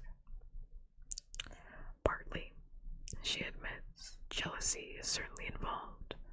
I also think you're a little hard to swallow with your tacky romance drama and your defender of the helpless act. isn't an act, which makes you more unbearable. Please feel free to take this personally. You should have been the Mockingjay. No one would have to have fed you lines, I say. True. But no one likes me, she tells me. They trusted you, though, to get me out, I remind her, and they're afraid of you. Here, maybe. In the capital, you're the only one they're scared of now. Gail appears in the doorway, and Joanna neatly unhooks herself and reattaches me to the morphling drip. Your cousin's not afraid of me, she says confidentially. Confidentially. I don't know why that word is. I thought of it as a confidentiality. I was like, okay. Confidentially. Wow. She scoots off my bed and crosses the door, nudging Gail's leg with her hip as she passes him. Are you gorgeous? We can hear her laughter as she disappears down the hall. I raise my eyebrows at him as he takes my hand. Terrified, he mounts. I laugh, but it turns into a wince. Easy. He strokes my face as the pain ebbs. You've got to stop running straight into trouble. I know. But someone blew up a mountain, I answer. Instead of pulling back, he leans in closer, searching my face. You think I'm heartless? I know you're not. But I won't tell you it's okay, I say. Now he draws back, almost impatiently. Katniss, what difference is there really between crushing our enemy in a mine or blowing them out of the sky with one of Petey's arrows? The result is the same. I don't know. We were under an attack and ate, for one thing. The hospital was under an attack. I say, yes. And those Heifer planes came from District 2, he says, so by taking them out, we prevented further attacks. But that kind of thinking, you could turn it into an argument for killing anyone at any time. You could justify sending kids into the Hunger Games to prevent the districts from getting out of line, I say. I don't buy that, he tells me. I do, I reply. It must be those trips to the arena. Fine. We know how to disagree, he says. We always have. Maybe it's good. Between you and me. We've got District 2 now. Really? For a moment, a feeling of triumph flares up inside of me. And then I think about the people in the square. Was there fighting after I was shot? Not much. The workers from the nut turned on the Capitol soldiers. The rebels just sat by and watched. He says, actually the whole country just sat by and watched. Well, that's what they do best, I say. You think that losing a major organ would entitle you to lie around a few weeks, but for some reason, my doctors want me up and moving almost immediately. Even with the morphling, the internal pain's severe the first few days, but then it just slacks off considerably. The soreness from the bruised ribs, however, promises to hang on for a while. I begin to resent Joanna dipping into my morphling supply, but I still let her take whatever she likes. Rumors of my death have been running rampant, so they send in the team to film me in my hospital bed, show off my stitches and impressive bruising, and congratulate the districts on their first successful battle for unity. And then I warn the capital to expect us soon. As part of my rehabilitation, I take short walks above ground each day. One afternoon, Plutarch joins me and gives me an update on our current situation. Now that District 2 is allied with us, the rebels are taking a breather from the war to regroup. Fortifying supply lines, seeing to the wounded, reorganizing their troops.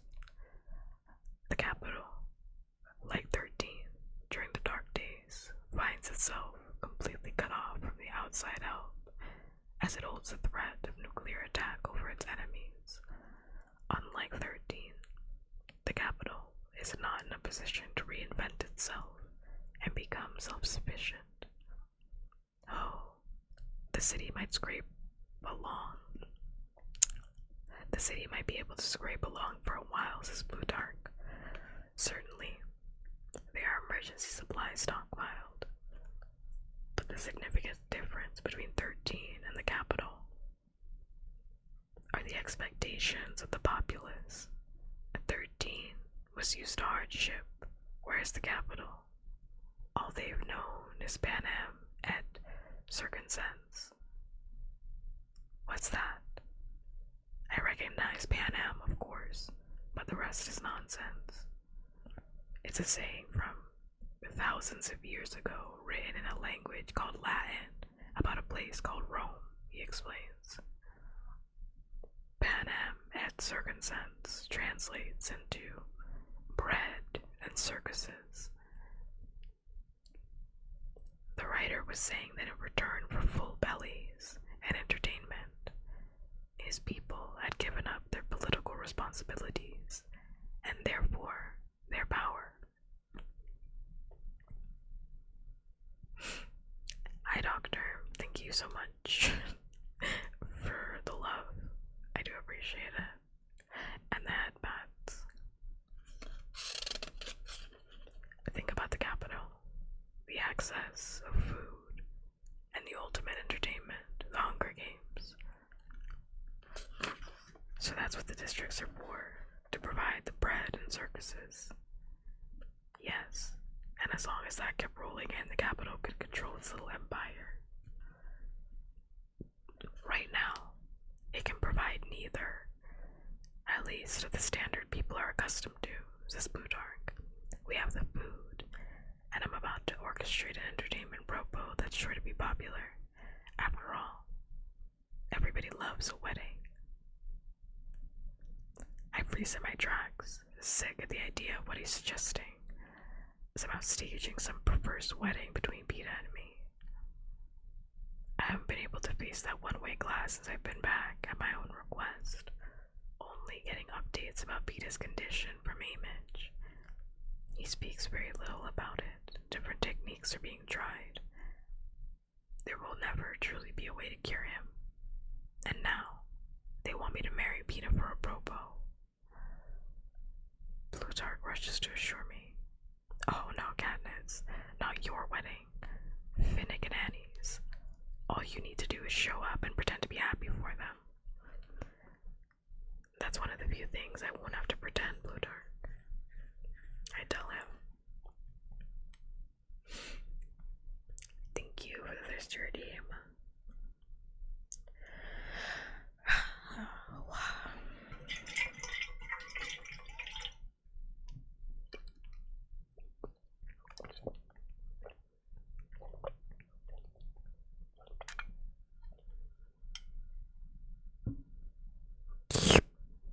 That's it. Just the tiniest bit.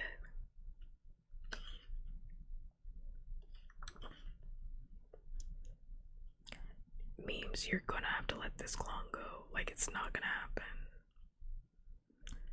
I already told you I'm not clawing in this goddamn thing. I'm not clawing again. Obsessed with this clone.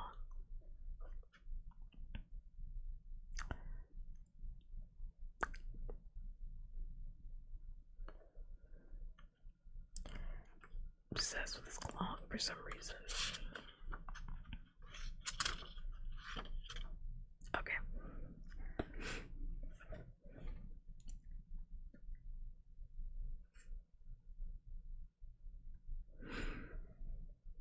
The next few days bring a flurry of activity as the event is planned. The differences between the capital and 13 are thrown into sharp relief by the event. Wow. When Coin says wedding, she means two people signing a piece of paper and being assigned a new compartment. Plutarch means hundreds of people dressed in finery at a 3-day celebration. It's amusing to watch them haggle over the details. Plutarch has to fight for every guest, every musical note. After coin vetoes at dinner, entertainment, and alcohol, Plutarch yells, "What's the point of the propo if no one's having any fun?" It's hard to put a game maker on a budget, but even a quiet celebration causes a stir in 13, where there seems to have no holidays at all. When it's announced that children are wanted to sing District 4's wedding song, practically every kid shows up. There's no shortage of volunteers to help make decorations. In the dining hall, people chat excitedly about the event. Maybe it's more than festivities. Maybe it's that we are all so starved for something good to happen that we want to be a part of it. It would explain why, when Plutarch has a fit over what the bride will wear, I volunteer to take Annie back to my house in 12, where Cinna left a variety of evening clothes in a big storage closet downstairs. All of the wedding gowns he designed for me went back to the capital, but there are some dresses I wore on the victory tour. I'm a little leery about being with Annie, since all I really know about her is that Finnick loves her, and everybody thinks she's mad.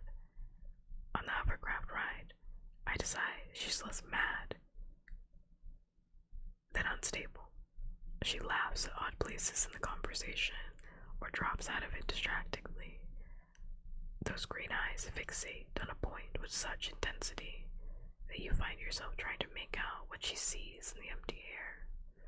Sometimes, for no reason, she presses both her hands over her ears, as if to block out a painful sound. Alright, she's strange, but if Finnick loves her, that's good enough for me. I've got permission for my prep team to come along, so I'm relieved of having to make any fashion decisions. When I open the closet, we all fall silent because Cinna's presence is so strong in the flow of the fabrics. Then Octavia drops to her knees, rubs the hem of the skirt against her cheek, and bursts into tears. "It's been so long," she gasps, "since I've seen anything pretty." Despite the reservations on Coin's side that it's too extravagant, and on Plutarch's side that it's too drab, the wedding is a smash hit. The 300 lucky guests culled from 13, and the many refugees wear their everyday clothes. The decorations are made from autumn foliage. The music is provided by a choir of children accompanied by the lone fiddler who made it out of 12 with his instrument. So it's simple, frugal by the capital standards. It doesn't matter because nothing can compete with the beauty of the couple. It isn't about their borrowed finery. Annie wears a green silk dress I wore in 5. Finnick won a Pita suit, so they alter, although the clothes are striking.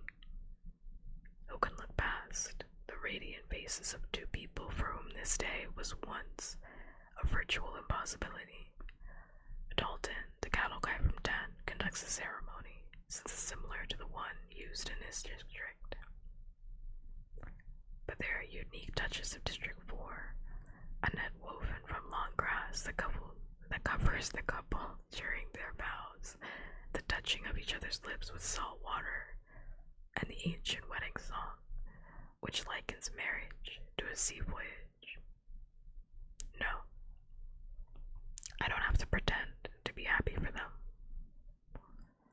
After the kiss that seals the union, the cheers, and a toast with apple cider, the fiddler strikes up a tune and turns every head from 12. We may have been the smallest, poorest district in Pan Am, but we know how to dance.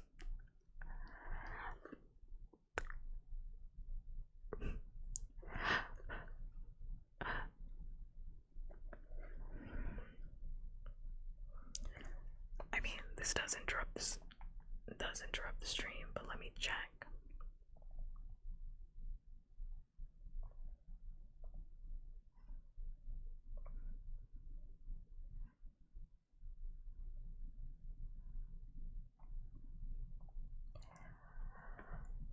mean, that's more of like a memes thing, since memes is my mod. Like, you know, if there's, it's fine. But if, you know, that's why I say, like, you know, feel free to like message the mods. Feel free to like message the mods and like let them know. I'll deal with it right now. I already got it, it's fine. Yeah, I already got it. It's cool. But I'm always like, feel free to like message the mods and like let them know. Like, let them know memes is the resident mod.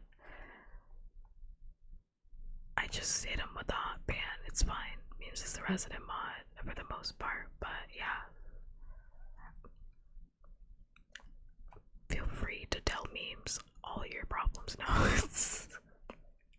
if it relates to something like that, so that it doesn't disrupt the flow of stream or anything. Because I mean, like, it was marked as spam, so I would have seen it, or memes could have seen it after stream was done anyway. And they hadn't said anything, so.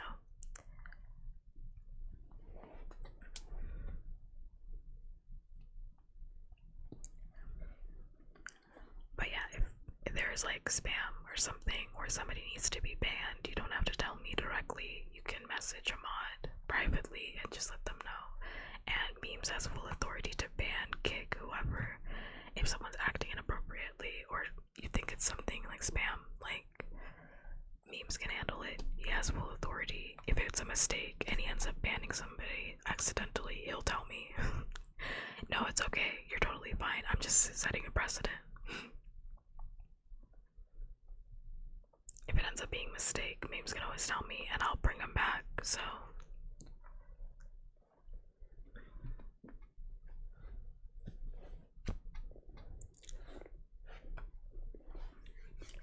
But you know, thanks for telling me.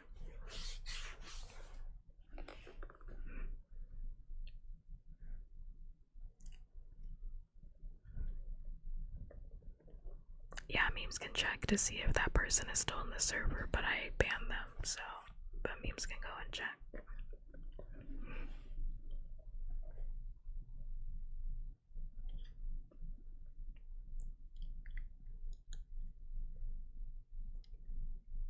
Alright, where were we? Page 226. Let's see.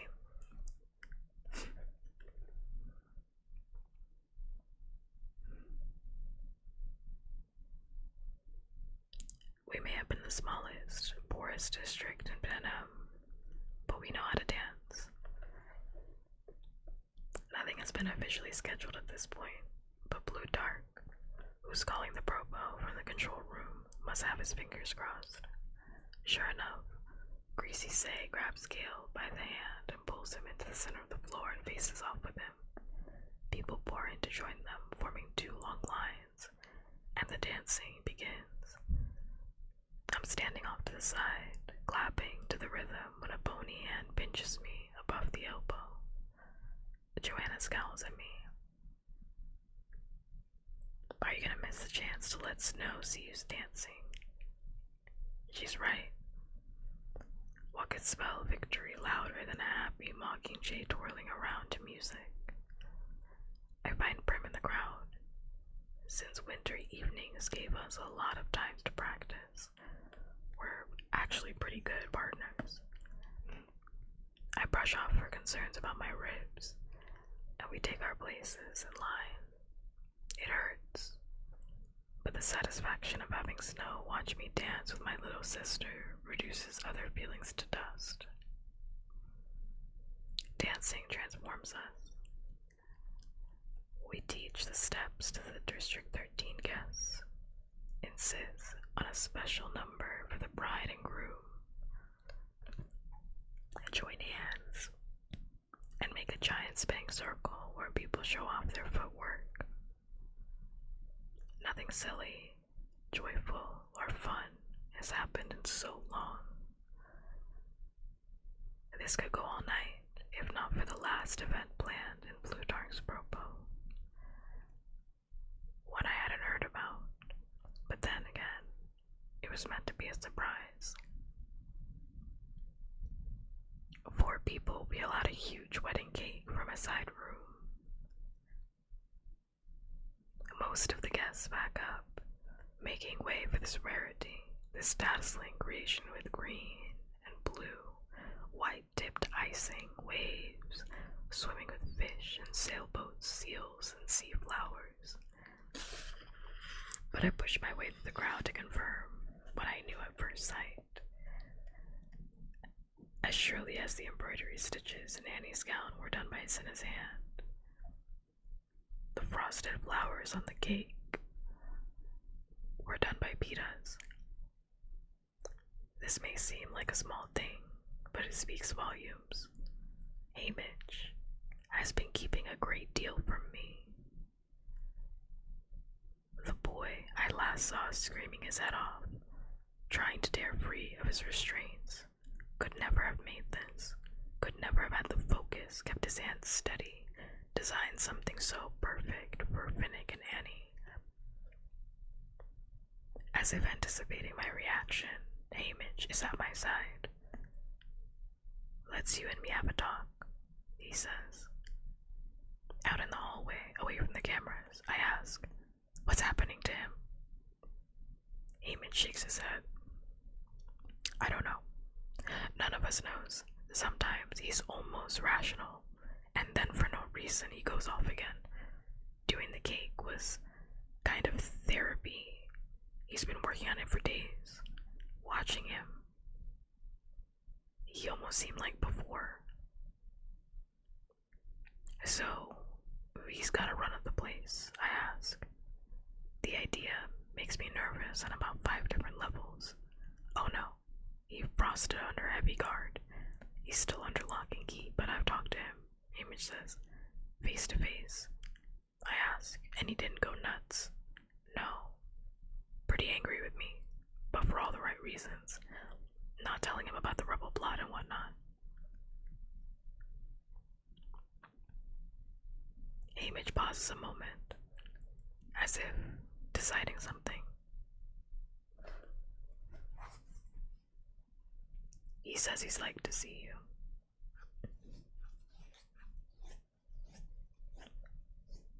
I'm on a frosting sailboat, tossed around by blue-green waves, the deck shifting beneath my feet. My palms press into the wall to steady myself. This wasn't a part of the plan. I wrote Peta off in 2. Then I was to go to the capital, kill Snow, and get taken out myself. The gunshot was only a temporary setback. I was never supposed to hear the words, "He says he'd like to see you." But now that I have, there's no way to refuse. I just think this is really funny too, because like Katniss was like, she like threw herself entirely off the deep end. Like she threw herself the minute that she saw Peta like that, she threw herself entirely off the deep end. And she was like, "Yeah, okay, I guess I'm gonna like make out with Gale in the woods. I don't even fucking like Gale, but I'm gonna make out with Gale in the woods because I'm never seeing Peta ever again. And I want to feel comforted by kisses, so I'm gonna make out with Gale in the woods. I was saving all my kisses for Peta." And she's like, "Fuck." Fuck. He's actually recovering. Shit.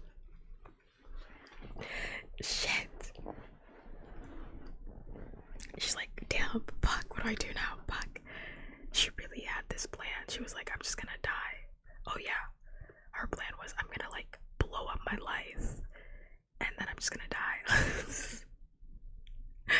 I'm gonna blow up my life. I'm gonna like make out with my best friend. I'm gonna like go into districts, get shot by a gun. I'm gonna go kill Snow in the capital, and then Snow's people are gonna kill me, and then yeah, that's my life. That's the rest of my life.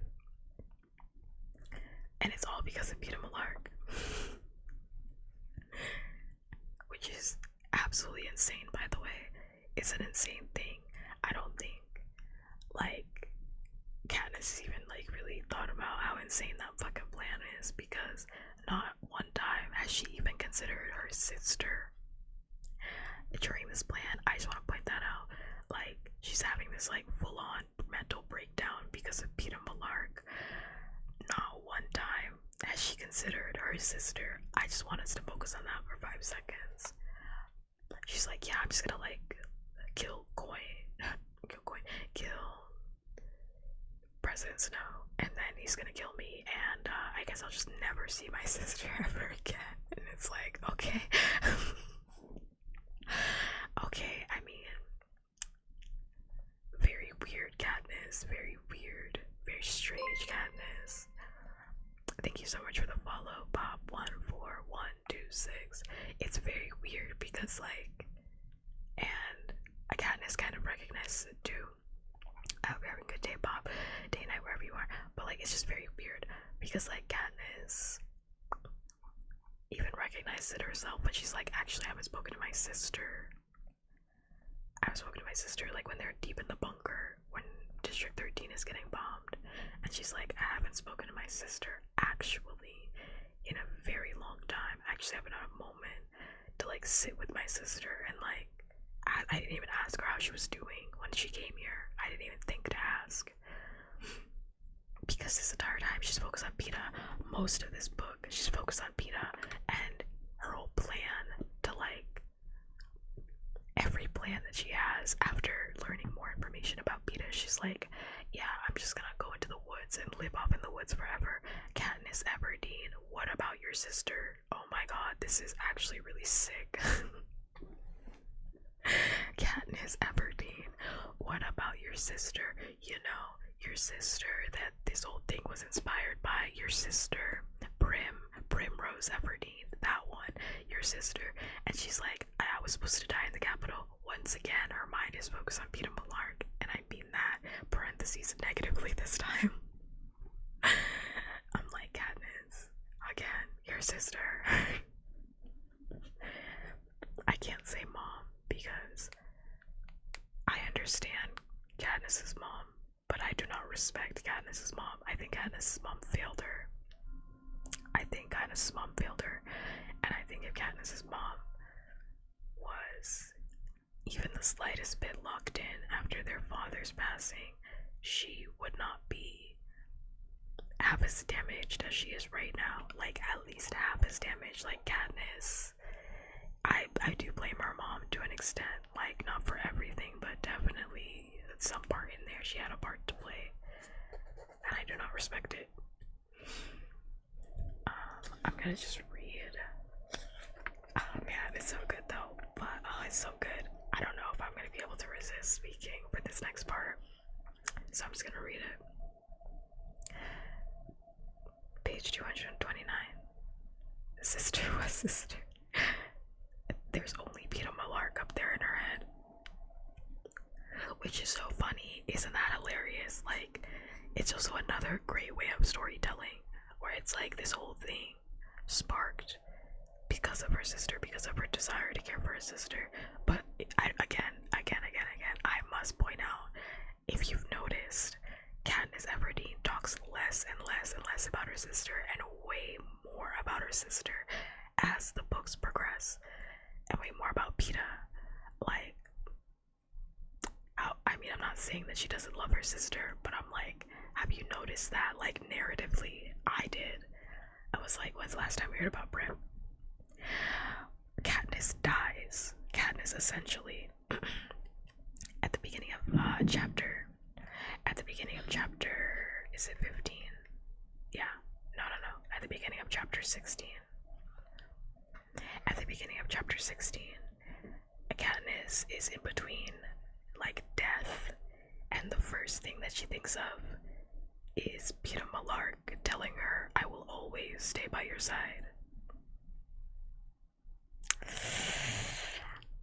Like, I don't know what you want me to do with that information. Like, why is your sister not there? I mean, like, I love it in a romantic sense, but when I think about it, I'm like, when I think about it a little bit, I'm like, alright, Katniss. And then she's like, I don't know if I love him, but I think about him more than my flesh and blood, who I very willingly jumped at the chance to go into this death battle for. Like,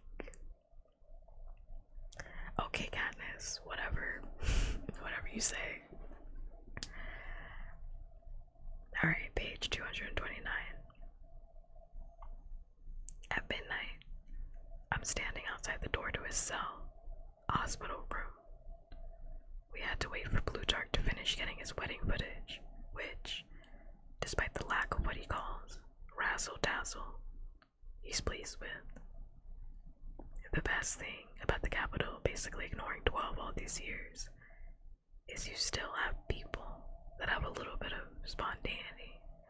The audience eats that up. Like when Pina announced he was in love with you, or he did the trick of the berries. Makes for good television. I wish I could meet with Pina privately. But the audience of doctors is assembled behind the one-way glass. Clipboards ready, pens poised. When Image gives me the okay in my earpiece, I slowly open the door. Those blue eyes lock on me instantly. He's got 3 restraints on each arm and a tube that can dispense a knockout drug just in case he loses control. He doesn't fight to free himself, though, only observes me with a wary look of someone who still hasn't ruled out that he's in the presence of a mutt. I walk over until I'm standing about a yard from my bed. There's nothing to do with my hands, so I cross my arms protectively over my ribs before I speak. Hey. Hey, he responds. It's like his voice. Almost his voice. Except there's something new in it. An edge of suspicion and reproach.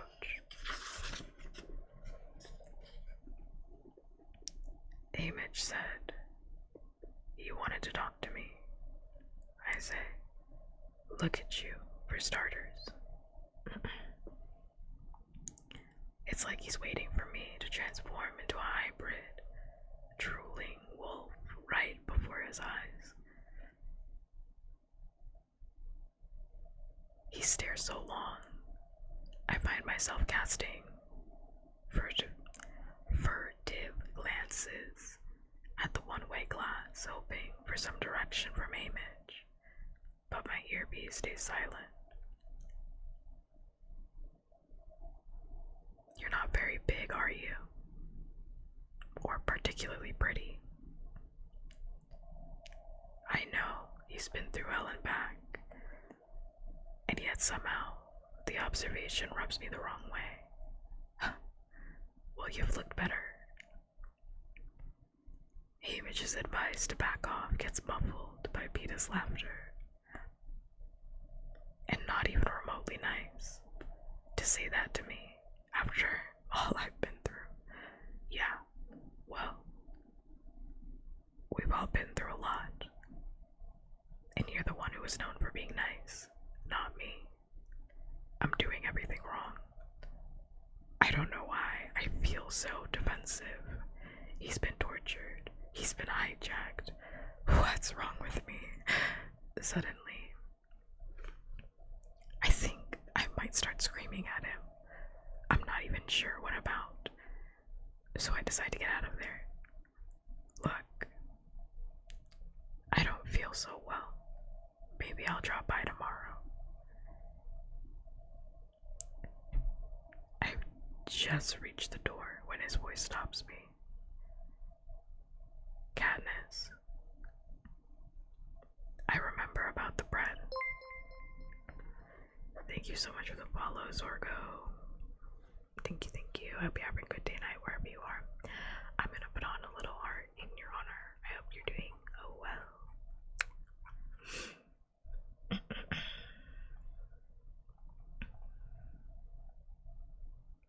Put that one right there.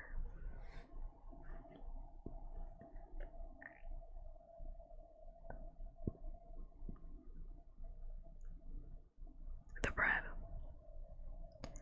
Our one moment of real connection before the Hunger Games.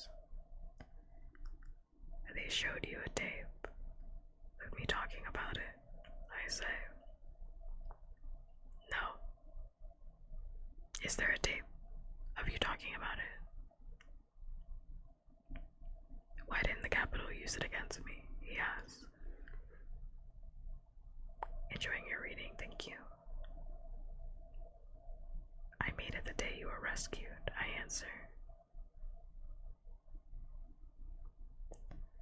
The pain in my chest wraps around my ribs like a vice. The dancing was a mistake. So what do you remember? You. In the rain, he says softly, digging our trash bins, burning the bread, my mother hitting me, taking the bread out for the pig, but then giving it to you instead. That's it. That's what happened, I say. The next day, after school, I wanted to thank you, but I didn't know how. We were outside at the end of the day. I tried to catch your eye. You looked away. And then for some reason,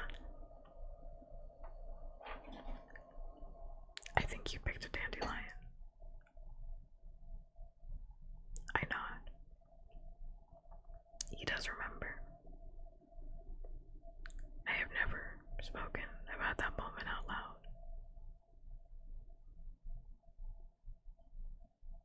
I must have loved you a lot. You did. My voice catches, and I pretend to cough. And did you love me? He asks. I keep my eyes on the tile floor. Everyone says I did. Everyone says that's why Snow had you tortured to break me. That's not an answer, he tells me. I don't know what to think when they show me some of the tapes. In that first arena, it looked like you tried to kill me with those tracker jackers. I was trying to kill all of you. I say, you had me tread. Later, there's a lot of kissing. Didn't seem very genuine on your part. Did you like kissing me? He asks. Sometimes, I admit. You know people are watching us now. I know. What about Gail? He continues. My anger's returning. I don't care about his recovery. This isn't the business of the people behind the glass. He's not a bad kisser either, I say shortly. And it was okay with both of us. You kissing the other, he asks. No, it wasn't okay with either of you. But I was asking your permission, I tell him.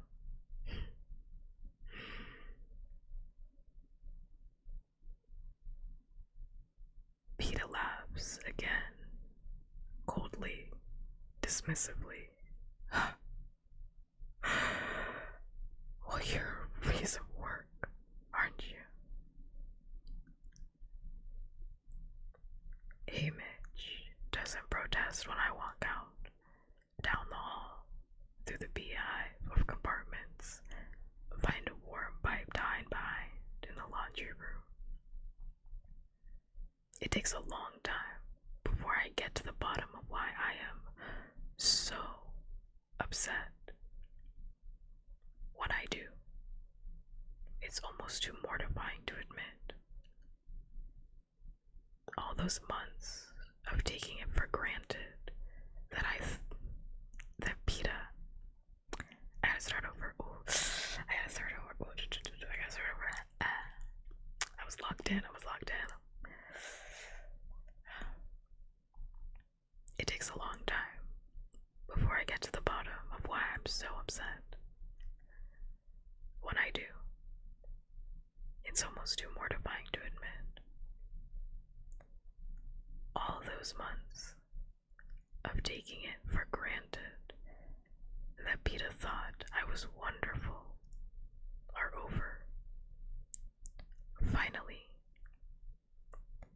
can see me for who I really am.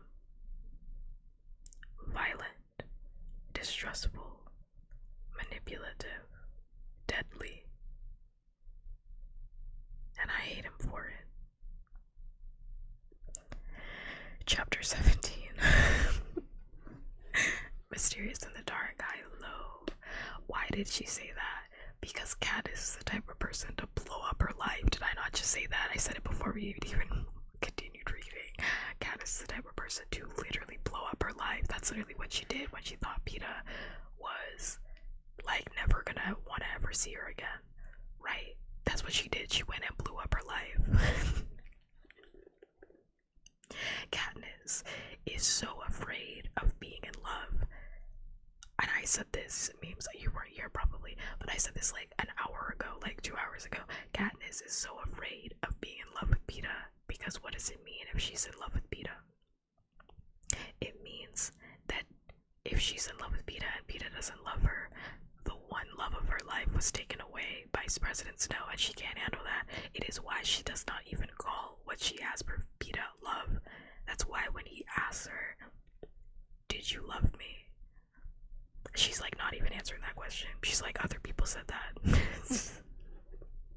Which is fucked up and selfish.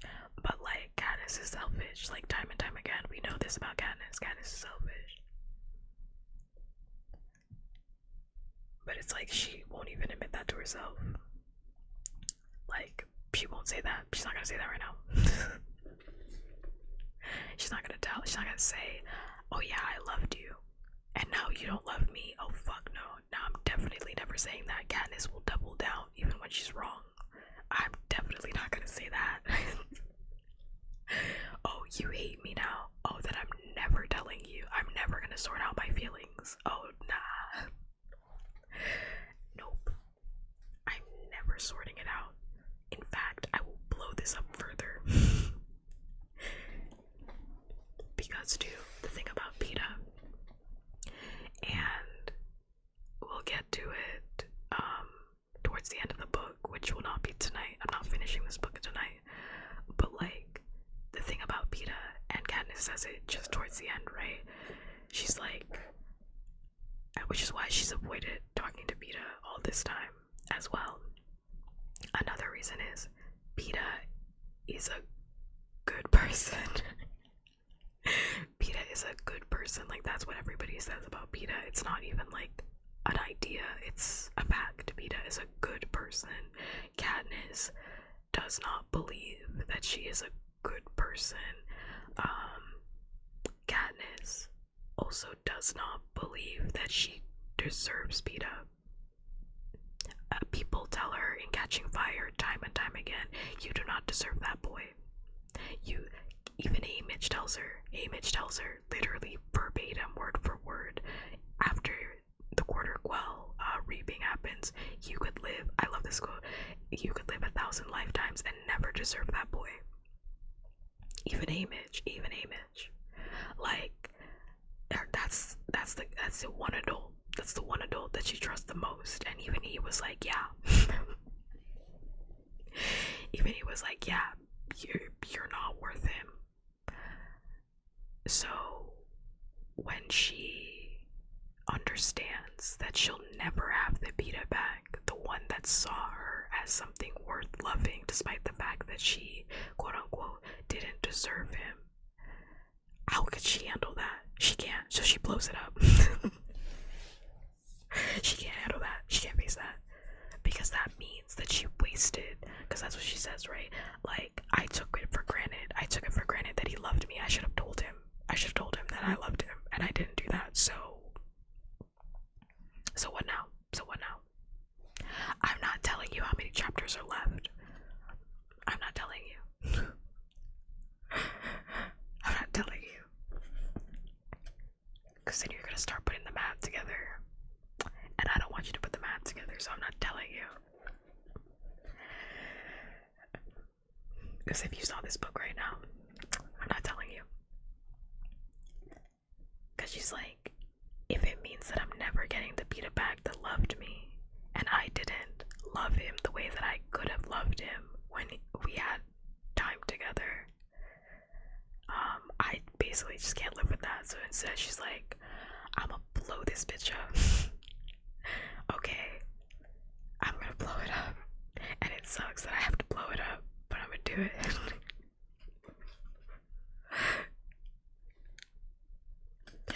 Which is like, I love Katniss. I am not Katniss, but I understand Katniss because I used to be Katniss. I used to be the type of person that would blow shit up.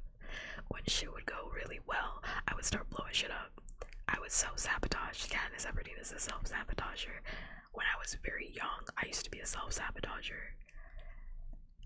For a period in my life, I was a self-sabotager. When shit was going well, I would start blowing shit up.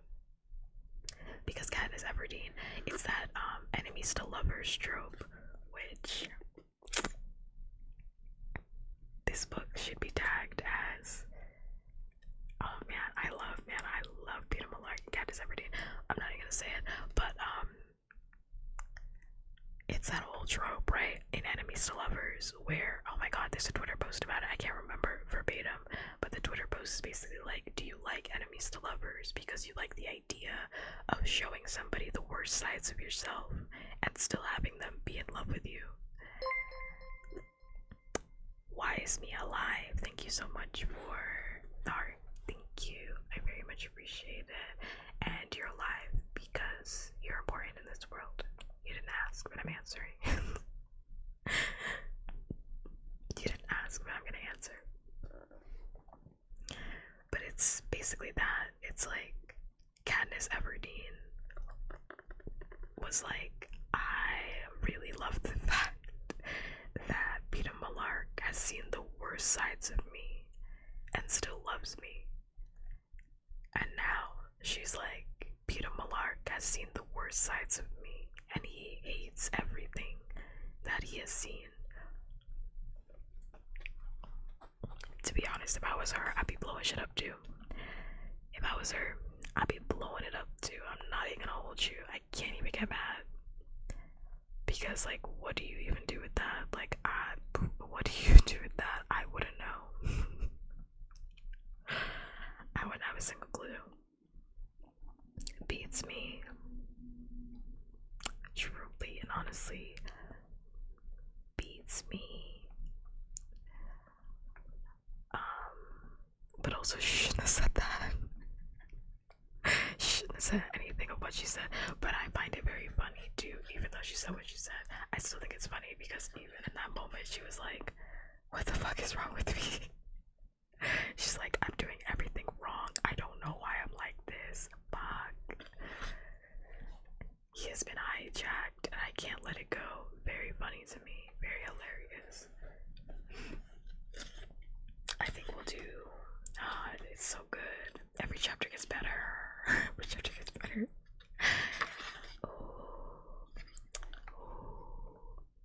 I'm debating how long have I been going for. Maybe one more chapter. Just chapter 17. Just chapter 17. Just chapter 17 for right now. I'll think about it. We'll see where we are after chapter 17. And maybe I'll do chapter 18. Chapter 17. Page 233. Blindsided. That's how I feel when Hamish tells me in the hospital. I fly down the steps to the command, mind racing a mile a minute, and burst right into a war meeting. What do you mean? I'm not going to the Capitol. I have to go on the Mockingjay, I say. Coin barely looks up from her screen. And as the Mockingjay, their primary goal of unifying the districts against the capital has been achieved. Don't worry, if it goes well, we'll fly you in for the surrender. The surrender? That'll be too late. I'll miss all the fighting. You need me. I'm the best shot you've got. I shout. I usually don't brag about this, but it's got to be at least close to true. Gail's going. Gail has shown up for training every day, unless is occupied with other approved duties, we feel confident he can manage himself in the field, says Coyne. How many training sessions do you estimate you've attended? None. That's how many? Well, sometimes I was hunting and I trained with Petey down in special weaponry. It's not the same, Katniss, says Boggs. We all know you're smart and brave and a good shot, but we need soldiers in the field. You don't know the first thing about executing orders, and you're not exactly at your physical peak. That didn't bother you when I was an 8, or 2 for that matter, I counter. You weren't originally authorized for combat in either case, says Plutarch, shooting me a look that signals I'm about to reveal too much. No. The bomber battle in 8 and my intervention in 2 were spontaneous, rash, and definitely unauthorized. And both resulted in your injury, Boggs reminds me.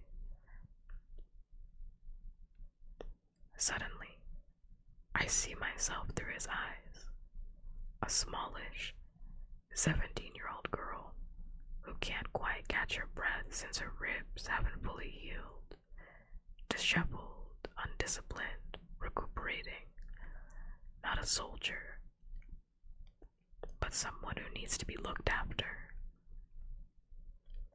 I also just have to say, I need you to prepare yourself, and I'll probably say it again on the next stream because it's going to be the end of the book. But that wedding is the last good thing that's going to happen. I just need you to prepare yourself. I forgot to say that. It slipped my mind because I'm prepared for it, but I just realized that wedding, that is the last good thing, the last genuinely good thing is that's going to happen. That's all I'm gonna say. That's it. That's it. Everything else, it's about, yeah, okay.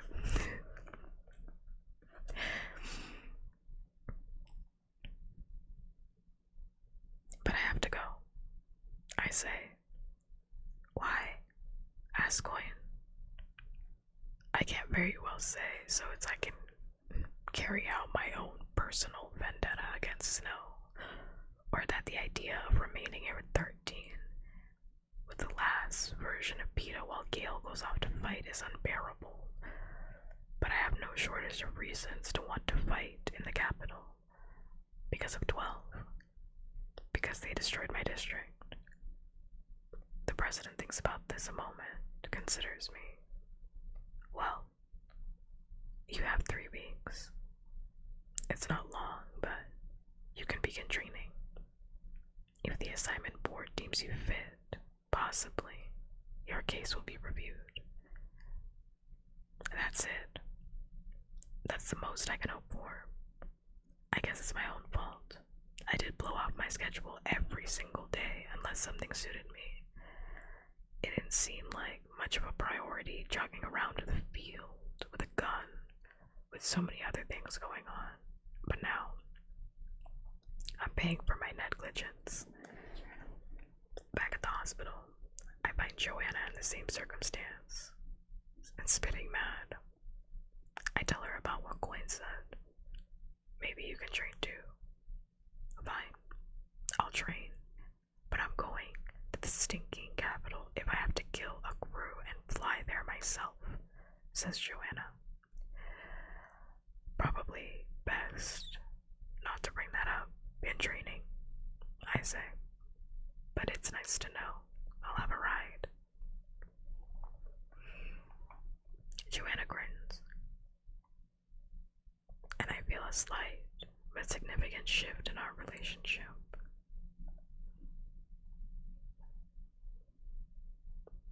I don't know that we're actually friends, but possibly the word allies would be accurate.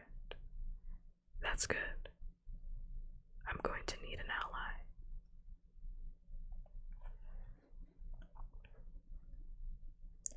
next morning, when we report for training at 7:30, reality slaps me in the face.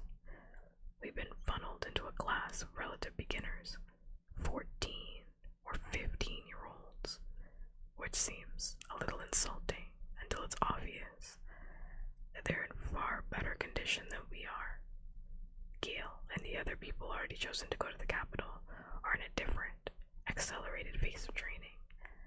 After we stretch, which hurts, there's a couple hours of strengthening exercises, which hurt, and a 5-mile run, which kills. Even with Joanna's motivational insults driving me on, I have to drop out after a mile. It's my ribs, I explained to the trainer. A no-nonsense middle-aged woman who we're supposed to address this Soldier York. They're still bruised. Well, I'll tell you, Soldier Everdeen, those are gonna take at least another month to heal up on their own, she says. I shake my head. I don't have a month. She looks me up and down. The doctors haven't offered you any treatment. Is there a treatment? I ask. They said I had to mend naturally. That's what they say. But they could speed up the process if I recommend it. I warn you though, it isn't any fun, she tells me. Please, I've got to get to the Capitol, I say. Soldier York doesn't question this. She scribbles something on a pad and sends me directly back to the hospital. I hesitate. I don't want to miss any more training. I'll be back for the afternoon session, I promise. She just purses her lips.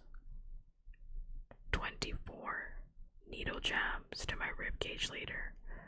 I'm flattened out on my hospital bed, gritting my teeth to keep them from begging to bring back my morphling drip. It's been by my bed so I can take a hit as needed. I haven't used it lately, but I kept it for Joanna's sake. Today, they tested my blood to make sure it was clean of the painkiller, as the mixture of the two drugs, the morphling, and whatever set my ribs on fire, has dangerous side effects. They made it clear I would have a difficult couple of days, but I told them to go ahead. It's a bad night in our room. Sleep's out of the question. I think I can actually smell the ring of flesh around my chest burning, and Joanna's fighting off withdrawal symptoms. Early on, when I apologize about cutting off her morphling supply, she waves it off, saying it had to happen anyway. But by 3 in the morning, I am the target of every colorful bit of profanity District 7 has to offer. At dawn, she drags me out of bed, determined to get to training. I don't think I can do it, I confess. You can do it. We both can. We're victors, remember?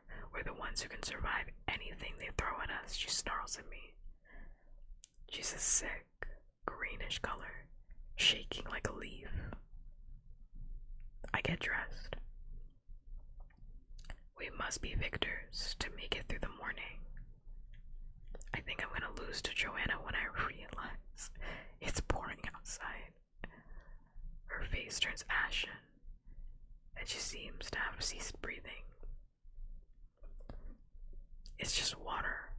It won't kill us, I say. She clenches her jaw and stomps out into the mud.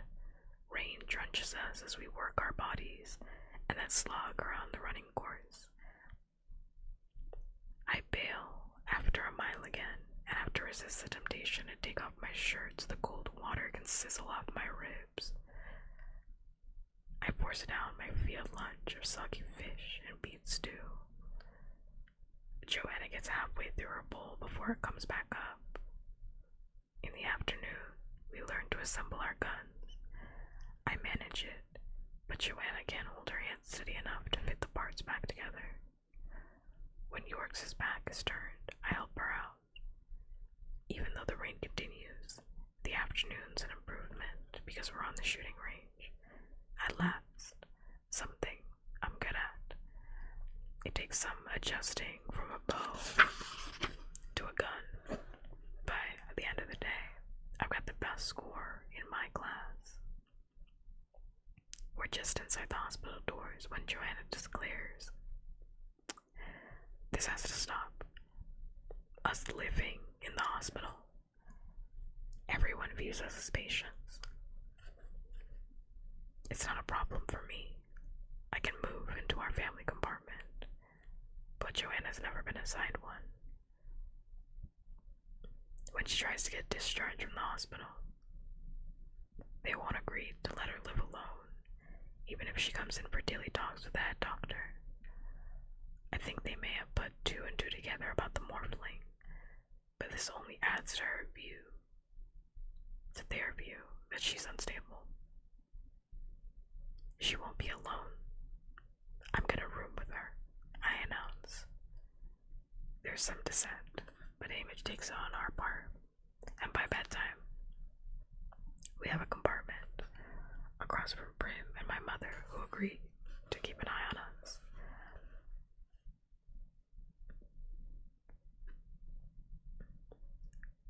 After I take a shower, and Joanna sort of wipes herself down with a damp cloth, she makes a cursory inspection of the place. When she opens the drawer that holds my few possessions, she shuts it quickly. "Sorry. I think there's nothing in Joanna's drawer but her government issue clothes. That she doesn't have one thing in the world to call her own. It's okay. You can look through my stuff if you want."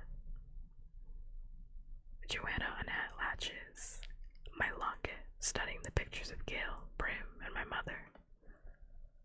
She opens a silver parachute and pulls out the spile and slips it onto her pinky. Makes me thirsty just looking at it. Then she finds the pearl Pia gave me. "Is this?"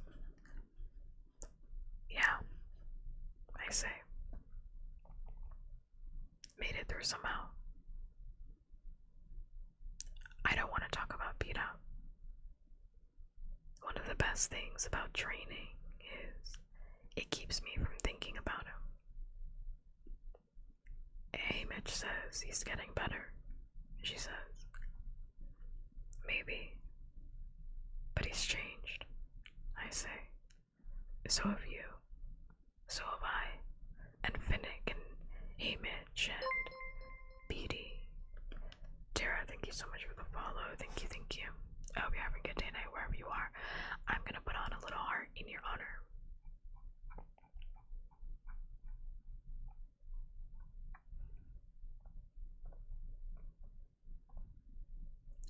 I'm gonna put it on right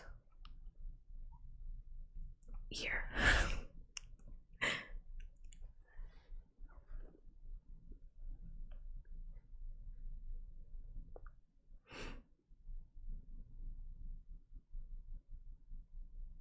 So have you. So have I. And Finnick and Mitch and Beatty. Don't get me started on Annie Cresta. The arena messed us all up pretty good, don't you think? Or do you still feel like the girl who volunteered for your sister? She asked me. No, I answer. That's the one thing I think my head doctor might be right about. There's no going back, so we might as well get on with things. She neatly returns my keepsakes to the drawer and climbs into bed across from me just as the lights go out. "You're not afraid I might kill you tonight?" "Like I couldn't take you," I answer. Then we laugh. Since both our bodies are so wrecked, it will be a miracle if we can get up the next day. But we we do. And by the end of the week, my ribs feel almost like new. And Joanna can assemble a rifle without help. Soldier York gives the pair of us an approving nod as we knock off for the day. Fine job, soldiers. When we move out of the hearing, Joanna mutters, I think winning the games was easier. But the look on her face says she's pleased. In fact, we're almost in good spirits. When we go to the dining hall, where Gail's waiting to eat with me, receiving a giant serving of beef stew doesn't hurt my mood either. Yeah.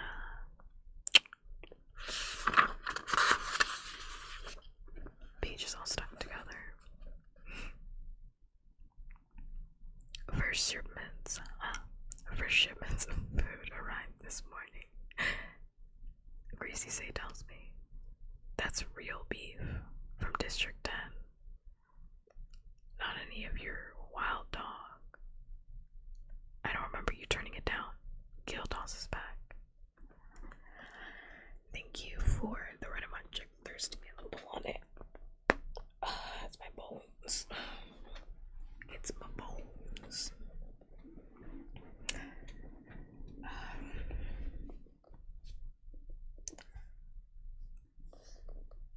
Let me see if there's anything in my fingers real quick.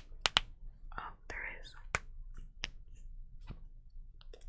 People always say my fingers sound like bubble wrap, but it's like, do people not know how to crack their fingers? I don't know. That's what it sounds like when you actually crack your fingers. Like, y'all playing around. For Gayness. Who is Gayness? For Katniss's rib. Her rib's not broken though. It's just bruised. Remember? She didn't actually break anything. She got shot, but she didn't actually tear flesh. She lost her spleen, but her ribs are just bruised. They're not broken.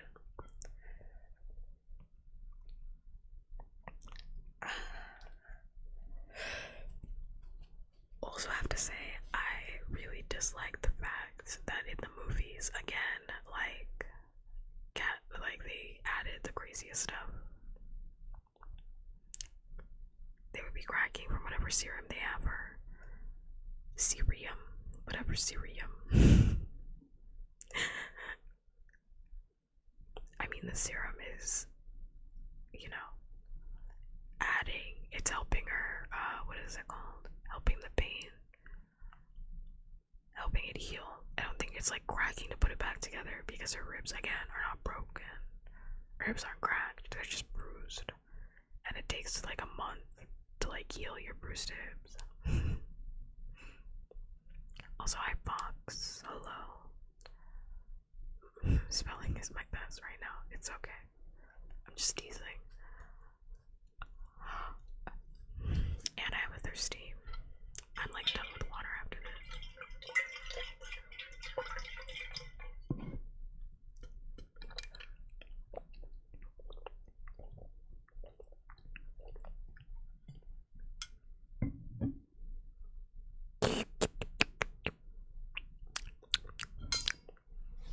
It just gets tinier and tinier. Let's slurp. Tinier and tinier. Oh, I was saying, I actually really dislike the fact that, like, in the movies, in part 2 of Mockingjay, part 1 and part 2, if you really want to put them together, Joanna's friendship with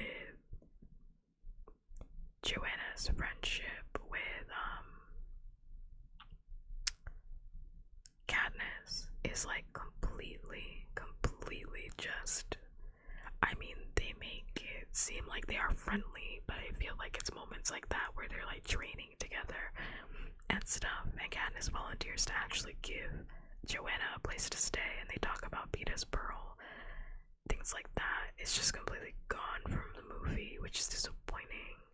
I still like Joanna, but it's like, she's way better in the books. fell asleep on my desk on some random stream and clicked my stream because it seems chill. I mean, can neither confirm nor deny that. We're just reading Mockingjay. The contents of which are not very chill, but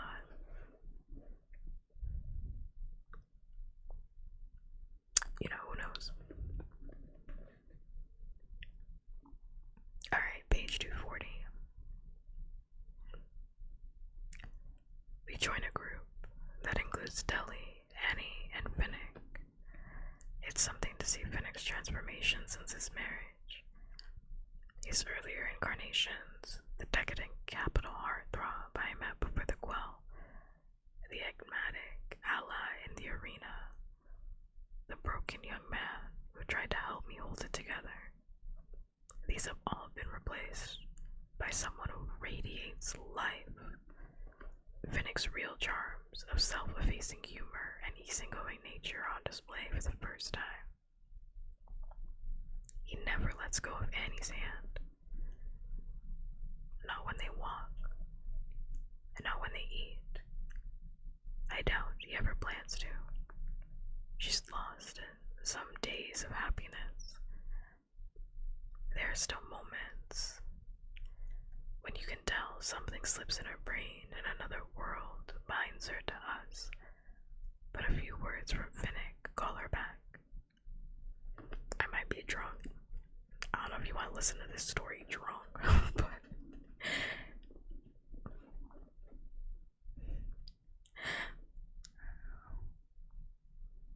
the lack of gong. You're obsessed with the gong, and because of it, I refuse to ever give it to you ever again. I hope you know that. I don't give you what you want, I give you what you need, and right now you don't need the gong. Alright, if I gave you what you wanted all the time, the kiss redeem would be back. You wanna break my fucking pencil? I refuse. I refuse to give it to you. You're the only person obsessed with this gong.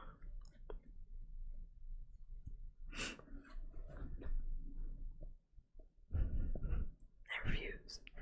Yeah, the gong.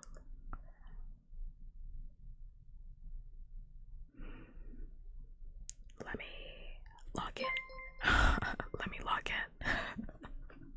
Trying my hardest to log in. Thank you, Fox, for the follow. I do appreciate it.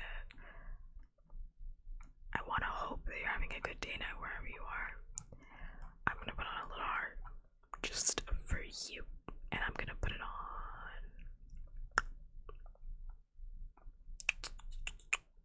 right here.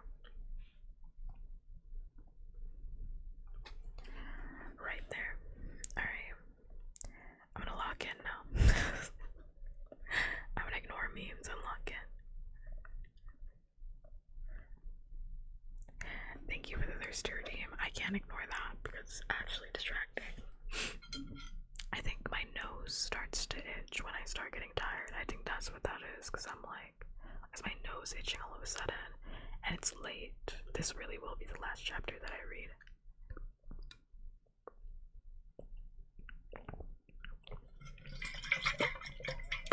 And I gotta refill the water. Wow. Ah, dang. Right after I said that too.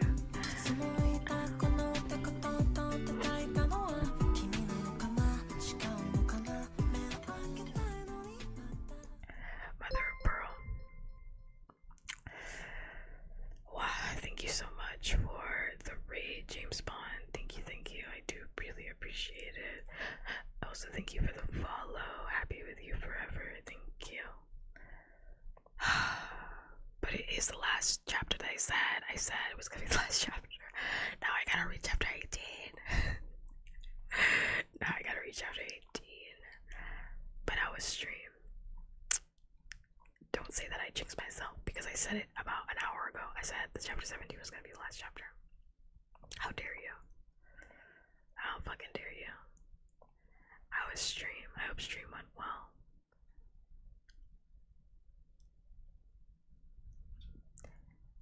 It was awesome. What were you doing? I know you're doing ASMR, but like, was there anything in particular?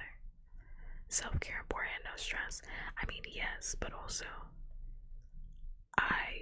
that's a personal thing for me. Like when I get rated, I usually do a little bit extra because I get rated. Visual and audible. Oh yeah, yeah. That sounds fun. Love the avatar, thank you. Thanks much. Yeah, usually when I get rated, I go on for a little bit longer than I intended. So if I had planned to like just read or play a game for like 30 minutes, I will play it for like an hour more. Thanks much. I do appreciate it. Is ASMR my main content? If you ask anybody these days, the answer would be yes, but no. I'm a variety streamer, so I was gonna go into my. Thank you so much for the follow, super fast jellyfish. Thank you, thank you. I was gonna say hi, hello, readers. My name is Bobcats. I'm an asexual, non-binary sex demon after nothing but your heart. So get it out for me, won't you? I use they, them pronouns. They, them, theirs. I'm also a variety streamer. And right now we are reading Mockingjay, the last book in the Hunger Games series. And thank you, James Bond, for the follow as well. I'm gonna add another art just for you. The last book in the Hunger Games series. At least the last book that I will be reading. Womp, put it right there. Yeah, I mean, like, I like doing ASMR. I used to do ASMR study with me, work with me streams. But then I stopped because I didn't have anything really to work on. But I really like doing book reading streams, and I like talking at this level, and sometimes I like doing ASMR art streams. So, but ASMR is not my main content, I would say. ASMR is surely not my main content. I just like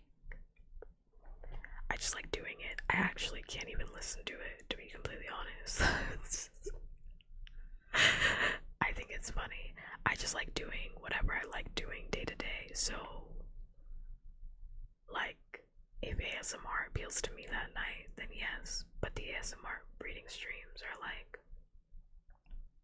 the ASMR streams are, at least the book reading streams are definitely something that I want to do for a really long time. I've been doing them for a few months now, just with the Hunger Games, and it's been a lot of fun, so I really like doing that. A powder the alphabet soup, I am. Also meow. I very much am. I was gonna say something else and I can't remember what I was gonna say. Gosh darn. Oh, I was gonna say, if you're hungry, tired, and are sleepy and need to head out for any reason. Also I have memory issues, so when I say I can't remember, it's because I genuinely cannot remember what I was about to say or do. Yeah, if you're hungry, tired, and are sleepy and you need to head out for any reason, please feel free to go do that. Take care of yourself, James Bond, and anybody else that was a part of the raid and or has already been here. Yeah, you can head out. Yeah, people think it's like a joke or something. I have it in my bio and I talk about it all the time, but I have like severe memory loss. I genuinely cannot remember what I'm doing when I'm doing it. Which is why I usually say, like, just give me a moment, I'll eventually remember, I'll like get back on track. But I'm usually like muttering under my breath, like, what was I about to say? What was I about to do? Just give me a second, I'll get back on it, but I'll figure it out. But yeah, if you need to leave, I take no offense to it. To people that like raid and dip, you're totally fine. I just appreciate that you raided, but you have no obligation to stay because streams are long, and if you need to take care of yourself, I'd rather you do that because we really care about physical and mental health here. That's way more important than hearing about the Hungry Games. More water. It's because you have a piss fetish, isn't it? I'm happy I found your channel. Thank you. It makes me feel warm, even though I kind of ruined the moment, but thank you. I'll drink that water right now. No, that's not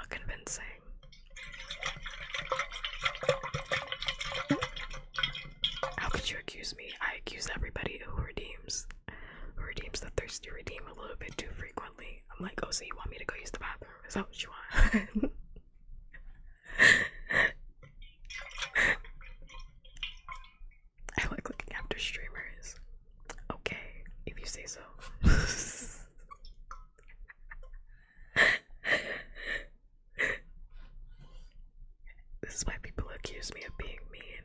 You're so mean, Bob. Am I? Okay, let me drink this water now.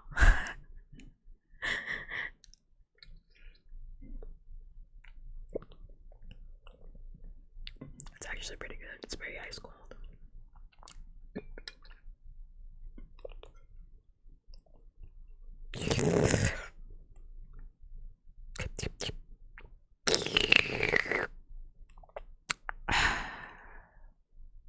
That's all you get. That's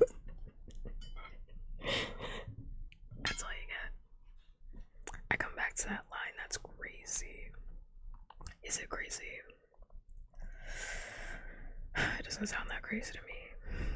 The statistics are pretty high on that front. There's probably somebody in my follower list that has a piss fetish. I mean, statistically. Statistically, there's not just one, there's probably like more. On an average stream, I probably come across at least one person. It's not really, it's like just math, ain't it? Just math, ain't it? Okay, but I was saying, if anybody needs to add out a carton of yellow eggs, thank you. Egg yolks, thank you for the follow, thank you, I do appreciate it. I'm gonna put on a heart in your honor. I don't know, that's why it's like when people are like, because that was really funny, was it? I don't know. When people are like, I can't imagine. People always act like furries and stuff. I'm just using it as an example. But people always ask, I don't know if there's a posture stretch routine. I would have done that instead. It's called Read a Mod Check. No one reads, man. No one reads when I write stuff. No, but they're like, oh, I can't imagine, you know, I don't think I know a furry. It's like, you do know a furry. You actually do. They just haven't told you that they're a furry yet. Like, the likelihood of you talking to a furry is pretty high. Have you seen Twitter? They're in most places of business. They're in most places of business. Honestly, like, they're running our government. Like, if we really want to, like, talk about it. I'm not sorry, you can't blame me, I'm gonna cry. Thank you, no one reads. I wrote like cute little things that explains every single redeem. No one reads. Thank you for the Redemon check. Oh. I'm actually like, I've been sitting up straight this entire stream, and I think it's because I'm not wearing a shirt, so it just feels really free, you know? I feel like saying you're a furry and having a fetish is very different, though. I was using that as an example, but it's kind of not, though. Because, I mean, you don't have to have...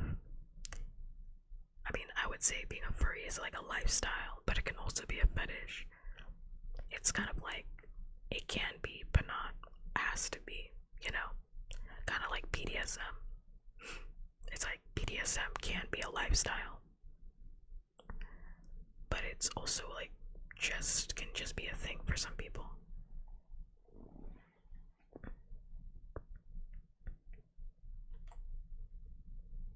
It can also just be like a thing they engage in once in a blue moon, you know. Oh, this stretch was nice. I'd rather hear someone say I'm a furry. I don't care either way, because I don't acknowledge shame. It doesn't matter what other people think of me. Why do I care? You have no relevancy on my life. Someone could think I'm a furry, who cares? I'm not, but who gives a shit?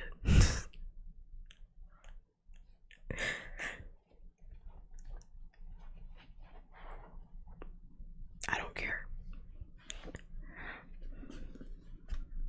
Okay, we're never gonna get back to this book. I said I was gonna read another chapter. Damn, I'm actually gonna end up reading right to the point where I said I was gonna read in my head.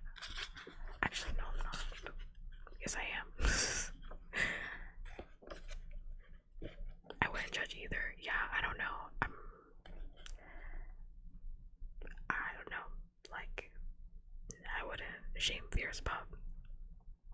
I have absolutely no shame. I've done a kink tier list. I've done so many tier lists on this stream before. I mean, I did do 2 kink tier lists where I ranked where my kinks were, so I really don't care. Like, I don't care and also I was right, but like, I don't care what you think. Like, why would I care? Why would I care that you disagree where I put what, where? Who cares? Stream 5s are immaculate, 10 out of 10. Well, I'm yapping right now. Just wait until I get back to this book and we're talking about war, but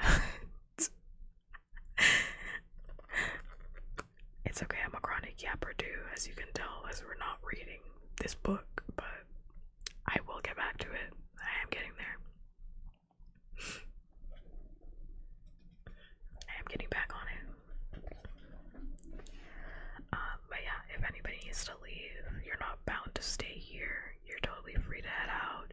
It does not affect me in any way, shape, or form for you to leave. I'd rather you take care of yourself. So, you know, feel free. If you needed my permission, I'm giving it to you. If you need my permission to lie down, you're totally fine. Lucky readers, memes, you fall asleep all the time. The only reason actually I think that you're not asleep right now is because it's a weekend. I honestly think that's the only reason why you're not asleep at this point in time right now.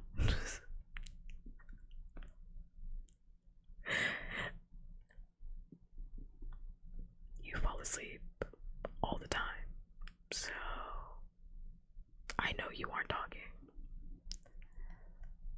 The laws of chat are that you can head out if that's what you need to do. I always say that. I mean, I just like saying it because some people feel like they need my permission. You don't need my permission, but I'll give it to you anyway. Source. Check the chat logs, scrub. Check the chat logs, alright? I'm the EPS soldier. Isn't that you? Wasn't that literally you yesterday? I'm God's EPS soldier. You're also God's favorite liar, too. I'm gonna lurk. Yeah, it's totally fine. Go to sleep, lurk, do whatever you need to do, turn me off, you know? Defamation. Check the chat log, scrub. You know, clear from dramatical murder. Peter Malark would never do this. Peter Malark would never.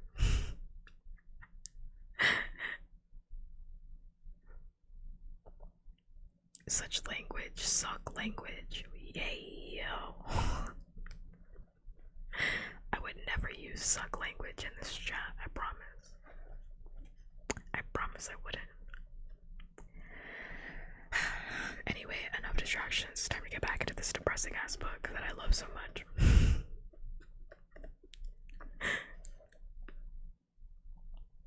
Alright, I'm gonna read. Oh my god. It's actually a lot. I'm like debating. Maybe I'll just read up to 17. We'll see. Let me just get through it. It's a lot and it's late at night, so I should go to sleep, but we'll see. Page 240. Also, trigger warnings for the Hunger Games.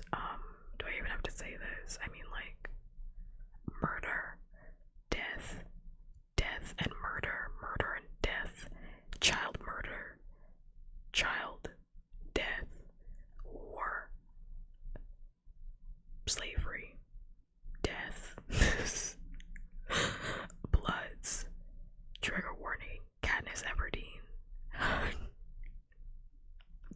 Like, it's the Hunger Games. I mean, what do you think I'm reading? But like, it's the Hunger Games. Anything you could think about is in this book, so that's the trigger warning. Trigger warning, Gale. That's the real trigger. Trigger warning, Gale Hawthorne. Thank God. That's a real one. Okay. Page 240. Adele, who I've known since I was little but never gave much thought to, has grown in my estimation. She was told what Pete had said to me that night after the wedding, but she's not a gossip.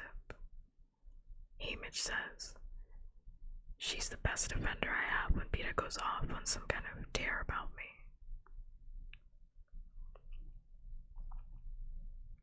Always taking my side, blaming his negative perceptions and the capital's torture.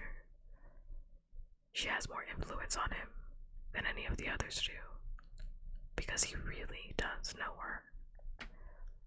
Anyway, even if she's sugarcoating my good points, I appreciate it. Frankly, I could use a little sugarcoating.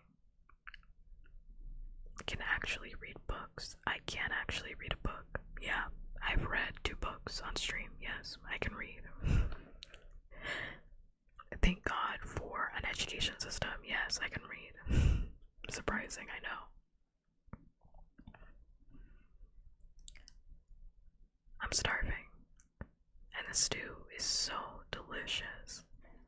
Beef, potatoes, turnips, and onions in a thick gravy that I have to force myself to slow down. All around the dining hall, you can feel the rejuvenating effect that a good meal can bring on. The way it can make people kinder, funnier, more optimistic, and remind them it's not a mistake to go on living. It's better than any medicine. So I try to make it last and join in on the conversation.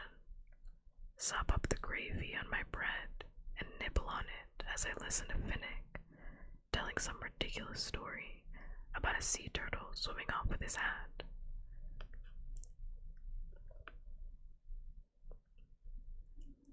I laugh before I realize he's standing there, directly across the table, behind the empty seat next to Joanna, watching me. I choke momentarily as the gravy bread sticks in my throat. Peta, says Deli, it's so nice to see you out and about. 2 large guards stand behind him. He holds his tray awkwardly, balanced on his fingertips, since his wrists are shackled with a short chain between them. What's with the fancy bracelets? Asks Joanna. I'm not quite trustworthy yet, says Peta. I can't even sit here without your permission. He indicates the guards with his head. Sure, he can sit here. We're old friends, says Joanna, patting the space beside her. It's not funny. Patting the space beside her. The guards nod, and Peta takes his seat. Peta and I had adjoining cells in the capital.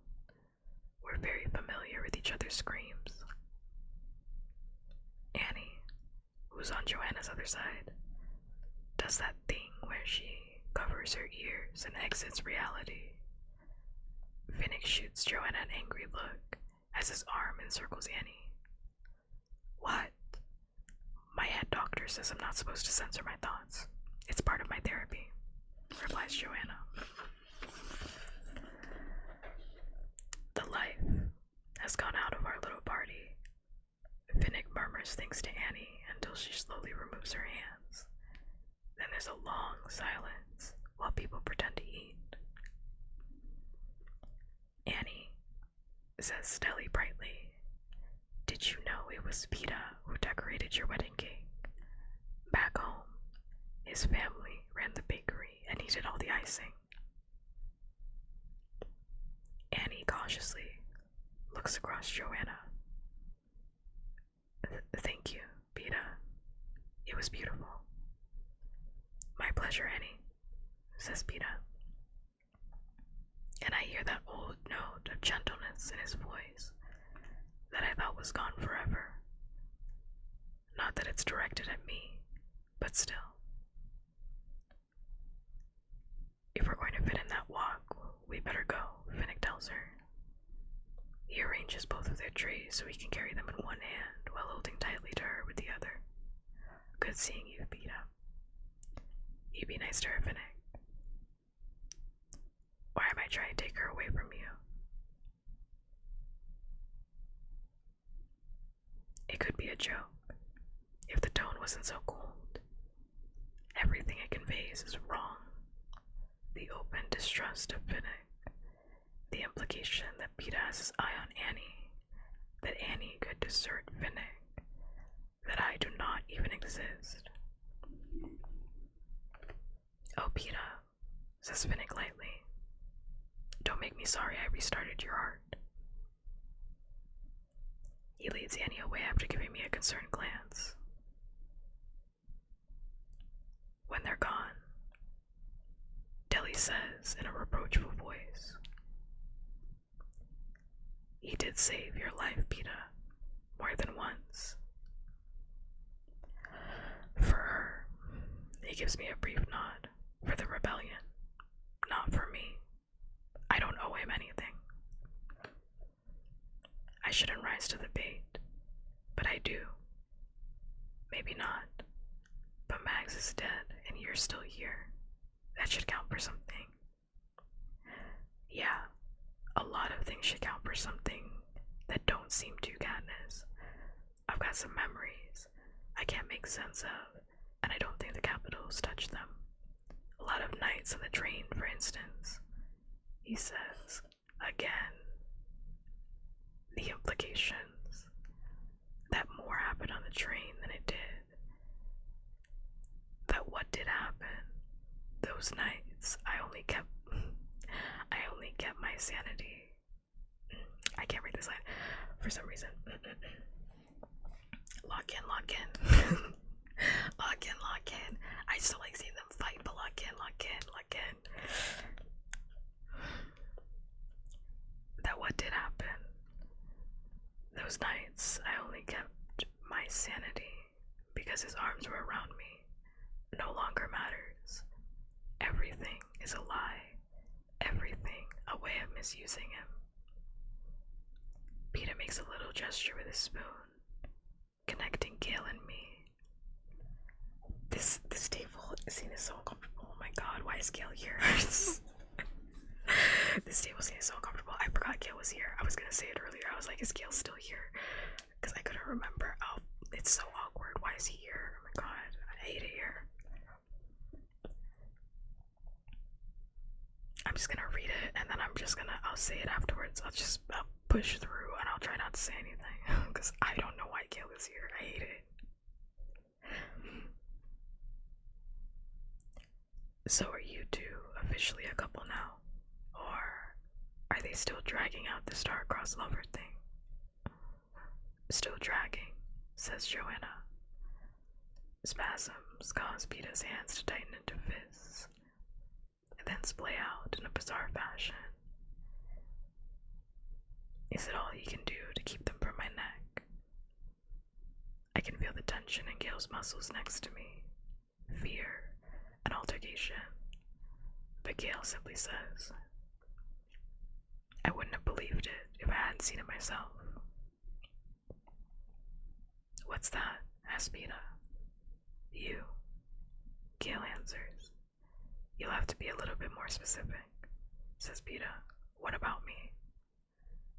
That they've replaced you with an evil version of yourself, says Joanna. Gale finishes his milk. You done? He asks me. I rise, and we cross to drop off our trays. At the door, an old man stops me, because I'm still clutching the rest of my gravy bread in my hand. Something in my expression, or maybe the fact that I've made no attempt to conceal it, makes him go easy on me. He lets me stuff the bread in my mouth and move on. Gale and I are almost to my compartment when he speaks again. I didn't expect that. I told you he hated me, I say. It's the way he hates you. It's so familiar. I used to feel like that, he admits, when I'd watch you kissing him on the screen. Only I knew I wasn't being entirely fair. He can't see that. We reach my door. Maybe he just sees me as I really am. I have to get some sleep. Gil catches my arm before I can disappear. So that's what you're thinking now. I shrug. Katniss, as your oldest friend, believe me when I say he's not seeing you as you really are. He kisses my cheek and goes. I sit on my bed, trying to stuff information from my military tactics book into my head, while memories of my nights with Peeta on the train distract me. After about 20 minutes, Joanna comes in and throws herself at the foot of my bed. You missed the best part. Deli lost her temper at Peeta over how he treated you. She got very squeaky. It was like someone stabbing a mouse with a fork repeatedly. The whole dining hall was riveted. What did Peeta do? I asked. He started arguing himself, like he was two people. The guards had to take him away. On the good side, no one seemed to notice I finished his stew. Joanna rubs her hand over her protruding belly. I look at the layer of grime under her fingernails. I wonder if the people in 7 ever bathe. We spend a couple hours quizzing each other on the military terms. I visit my mother and Brim for a while. When I'm back in my compartment, showered, staring into the darkness, I finally ask, Joanna, could you really hear him screaming? That was part of it, she says. Like the jabberjays in the arena, only it was real. And it didn't stop after an hour. Tick-tock. Tick-tock. I whisper back. Roses, wolf mutts, tributes, frosted dolphins, friends, mockingjays, stylists, me. Everything screams in my dreams tonight. Chapter 18. This is the last chapter I'm gonna read.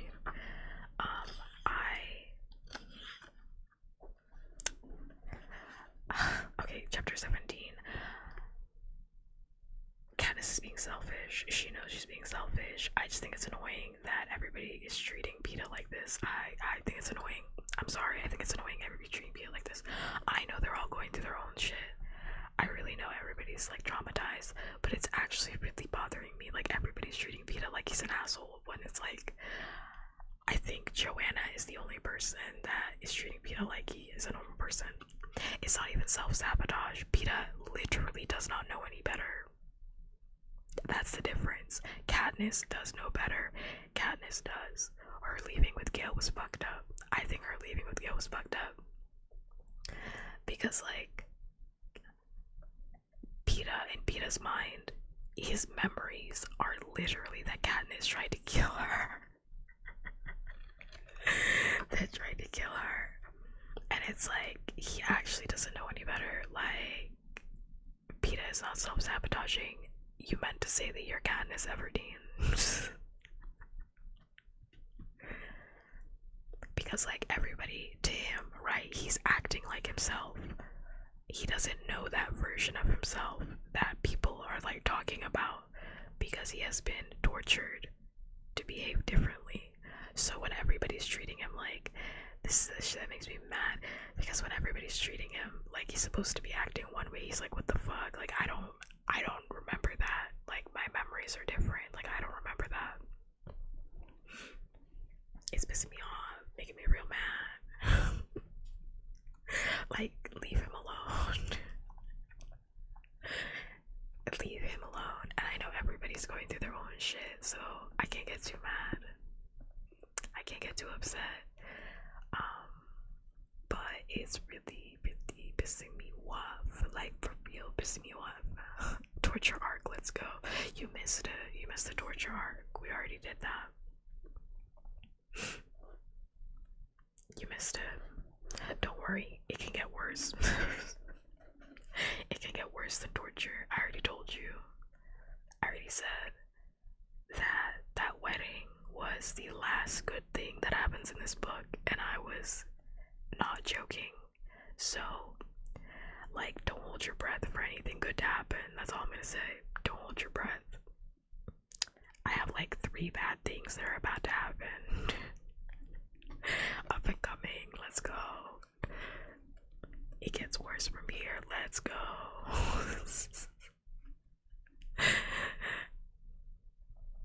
I fucking love angst, and you would actually love reading Mockingjay, because that's literally the first half of this book. Actually, that's the whole book, to be honest with you. It's just non-stop torture, and we're actually not even at the worst part of it yet. I know I keep saying that, like, it gets worse and then, like, something bad keeps happening, but, like, I'm being so serious when I'm like, it actually gets worse. It actually really does get worse. It just gets worse towards the end of this book. I think I read it years ago, but I forgot. Well, it's good. So I'm gonna read chapter 18 and then we're gonna end stream. So, and then we'll finish it next stream, because we'll finish it next stream. But chapter 18, I was gonna get into it because I have a lot to say about chapter 18. I have a lot to say about chapter 18. Yes, yes, yes. I do have a lot to say about chapter 18. Page 246. Every time I think I'm free of Gale, I'm just like, not. He's not even at the start of this chapter. I'm just tired of him. Let me sit up. Get myself ready for this. Chapter 18, page 246. I throw myself into training with a vengeance. Eat, live, and breathe the workouts, drills, weapons practice, lectures on tactics. A handful of us are moved into an additional class that gives me hope that I may be a contender for the actual war. The soldiers simply call it the block, but the tattoo on my arm lists it as SSC, short for Simulated Street Combat. Deep in 13, they built an artificial capital city block. The instructor breaks us into squads of 8, and we attempt to carry out missions, gaining a position, destroying a target, searching a home, as if we really were fighting our way through the capital. The thing's rigged so that everything that can go wrong for you does.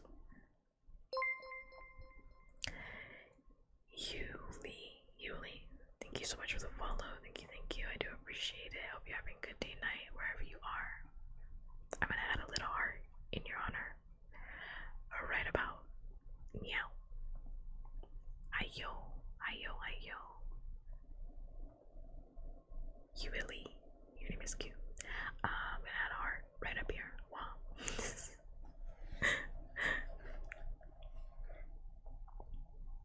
A false step triggers a landmine.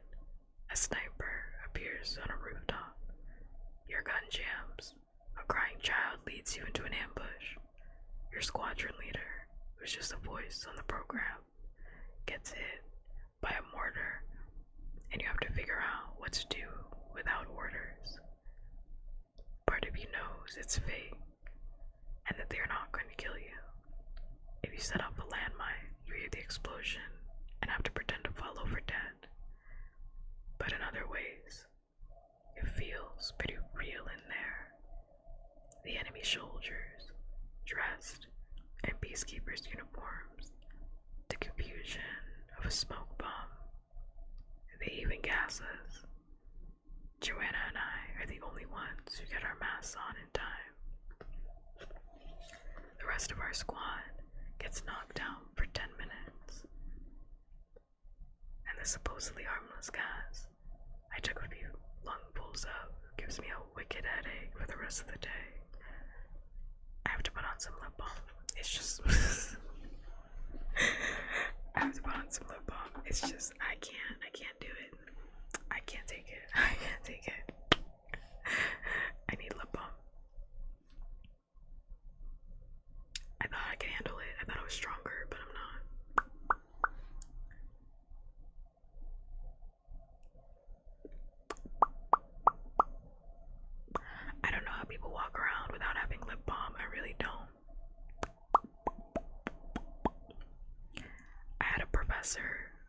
was like, lip balm is a conspiracy.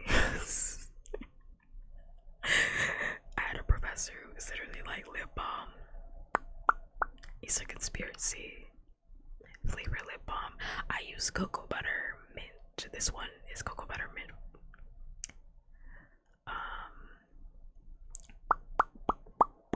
Yeah, cocoa butter mint. But I carry around different ones. Like the ones in my bag are like, they're all cocoa butter. But I have cocoa butter cherry, cocoa butter honey, cocoa butter, I don't know, regular cocoa butter without any flavor, like unscented. I have a huge stack.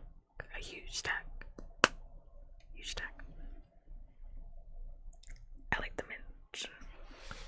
Actually, my favorite one is cherry. I'm not gonna lie, it tastes so good.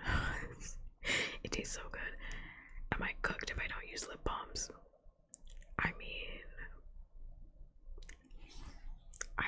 I don't know what you want me to tell you. It just means that your lips are buttery smooth like mine. You know, your lips might be cracked. I don't know. Lavender lip balm. I used to, but see, the problem was Satan, my parent, was obsessed with lavenders for years. Like, lavender was the only scent in our house. There's 3 scents I can't do anymore, or 3, like, whatever I can't do anymore. Lavender, sweet pea, and Japanese cherry blossom. Like, that's it. Like, those 3, I just can't do it anymore. Because Satan was so obsessed with like those 3 scents for our life. Like, when I hear it, or when I smell it, I get like actual PTSD. I'm like, oh. I'm in the trenches. I can't do it. I really can't. But it's a good scent. It is. I smoke instead. Oh no, it's good though. They're good scents. It's just I can't do it. I really can't. It's just too much.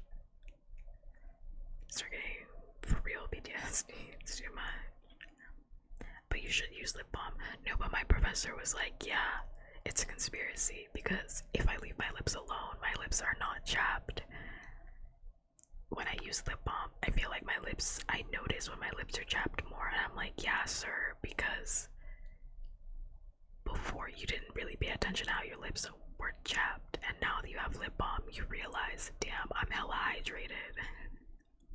So you notice when your lips are chapped, you should be using lip balm. Your lips are probably dehydrated. I'm sorry to tell you, your lips are probably dehydrated, and you're probably just really comfortable with it. Like, I hate to call you out like that, but like, I really hate to do it to you. It's like people that don't lotion, you know, and they're like, oh my god, like my skin never gets irritated even though I never lotion. And it's like, no, your skin is definitely irritated. It's just you're like comfortable with it now, you know what I mean? Like, you're comfortable. Lip scrubs too. Lip scrubs are good. I don't use lip scrubs anymore. I used to. But I prefer using a lip mask at night instead of a lip scrub. I only ever use a lip scrub when I don't use a lip mask at night. And then I wake up the next morning and it's like, you know, you gotta get rid of that dead skin. Gross. But like, whenever I use like a lip mask, I'm completely fine. I prefer that. It's like preventative, you know. Skincare shit too complicated. It's really not. It's actually really not that complicated. It's really not. All you need is, for sure, you need like a lip balm. You know, you get a big pack of lip balms. Like at the Dollar Tree. We get like a pack of lip balms. You need sunscreen. You should always be wearing sunscreen. You need a moisturizer, a cleanser, and a serum, and that's it. You need 5 things. You can make it more complicated, but you need like 5 things. That's it. I don't do it anymore. At least I don't think I do it, but like, I used to do like a 10-step skincare routine. I'm in the UK, there is no sun. I hate to tell you this. I really hate to tell you this. the sun can still penetrate you right into your pores, even when it's cloudy. Yeah, I know that's crazy to think about, but the cancer actually doesn't stop just because the clouds are out. So I do think you still need that sunscreen. I do still think you need that sunscreen. Also, it can still get you when you're inside and you just have the window open. That's another thing that people don't factor in either. They're like, oh, but I just leave my blinds open, I don't really go outside anyway, so the sun can still get you through the window. The sun still can get you through the window, and it will. Yeah, it will, for sure. So put on that sunscreen. Yeah, on the face. And I'm talking about facial sunscreen, not body sunscreen. Facial sunscreen. You should be wearing body sunscreen too, but like, you know, when you go outside, facial sunscreen, you should wear that all the time. You should wear that all the time. Because people, I was trying to introduce, this has nothing to do with this fucking book, but I was trying to introduce a family member into sunscreen, and they pulled out a bottle of like banana boat, and they were spraying that on their face, and they were like, yeah, so I have like facial sunscreen. I said, that's not facial sunscreen, that's body sunscreen. It's very different. That's not what you're supposed to. Actually, I wish you hadn't done that in front of me, because you have to go wash your face now. Like, don't do that. Don't do that. It's different. Like, you need facial sunscreen. That's not. I mean, I appreciate being proactive, but no, that's actually not what you needed to do in the moment. Anyway, you need like 5 things. It's gonna cost you like $30. You look like you're 15 now. Today you look like that. Talk to me in 10 years after not using sunscreen. I don't know. I'm just letting you know. You know, right now you look pretty good, but I don't know. Maybe in 10 years, you know, might not need to get guarded at the door. I don't know.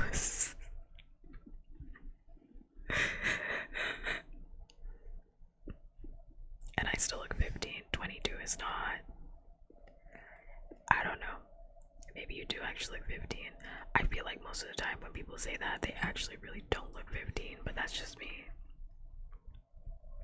I mean, I get that all the time. I get called that I'm a high schooler all the time. Like, I don't really take Ubers anymore, but when I used to take Ubers for work, they'd always be like, where's your parent? And I'm like, I'm a grown adult. I'm a grown adult. I'm not in high school. I'm not in high school. And they're like, oh, I thought you were like 17. But it's like, have you guys seen a 17-year-old recently? I have a nephew that's 15. They look 15. Like, I don't know. Maybe it's just I have a different sense for it, because I used to mentor high school kids, but it's like kids look like kids. Like, kids really do look like kids. Like, there's no mistaking a child when you see one. Frankly, like, I don't really understand when people are like, oh my god, that child looks like they're 20. It's like, no, that they actually really don't. They look 15. Age doesn't exist. Oh, don't use that word. Fox, don't use that word. Don't use that word.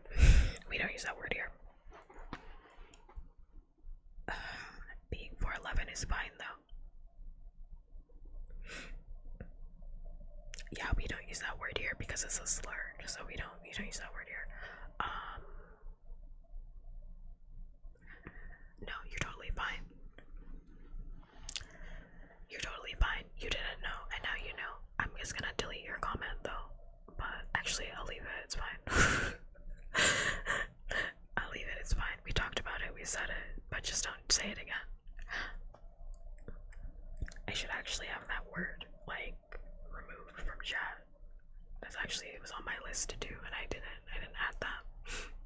You're fine. You're totally forgiven. Yeah, you're totally fine. You're not in trouble. You don't have to. Don't worry about it. You don't have to worry about it. I'm really sorry though. No, you're totally fine. I don't want to be mean. You're totally fine. I said it already. You're totally fine. If I was actually mad at you, I would have said, you're pissing me off. You're not pissing me off. You didn't know, and now you know. It's really not that big of a deal. But age is a number though. Age is very real. Wait a minute. I have to go back to that. Age is very real. Wait. Hold up. Wait a minute. Thank you for letting me know. Yeah. Yes. I don't know, just so I don't forget.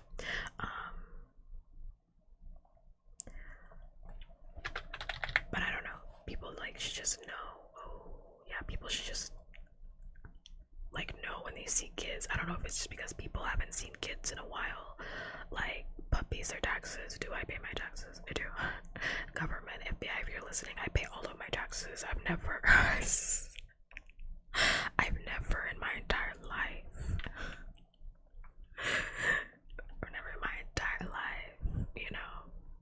kids are scary.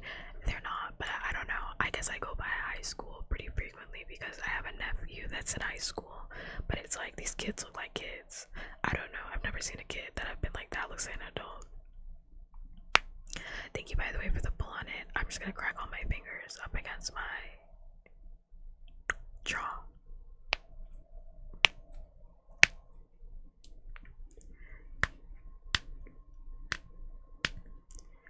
Give him a good crack. Wow, I've never paid my taxes. I'm calling the police right now.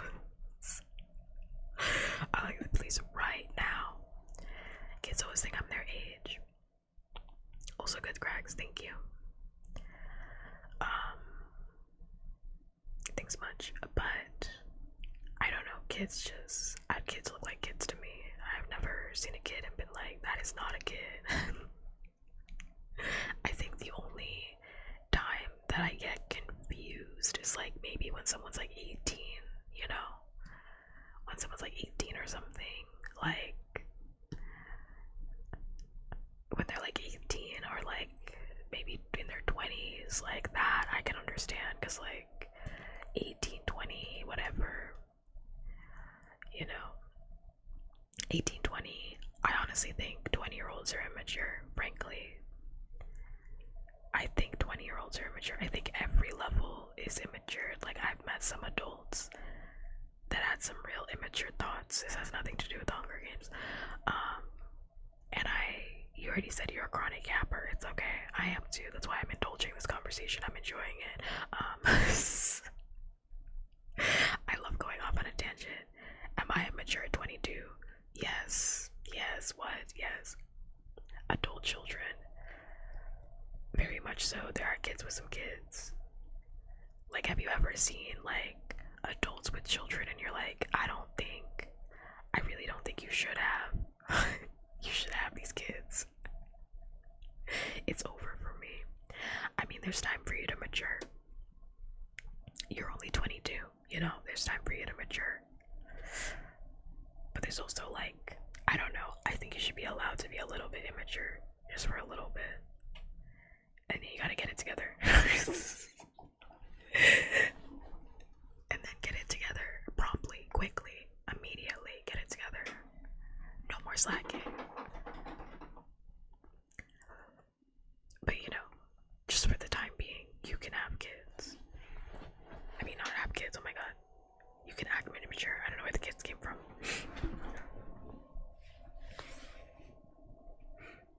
I mean, you can also have kids if you want to.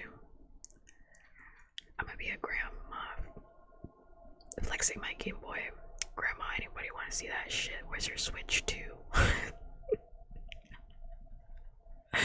Grandma, where's your Switch 2? That's what I'm interested in. Flex that.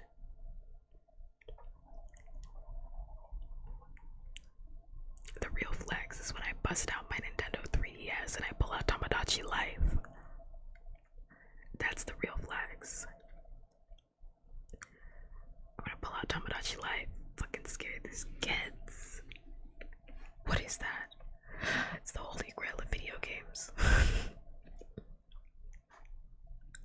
You've never seen anything like it.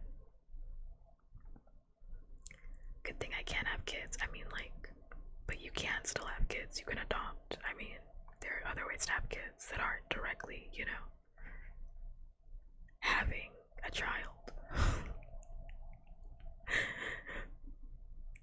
My hot take is that Vine isn't even that good. Okay, I really have to get back to this book. We're almost done. I have to read this one chapter and then we're done. But my hot take is that Vine isn't even that good. It's my serious hot take. Vine is like not good in any case. Any way, shape, or form. I mean, like, it is, but it's better in your memory than it is. I'm the ultimate distractor. I mean, I could just ignore you, you know? I'm allowing you to distract me. I'm allowing you to distract me, but it's like, you know.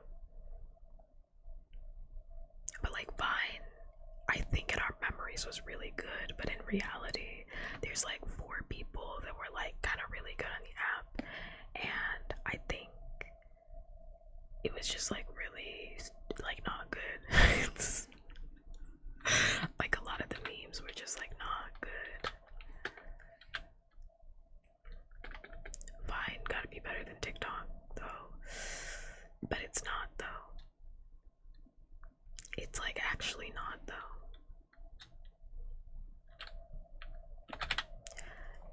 TikTok's better. Like, TikTok's like actually better. I don't even have a TikTok, but it's just better. Like, I could just say that. Like, the content is better. The communities are better. Vine was incredibly racist, transphobic, homophobic. The amount of jokes that you'd see on the front page that were just like straight up violently racist was like astounding. It was damn near every other joke. Memes, I'm already on that. Me and you. I was already reading those keystrokes. I already knew before you said it. Yeah, I mean, it was bad. It was really bad. But I mean, like, and I'm not saying that TikTok doesn't have spaces that are like that, but I think that that stuff gets curated out pretty fast in comparison to how Vine was. It was like very overt. And I mean, you know, there were a couple of good jokes every now and again, but when I look back and I think about Vine, I'm like, who really broke out on Vine, you know, that I personally, for me at least, that I'm like, who are the top stars on Vine that actually like did something and they're actually like really cool now? Logan Paul, Jake Paul, no. No, I don't think so. I really do not think so. Break time over. It's not a break. I'm just yapping you.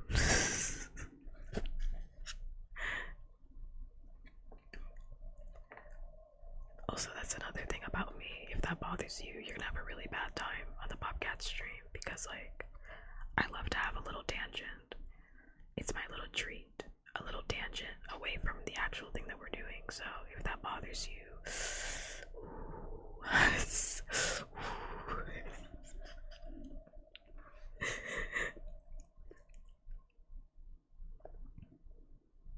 I mean, eventually I'll get back to what I was doing, but I am gonna have that little tangent.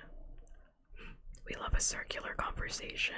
We love little, we'll get back to that. I could talk about Vine though for like an hour, but we're gonna read page 247 of this.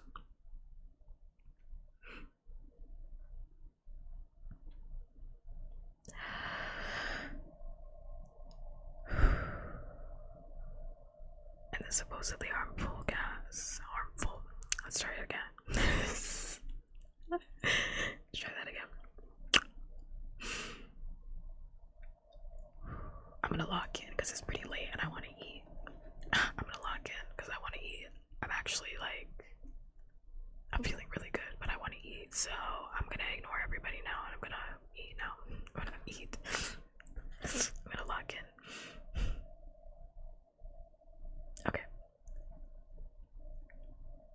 supposedly harmless gas I took a few lungfuls of.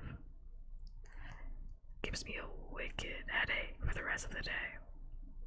I'm ignoring that memes.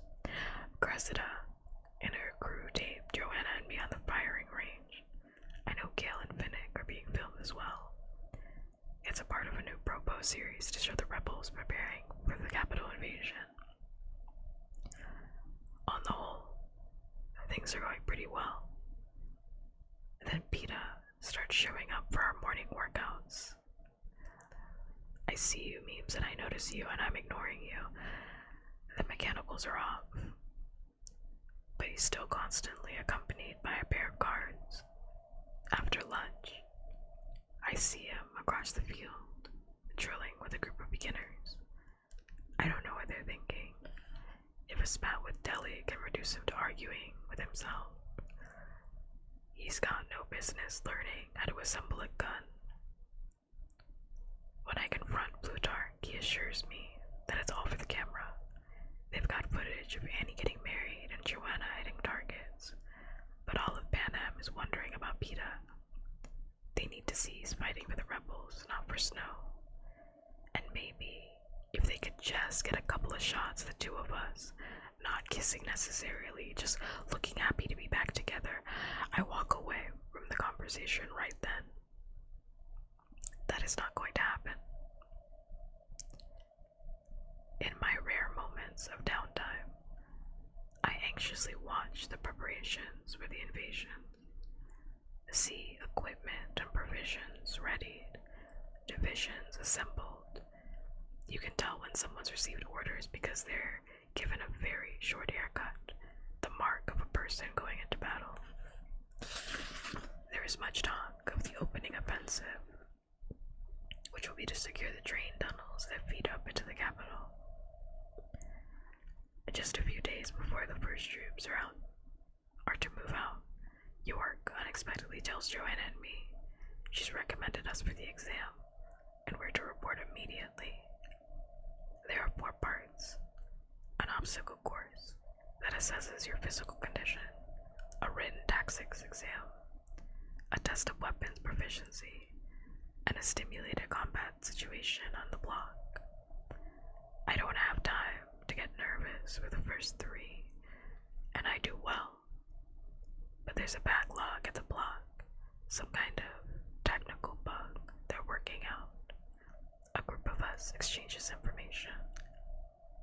This much seems true. You go in through alone. There's no predicting what situation you'll be thrown into. One boy says, under his breath, that he's heard it's designed to target each individual's weaknesses. My weaknesses? That's a door I don't even want to open. But I find a quiet spot and try to assess what they might be. The length of the list depresses me.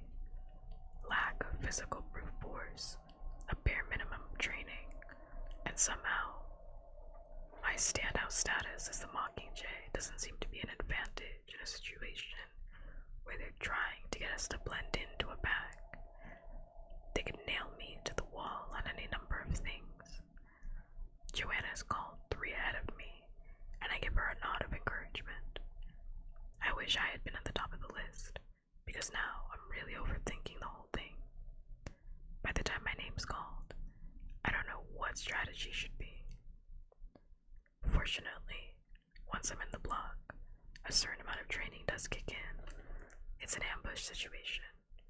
Peacekeepers appear almost instantly, and I have to make my way to Rendezvous Point to meet up with my scattered squad. I slowly navigate the street,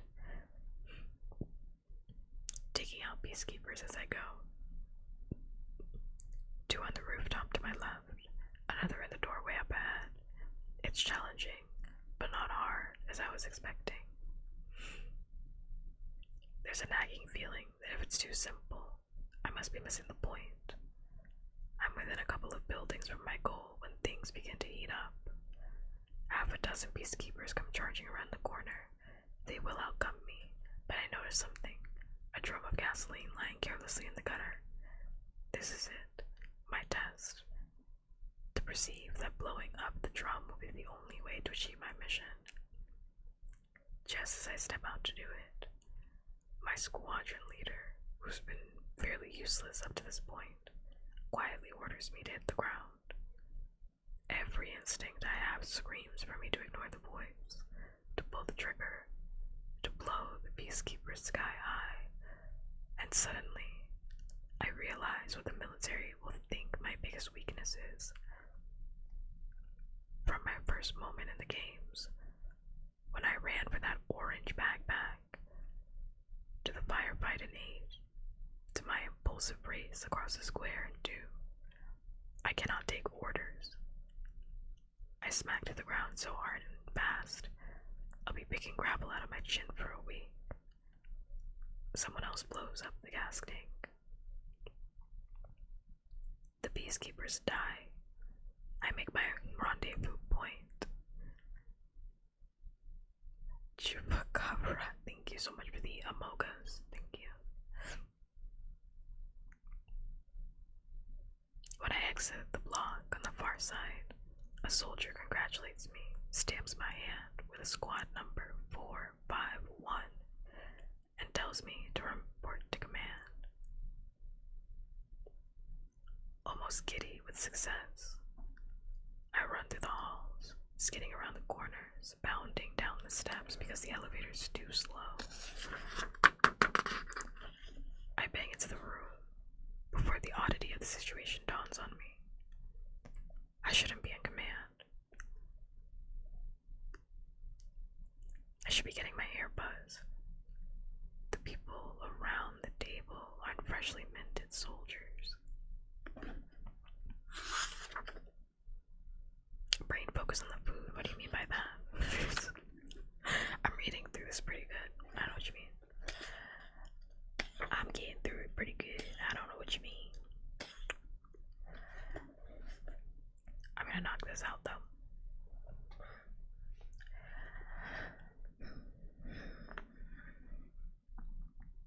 I should be getting my hair buzzed. If I was being an asshole, I would have been like, actually, the correct way to do it is to say that I have been reading very well because good is not how you're supposed to use. But I've been reading pretty good, so and who cares? It's my stream, so the people around the table aren't freshly minted soldiers, but the ones calling the shots.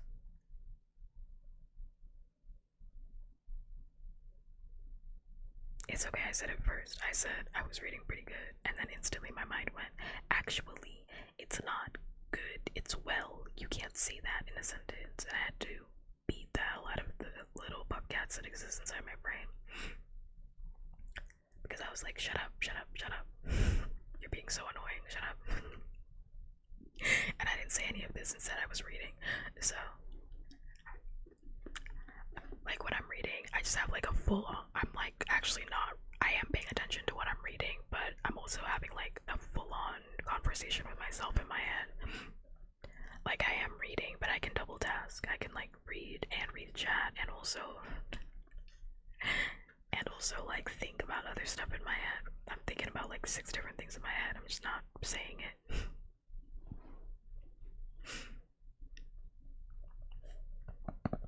Okay, let me focus on this though.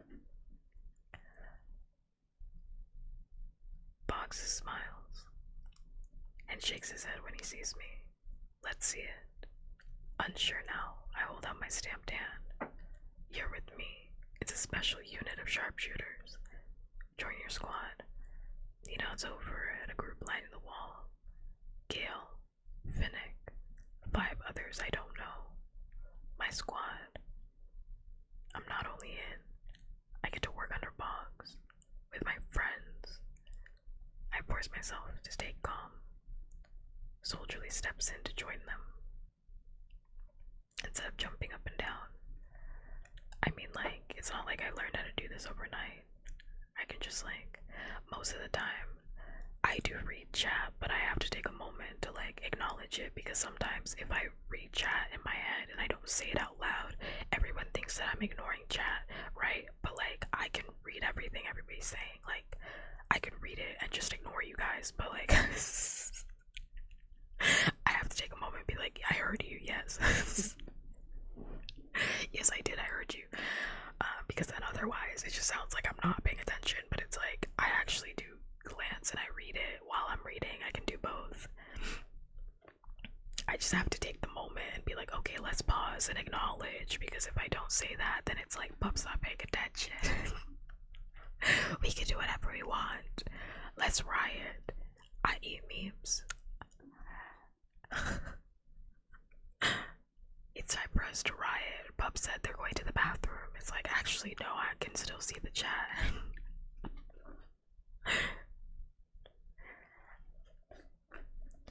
I cannot lend you any brain cells, sorry. You're gonna have to, you know, eat some carrots, drink some milk. I don't know. Read the Hunger Games at least 200 times. I just wanted to dance, whatever. Whatever. I forced myself to take calm, soldierly steps to join them, instead of jumping up and down. We must be important too, because we're in command, and it has nothing to do with a certain Mockingjay. Plutarch stands over a wide, flat panel in the center of the table. He's explaining something about the nature of what we will encounter in the capital. I'm thinking, this is a terrible presentation. Because even on tiptoe, I can't see what's going on the panel until he hits the button. A holographic image of the block of the Capitol projects into the air. This, for example, is the area surrounding one of the peacekeepers' barracks. I love that word, barracks. Not unimportant, but not the most crucial of targets, and yet look. Plutarch enters some sort of code on a keyboard and the lights begin to flash. They're an assortment of colors and blink at different speeds. Each light is called a pod.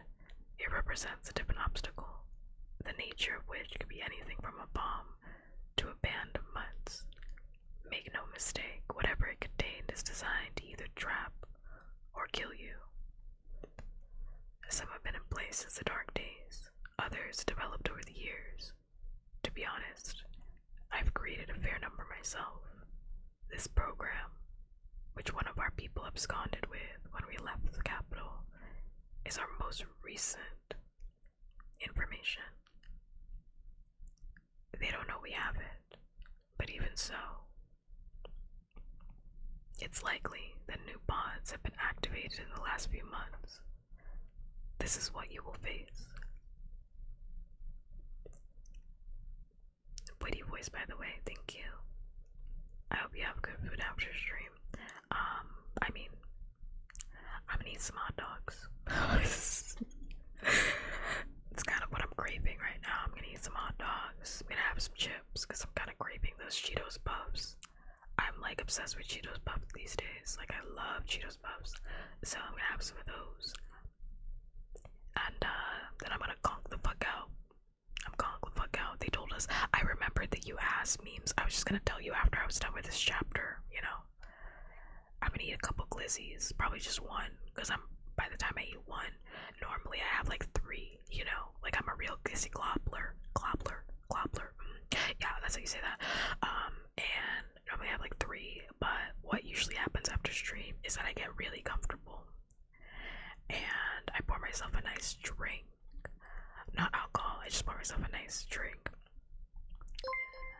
Gio, Busa, thank you so much for the follow. Thank you. I do appreciate it. I hope you're having a good day, night, wherever you are. Vibe check passed. Did I? Normally I have like 3 hot dogs. I love hot dogs. And I think it's weird when people actually don't like hot dogs. I understand if it's like a situation where it's like, oh, I don't eat meat or whatever. Joey Chestnut, what? I love hot dogs. I love burgers. I like American food a lot. American food is like my favorite food. But normally normally what happens after stream is I just get really tired once I get comfortable and I start like relaxing, and I usually finish like half of my meal. So I just have learned to make half a meal instead of me making a big ass meal after stream. I just eat half a meal because I'm gonna be too tired to eat the rest of it. Because I'm gonna start getting really comfortable. I'm gonna put on a video essay, and then that's the night. Like I'm asleep already. And if I'm hungry again, I can just make another hot dog. It's not that big of a deal. Yeah, you know, when you're tired, because like right now I feel great. Like I feel like I can go like 3 more hours, you know. But in reality, I'm pretty sure like the minute I go and I like, you know, actually turn this stream off, I'm gonna be like, damn, I was actually really tired. I'm gonna like sleep until, you know, the next day. I'm EB all the time. I am. I'm ignoring chat again. I'm ignoring chat again.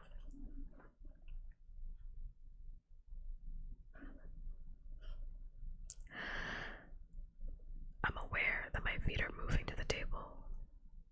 Let's try that again. Lock in, lock in, lock in. She. I don't know. There's no she here. I use they, them pronouns. They, them, theirs. I'm not a girl. I'm not a woman.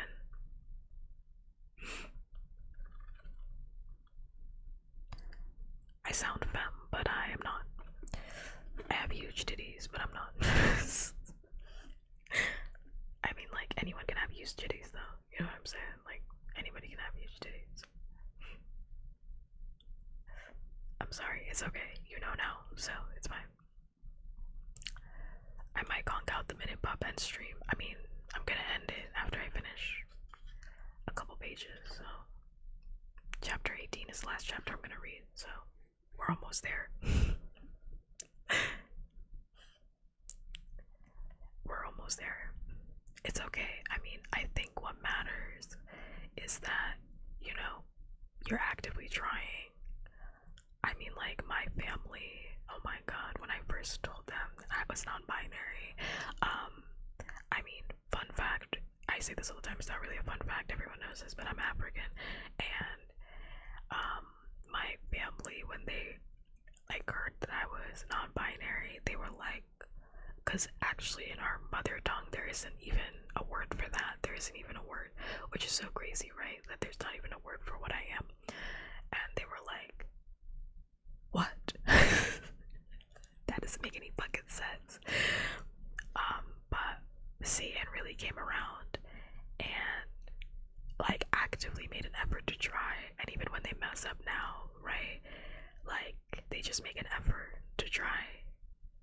I actually find it really cute because like whenever they mess up, they just call me their little they them, and I think that's funny.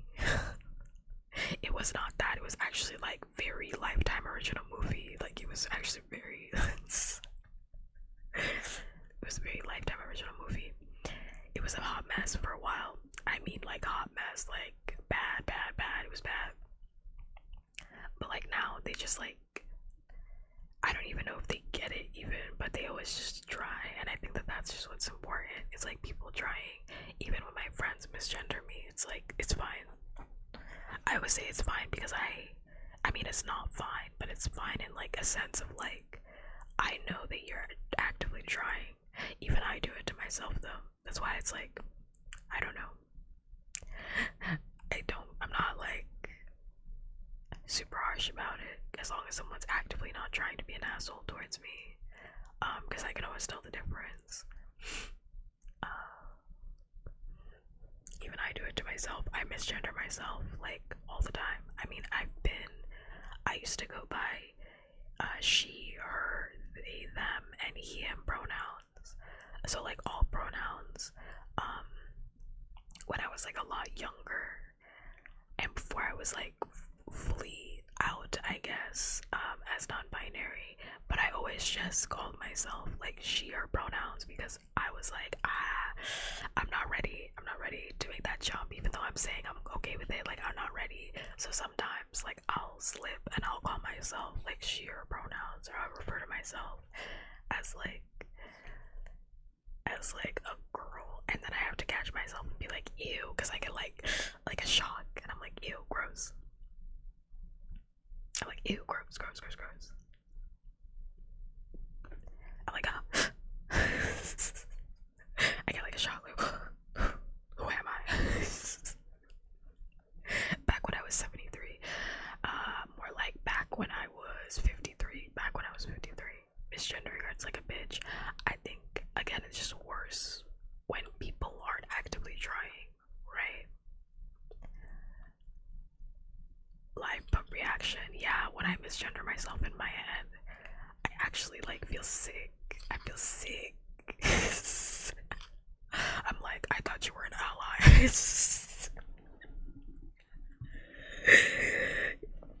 It's sick. I thought you were an ally. It starts in the home.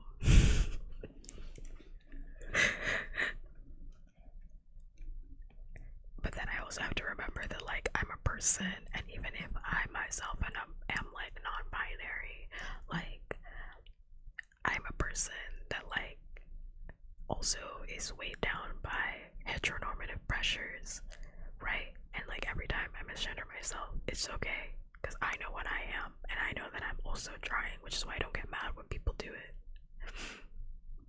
Unless again, they're actively trying to be assholes. Trust no one, not even yourself. Alright, I'm locking in.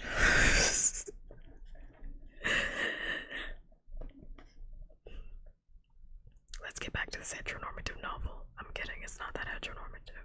It's actually quite subversive, but I'll talk about that another stream. I'm unaware that my feet are moving to the table until I'm inches from the holograph. My hand reaches in and cups a rapidly blinking green light. Someone joins me. His body tense. Finnick, of course, because only a victor would see so immediately what I see. The arena, laced with pods controlled by game makers. Finnick's fingers caress a steady red glow over a doorway. Ladies and gentlemen, his voice is quiet, but mine rings through the room. Let the 76 Hunger Games begin. I laugh, quickly, before anyone has time to register what lies beneath the words I have just uttered. Before eyebrows are raised, objections are uttered, two and two are put together, and the solution is that I should be kept as far away from the capital as possible. Because an angry, independently thinking victor with a layer of psychological scar tissue too thick to penetrate is maybe the last person you want on your squad. I'm really okay. I mean, like, I'm not upset. I'm just having a conversation. I'm not upset. I'm not upset in any way, shape, or form. I'm just having a conversation. If something upsets me, I'll just say that it upsets me. I'm really not upset.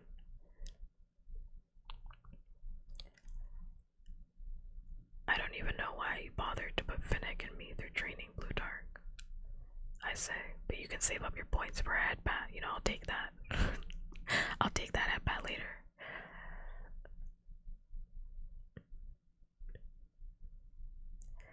I think I'm more upset by it than you are. It happens like that. I've had friends like misgender me and then bring it up like later, and they were like, I am genuine. I couldn't stop thinking about it for days. Like I was like, you're my friend. Like I should know better. And I'm like, bro, go to sleep at night with your eyes like a baby. It's fine. As long as you recognize it again in the moment, like I'm fine with it. Like it happens. You know? Doesn't bother me. Thank you for the I'm just little guy, the Polana, and the red mud check. I actually don't need any of those. And my fingers have nothing in them. But I will take this as an opportunity to lock the fuck in for the next 2 pages, and I mean that seriously. Because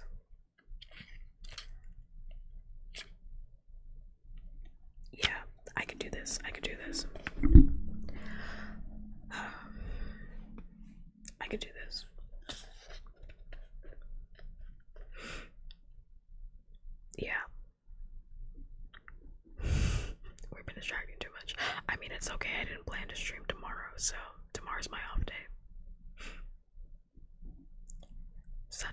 are days I normally don't stream if I've done a lot of extra streams throughout the week, so I'm probably not gonna stream tomorrow unless it really calls out to me.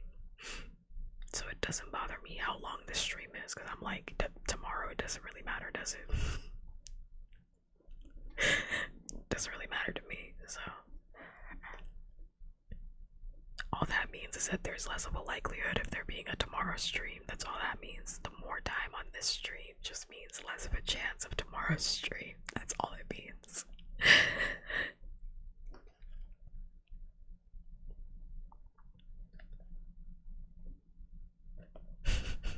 That's all that means. Maybe not then. See, the math is a math thing.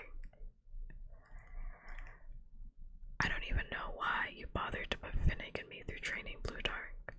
I say.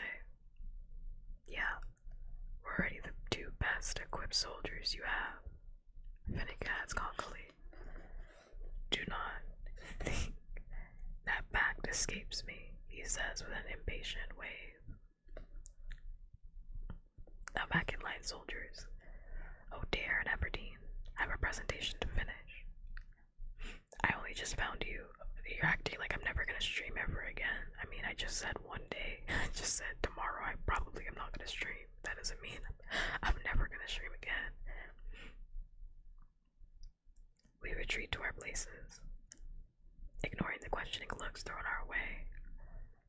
I adopt an attitude of extreme concentration as Plutarch continues, nodding my head here and there, shifting my position to get a better view, all the while telling myself to hang on until I can get to the woods and scream, or curse, or cry, or maybe all three at once.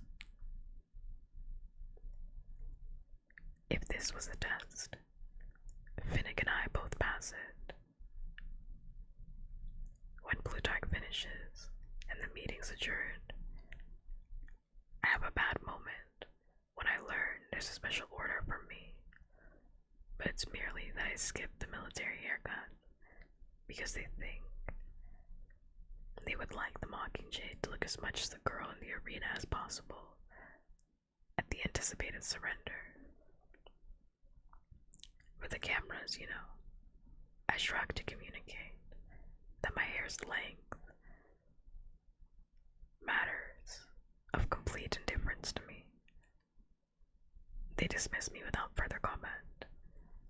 Finnick and I gravitate towards each other in the hallway. What will I tell Annie? He says under his breath. Nothing, I answer. That's what my mother and sister will be hearing from me. Bad enough that we know we're heading back into a fully equipped arena. No use dropping it on our loved ones. Well, if she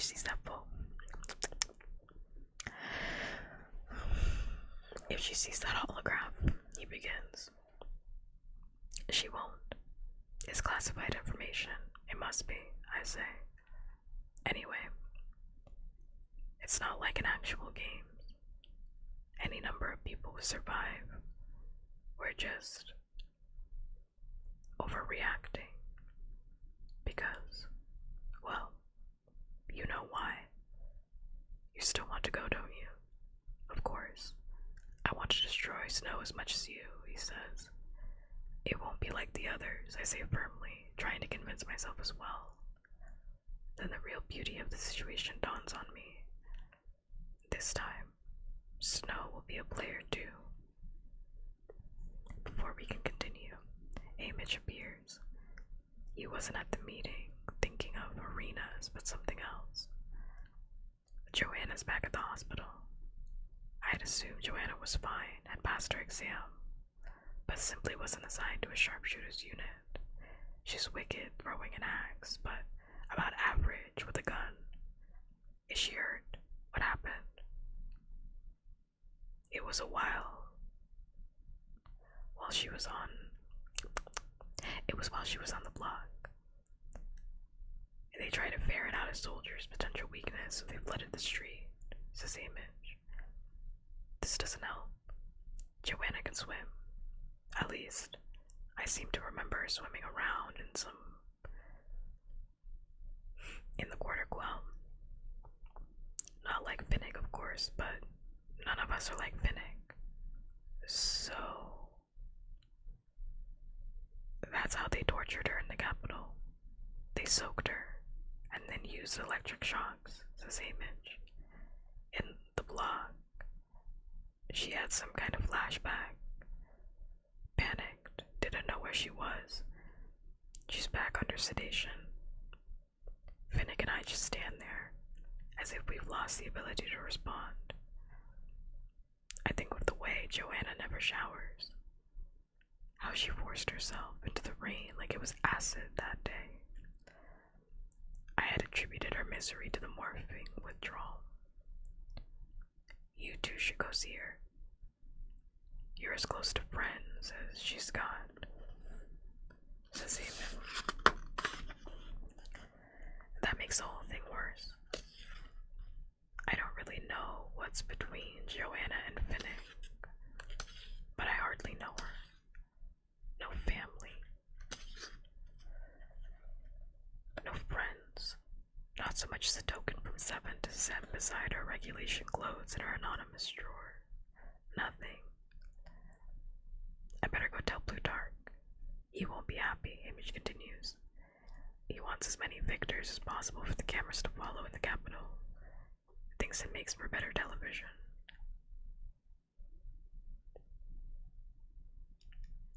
Are you and Beatty going? I ask.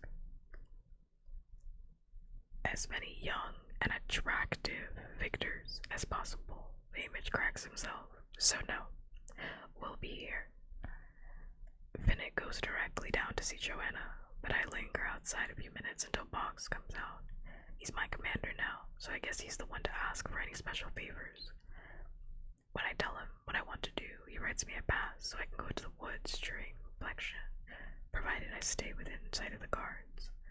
I run to my compartment, thinking to use the parachute, but it's so full of ugly memories. Instead, I go across the hall and take one of the white cotton bandages I brought from 12. Square, sturdy, just the thing. In the woods, I find a pine tree and strip handfuls of the fragrant needles from the boughs. After making a neat pile in the middle of the bandage, I gather up the sides, give them a twist, and tie them tightly with a length of pine, making an apple-sized bundle. At the hospital room door, I watch Joanna for a moment, realize that most of her ferocity is in her abrasive attitude. Stripped of that, as she is now, there's only a slight young woman, her wide-set eyes fighting to stay awake against the power of the drugs, terrified of what sleep will bring. I cross her and hold out the bundle. What's that? She asks hoarsely. Damp edges of her hair form little spikes over her forehead. I made it for you. Something to put in your drawer. I place it in her hands. Smell it. She lifts the bundle to her nose, takes a tentative sniff. It smells like home. Tears flood her eyes. That's what I was hoping. You being from Seven and all, I say. Remember when we met? You were a tree. Well, briefly. Suddenly, she has my wrist in an iron grip. You have to kill him, Katniss. Don't worry. I resist the temptation to wrench my arm free. Swear it. On something you care about, she hisses. I swear it on my life. But she doesn't let go of my arm. On your family's life, she insists. On my family's life. I repeat. I guess my concern for my own survival isn't compelling enough. She lets go, and I rub my wrist. Why do you think I'm going anyway, brainless? That makes her smile a little. I just needed to hear it. She presses the bundle of pine needles to her nose and closes her eyes. Once again, does no one pay attention when I write stuff? Does no one pay attention when I read? When I write, I make an effort to write stuff. Also, hi Bratty.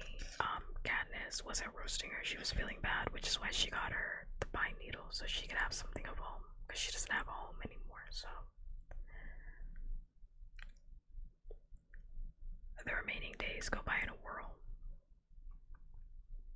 After a brief workout each morning, my squad's on the shooting range, full-time and training. I practice mostly with a gun, but they reserve an hour a day for specialty weapons, which means I get to use my Mockingjay bow. I'm not mad at you. Gale is every month televised one. The Trident.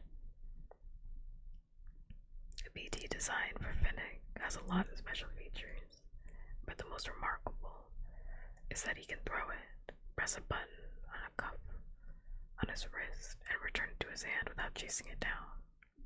Sometimes, we shoot at the Peacekeeper dummies to become familiar with the weaknesses in the protective gear, the chinks in the armor, so to speak.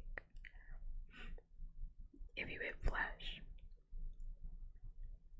you're rewarded with a burst of fake blood. Our dummies are soaked in red. I mean, you don't have to dono. It's not that big of a deal. I just put it there because if I don't put it there, everyone wants to come into stream and ask me to do stuff when I don't want to do that. If I'm gonna be doing stuff for free 99, you should just pay me. You should just pay me. What do I look like? A charity? I got funds. People want emotes. That shit ain't cheap.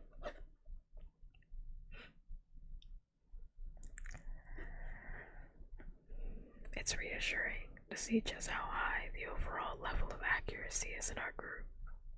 Along with Finnick and Gale, the squad includes 5 soldiers from 13.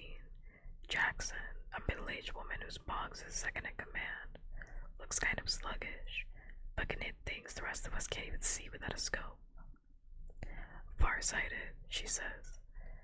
There's a pair of sisters in their 20s named Leg.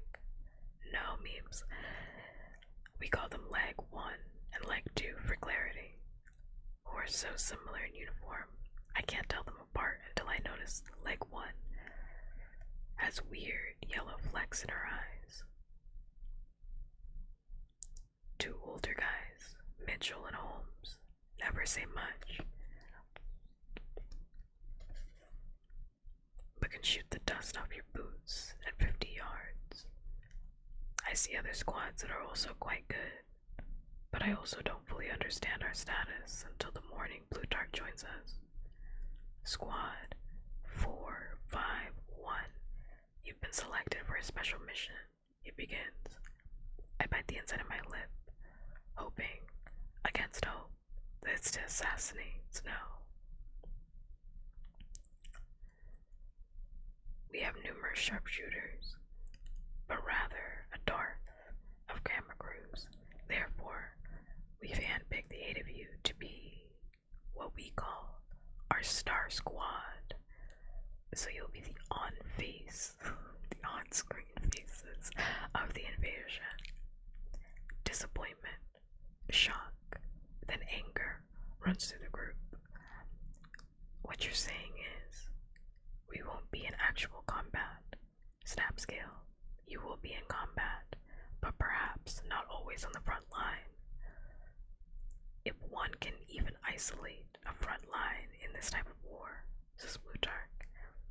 None of us wants that. Finnick's remark is followed by a general rumble of assent, but I stay silent. We're going to fight. You're going to be as useful to the war effort as possible, Plutarch says, and it's been decided that you are of most value on television.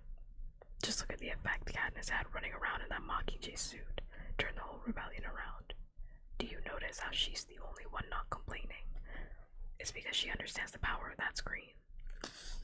Actually, Katniss isn't complaining because she has no intention of staying with the Star Squad, but she recognizes the necessity of getting to the capital before carrying out any plan. Still, to be too compliant may arouse suspicion as well. But it's not all pretend, is it? I ask. That'd be a waste of talent. Don't worry, Plutarch tells me. You'll have plenty of real targets to hit, but don't get blown up. I've got enough on my plate without having to replace you. Now get to the capital and put on a good show.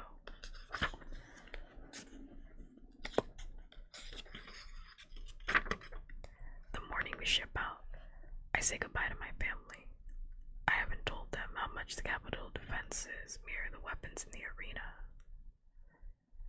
But my going off to war is awful enough on its own. I actually do not wish humans had a similar push and voice, and you get ads just like everybody else every hour for 3 minutes. So you can wait until the next ad break hits. I don't serve ads like I'm fucking XQC. You're not gonna see. You're not gonna get ads every fucking 2 minutes, you know?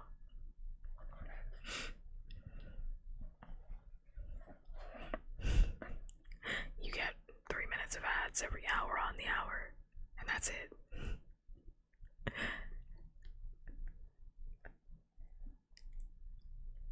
You get a notification in chat. That's it. My mother holds me tightly for a long time. I feel tears on her cheeks, something she suppressed when I was slated for the games. Don't worry, I'll be perfectly safe. I'm not even a real soldier, just one of Plutarch's televised puppets, I assure her. Brim walks me as far as the hospital doors. How do you feel? Better, knowing you're somewhere snow can't reach you, I say. Next time we see each other, you'll be free of him, says Brim firmly. Then she throws her arms around my neck. Be careful. I consider saying a final goodbye to Beta.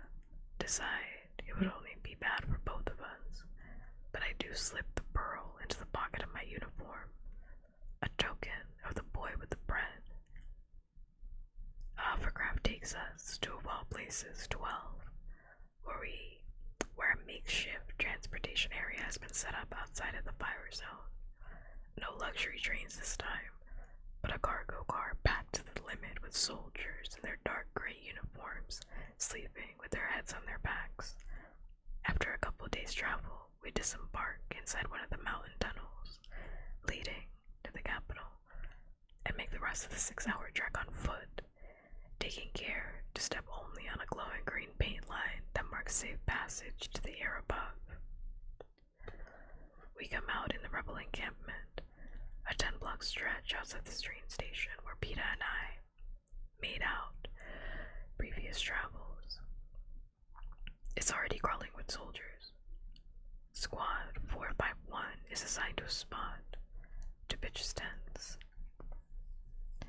This area has been secured for over a week. Rebels pushed out the peacekeepers, losing hundreds of lives in the process. The capital forces fell back and have regrouped farther into the city. Between us lie the booby-trapped streets, empty and inviting. Each one will need to be swept to pods before we can advance. I mean, you are supporting me. You're supporting me by just being here. It's fine. Mitchell asks about hoverplane bombings. We do feel very naked, pitched out in the open. But Boggs says it's not an issue. Most of the capital's air fleet was destroyed in 2 or during the invasion. If it has any craft left, it's holding on to them.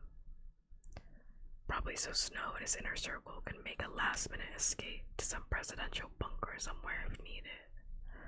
Our own hoverplanes were grounded after the capital's anti-aircraft missiles decimated the first few waves. This war will be battled out on the streets with, hopefully, only superficial damage to the infrastructure and a minimum of human casualties. The rebel wants the capital, just as the capital wanted 13. After 3 days, as much of Squad 451 risks deserting out of boredom. Cressida and her team take shots of us firing. They tell us we're part of the disinformation team. If the rebels only shoot Plutarch's pods, it will take the capital about 2 minutes to realize we have a holograph. So there's a lot of time spent shattering things that don't matter to throw them off the scent. Mostly, we just add to the piles of rainbow glass that's been blown off the exteriors of the candy-colored buildings. I suspect they're actually intercutting this footage with the destruction of the significant capital targets. Once in a while, a real sharpshooter services are needed. 8 hands go up, but Gail, Finnick, and I are never chosen. It's your own fault for being so camera ready, I tell Gail, if looks could kill. I don't think they quite know what to do with the 3 of us, particularly me. I have my Mockingjay outfit with me, but I've only been taped to my uniform. Sometimes I use a gun. Sometimes they ask me to shoot with my bow and arrows, it's as if they don't want to entirely lose the Mockingjay, but they want to downgrade my role to foot soldier. Since I don't care, it's amusing rather than upsetting to imagine the arguments going on back in 13.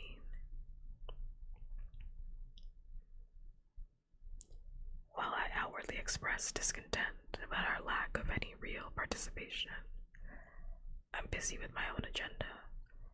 Each of us has a paper map of the capital. The city forms an almost perfect square. Lines divide the map into smaller squares with letters along the top and numbers down the side to form a grid. I consume this, noting every intersection and side street, but it's remedial stuff. The commanders here are working on Plutarch's holograph. Each has a handheld contraption called a holo that produces images like I saw in command. They can zoom into any area of the grid and see what pods await them. The holo's an independent unit, a glorified map really, since it can neither send nor receive signals, but it's far superior to my paper version. A holo is activated by a specific commander's voice giving his or her name. Once it's working, it responds to the other voices in the squadron. So, if, say, Boggs were killed or severely disabled, someone could take over. If anyone in the squad repeats Nightlock 3 times in a row, the holo will explode, blowing everything in a 5-yard radius sky high. This is for security reasons. In the event of capture, it's understood that we all do this without hesitation. So what I need to do is steal Boggs' activated holo and clear out before he notices. I think it would be easier to steal his teeth. On the 4th morning, Soldier Leg 2 is a mislabeled pod. It's hard because sometimes the words are like cut in half and I'm like, what is that word about to say?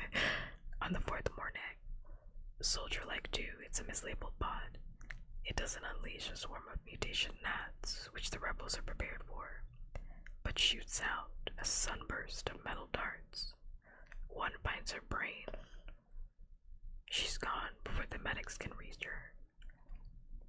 Plutarch promises a speedy replacement. The following evening, the newest member of our squad arrives. No mechanicals, no guards, strolling out of the train station with his gun swinging from the strap over his shoulder. There's shock, confusion, resistance, but 451 is stamped on the back of Peta's hand in fresh ink. Boggs relieves him of his weapon and goes to make a call. It won't matter, Peta tells the rest of us. The president assigned me herself. She decided the Propos needed some heating up. Maybe they do. But if Coin sent Peta here, she's definitely decided something else as well. That I'm of more use to her dead than alive. End of part 2. Part 3. The Assassin. And that's where we're ending for tonight. That's where we're ending.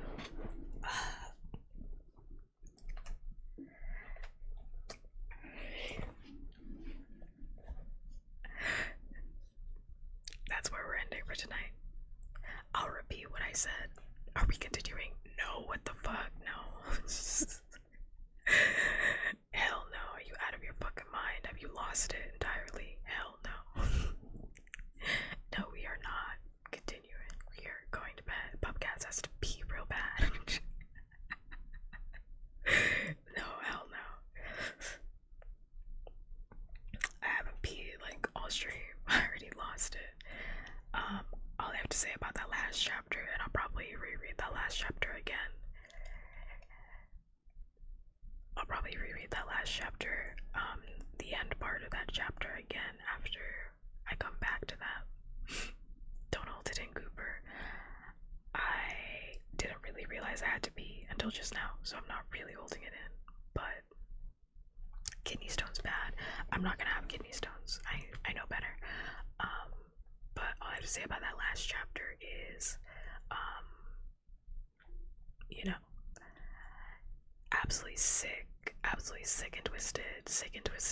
Coin sending Peter Malark, knowing damn well Peter Malark is not ready to go into a battle. What does this mean? We'll find out in but in part 3. I also think it's very funny that part 3 is called The Assassin, and I can't say why, but I think it's very funny. She's very funny. She's very funny, very hilarious, if you will. Very hilarious and funny. Wow. But I'm done.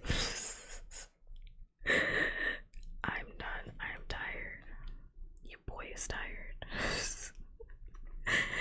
Your boy is sleepy, tired, EP. I will be sort of back, kind of back. Thank you for a chill stream. Glad I found you. Go rest. You deserve it. Thank you. I will be back tomorrow. No, I'm not. I don't know why I said that. It's because I've been doing like daily streams basically for the last like week or so. So now I'm just like, wow. It feels like every day I'm doing stream. It feels like every day I'm doing stream. But stream was great, thank you. Yeah, I really like doing the reading streams. They're very fun for me personally. They make me motivated to stream even when I don't feel like it. My 4 a.m. glizzy. I don't even know about that anymore. Honestly, I'm kind of craving ramen, but I can't have ramen right now, so because I actually don't have any ramen. So I thought I did. I thought I had ramen in my space, but I don't even have cup ramen. Like, who am I? I don't have it. I don't have cup ramen. I'm craving it, but I actually don't have it. Everyone's asleep. Love that for me. I love when everybody's asleep. Love when it's a late night stream and everybody and their mums are asleep except for me. I will probably be back on Monday if I'm not back tomorrow. It's unlikely that I'm gonna be back tomorrow just because like I don't normally stream again. If I do really big streams, if I do like really long streams, I don't normally stream again. So probably not. Probably not. Let me see. Oh shit, that was really loud. Go rest. I am, but I want to talk. I'm allowed to talk. I am allowed to talk. I'm like deciding who I want to rate because I'm like, I have no idea. I'm like deciding who I want to rate because everyone's just sweet. I think I'm scared. Why? No reason for you to be scared. What could Susan be cooking? I already told you that the last good thing that happens in this book is the wedding. I already told you, so you should prepare yourself for that. You should prepare yourself for that, frankly, that the last good thing is in fact the wedding. So if you're thinking that there is like a good thing that's gonna happen in this book, you're out of your fucking mind. Like, I just want to keep you aware that you're truly out of your fucking mind. I have a book idea. I already said what the next book is gonna be. I already said I'm gonna read Coraline. It's the next one. It's the next book. It's Coraline.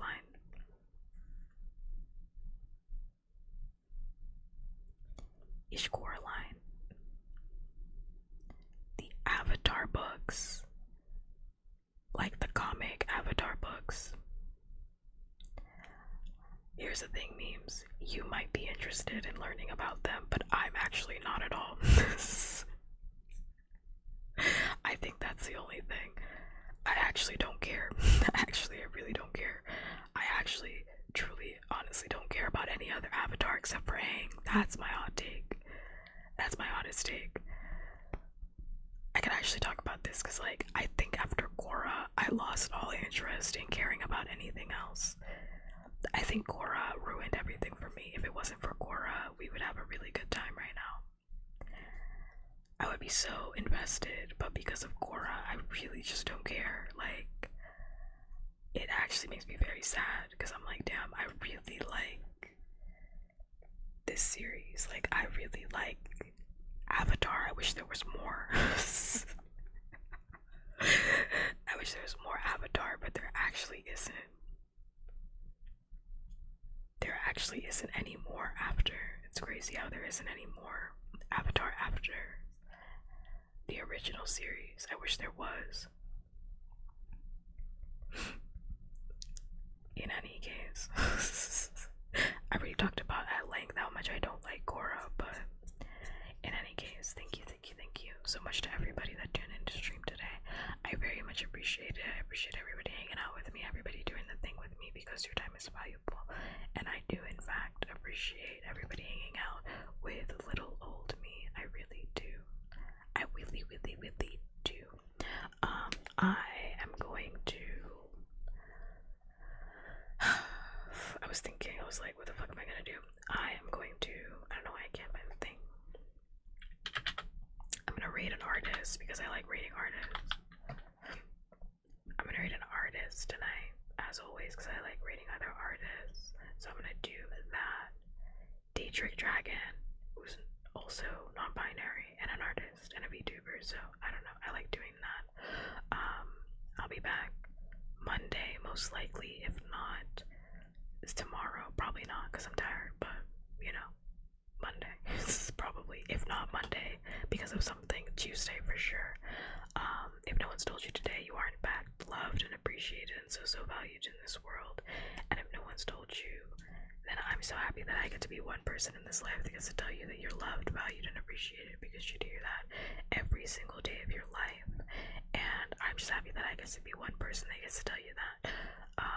Yeah, I actually and factually, I'm hungry and tired. I don't use I don't do raid messages. I just use the raid emote. That's your prerogative. That's what you want to do. But if you don't, that's also fine, because I'm not into pressuring people. So yeah,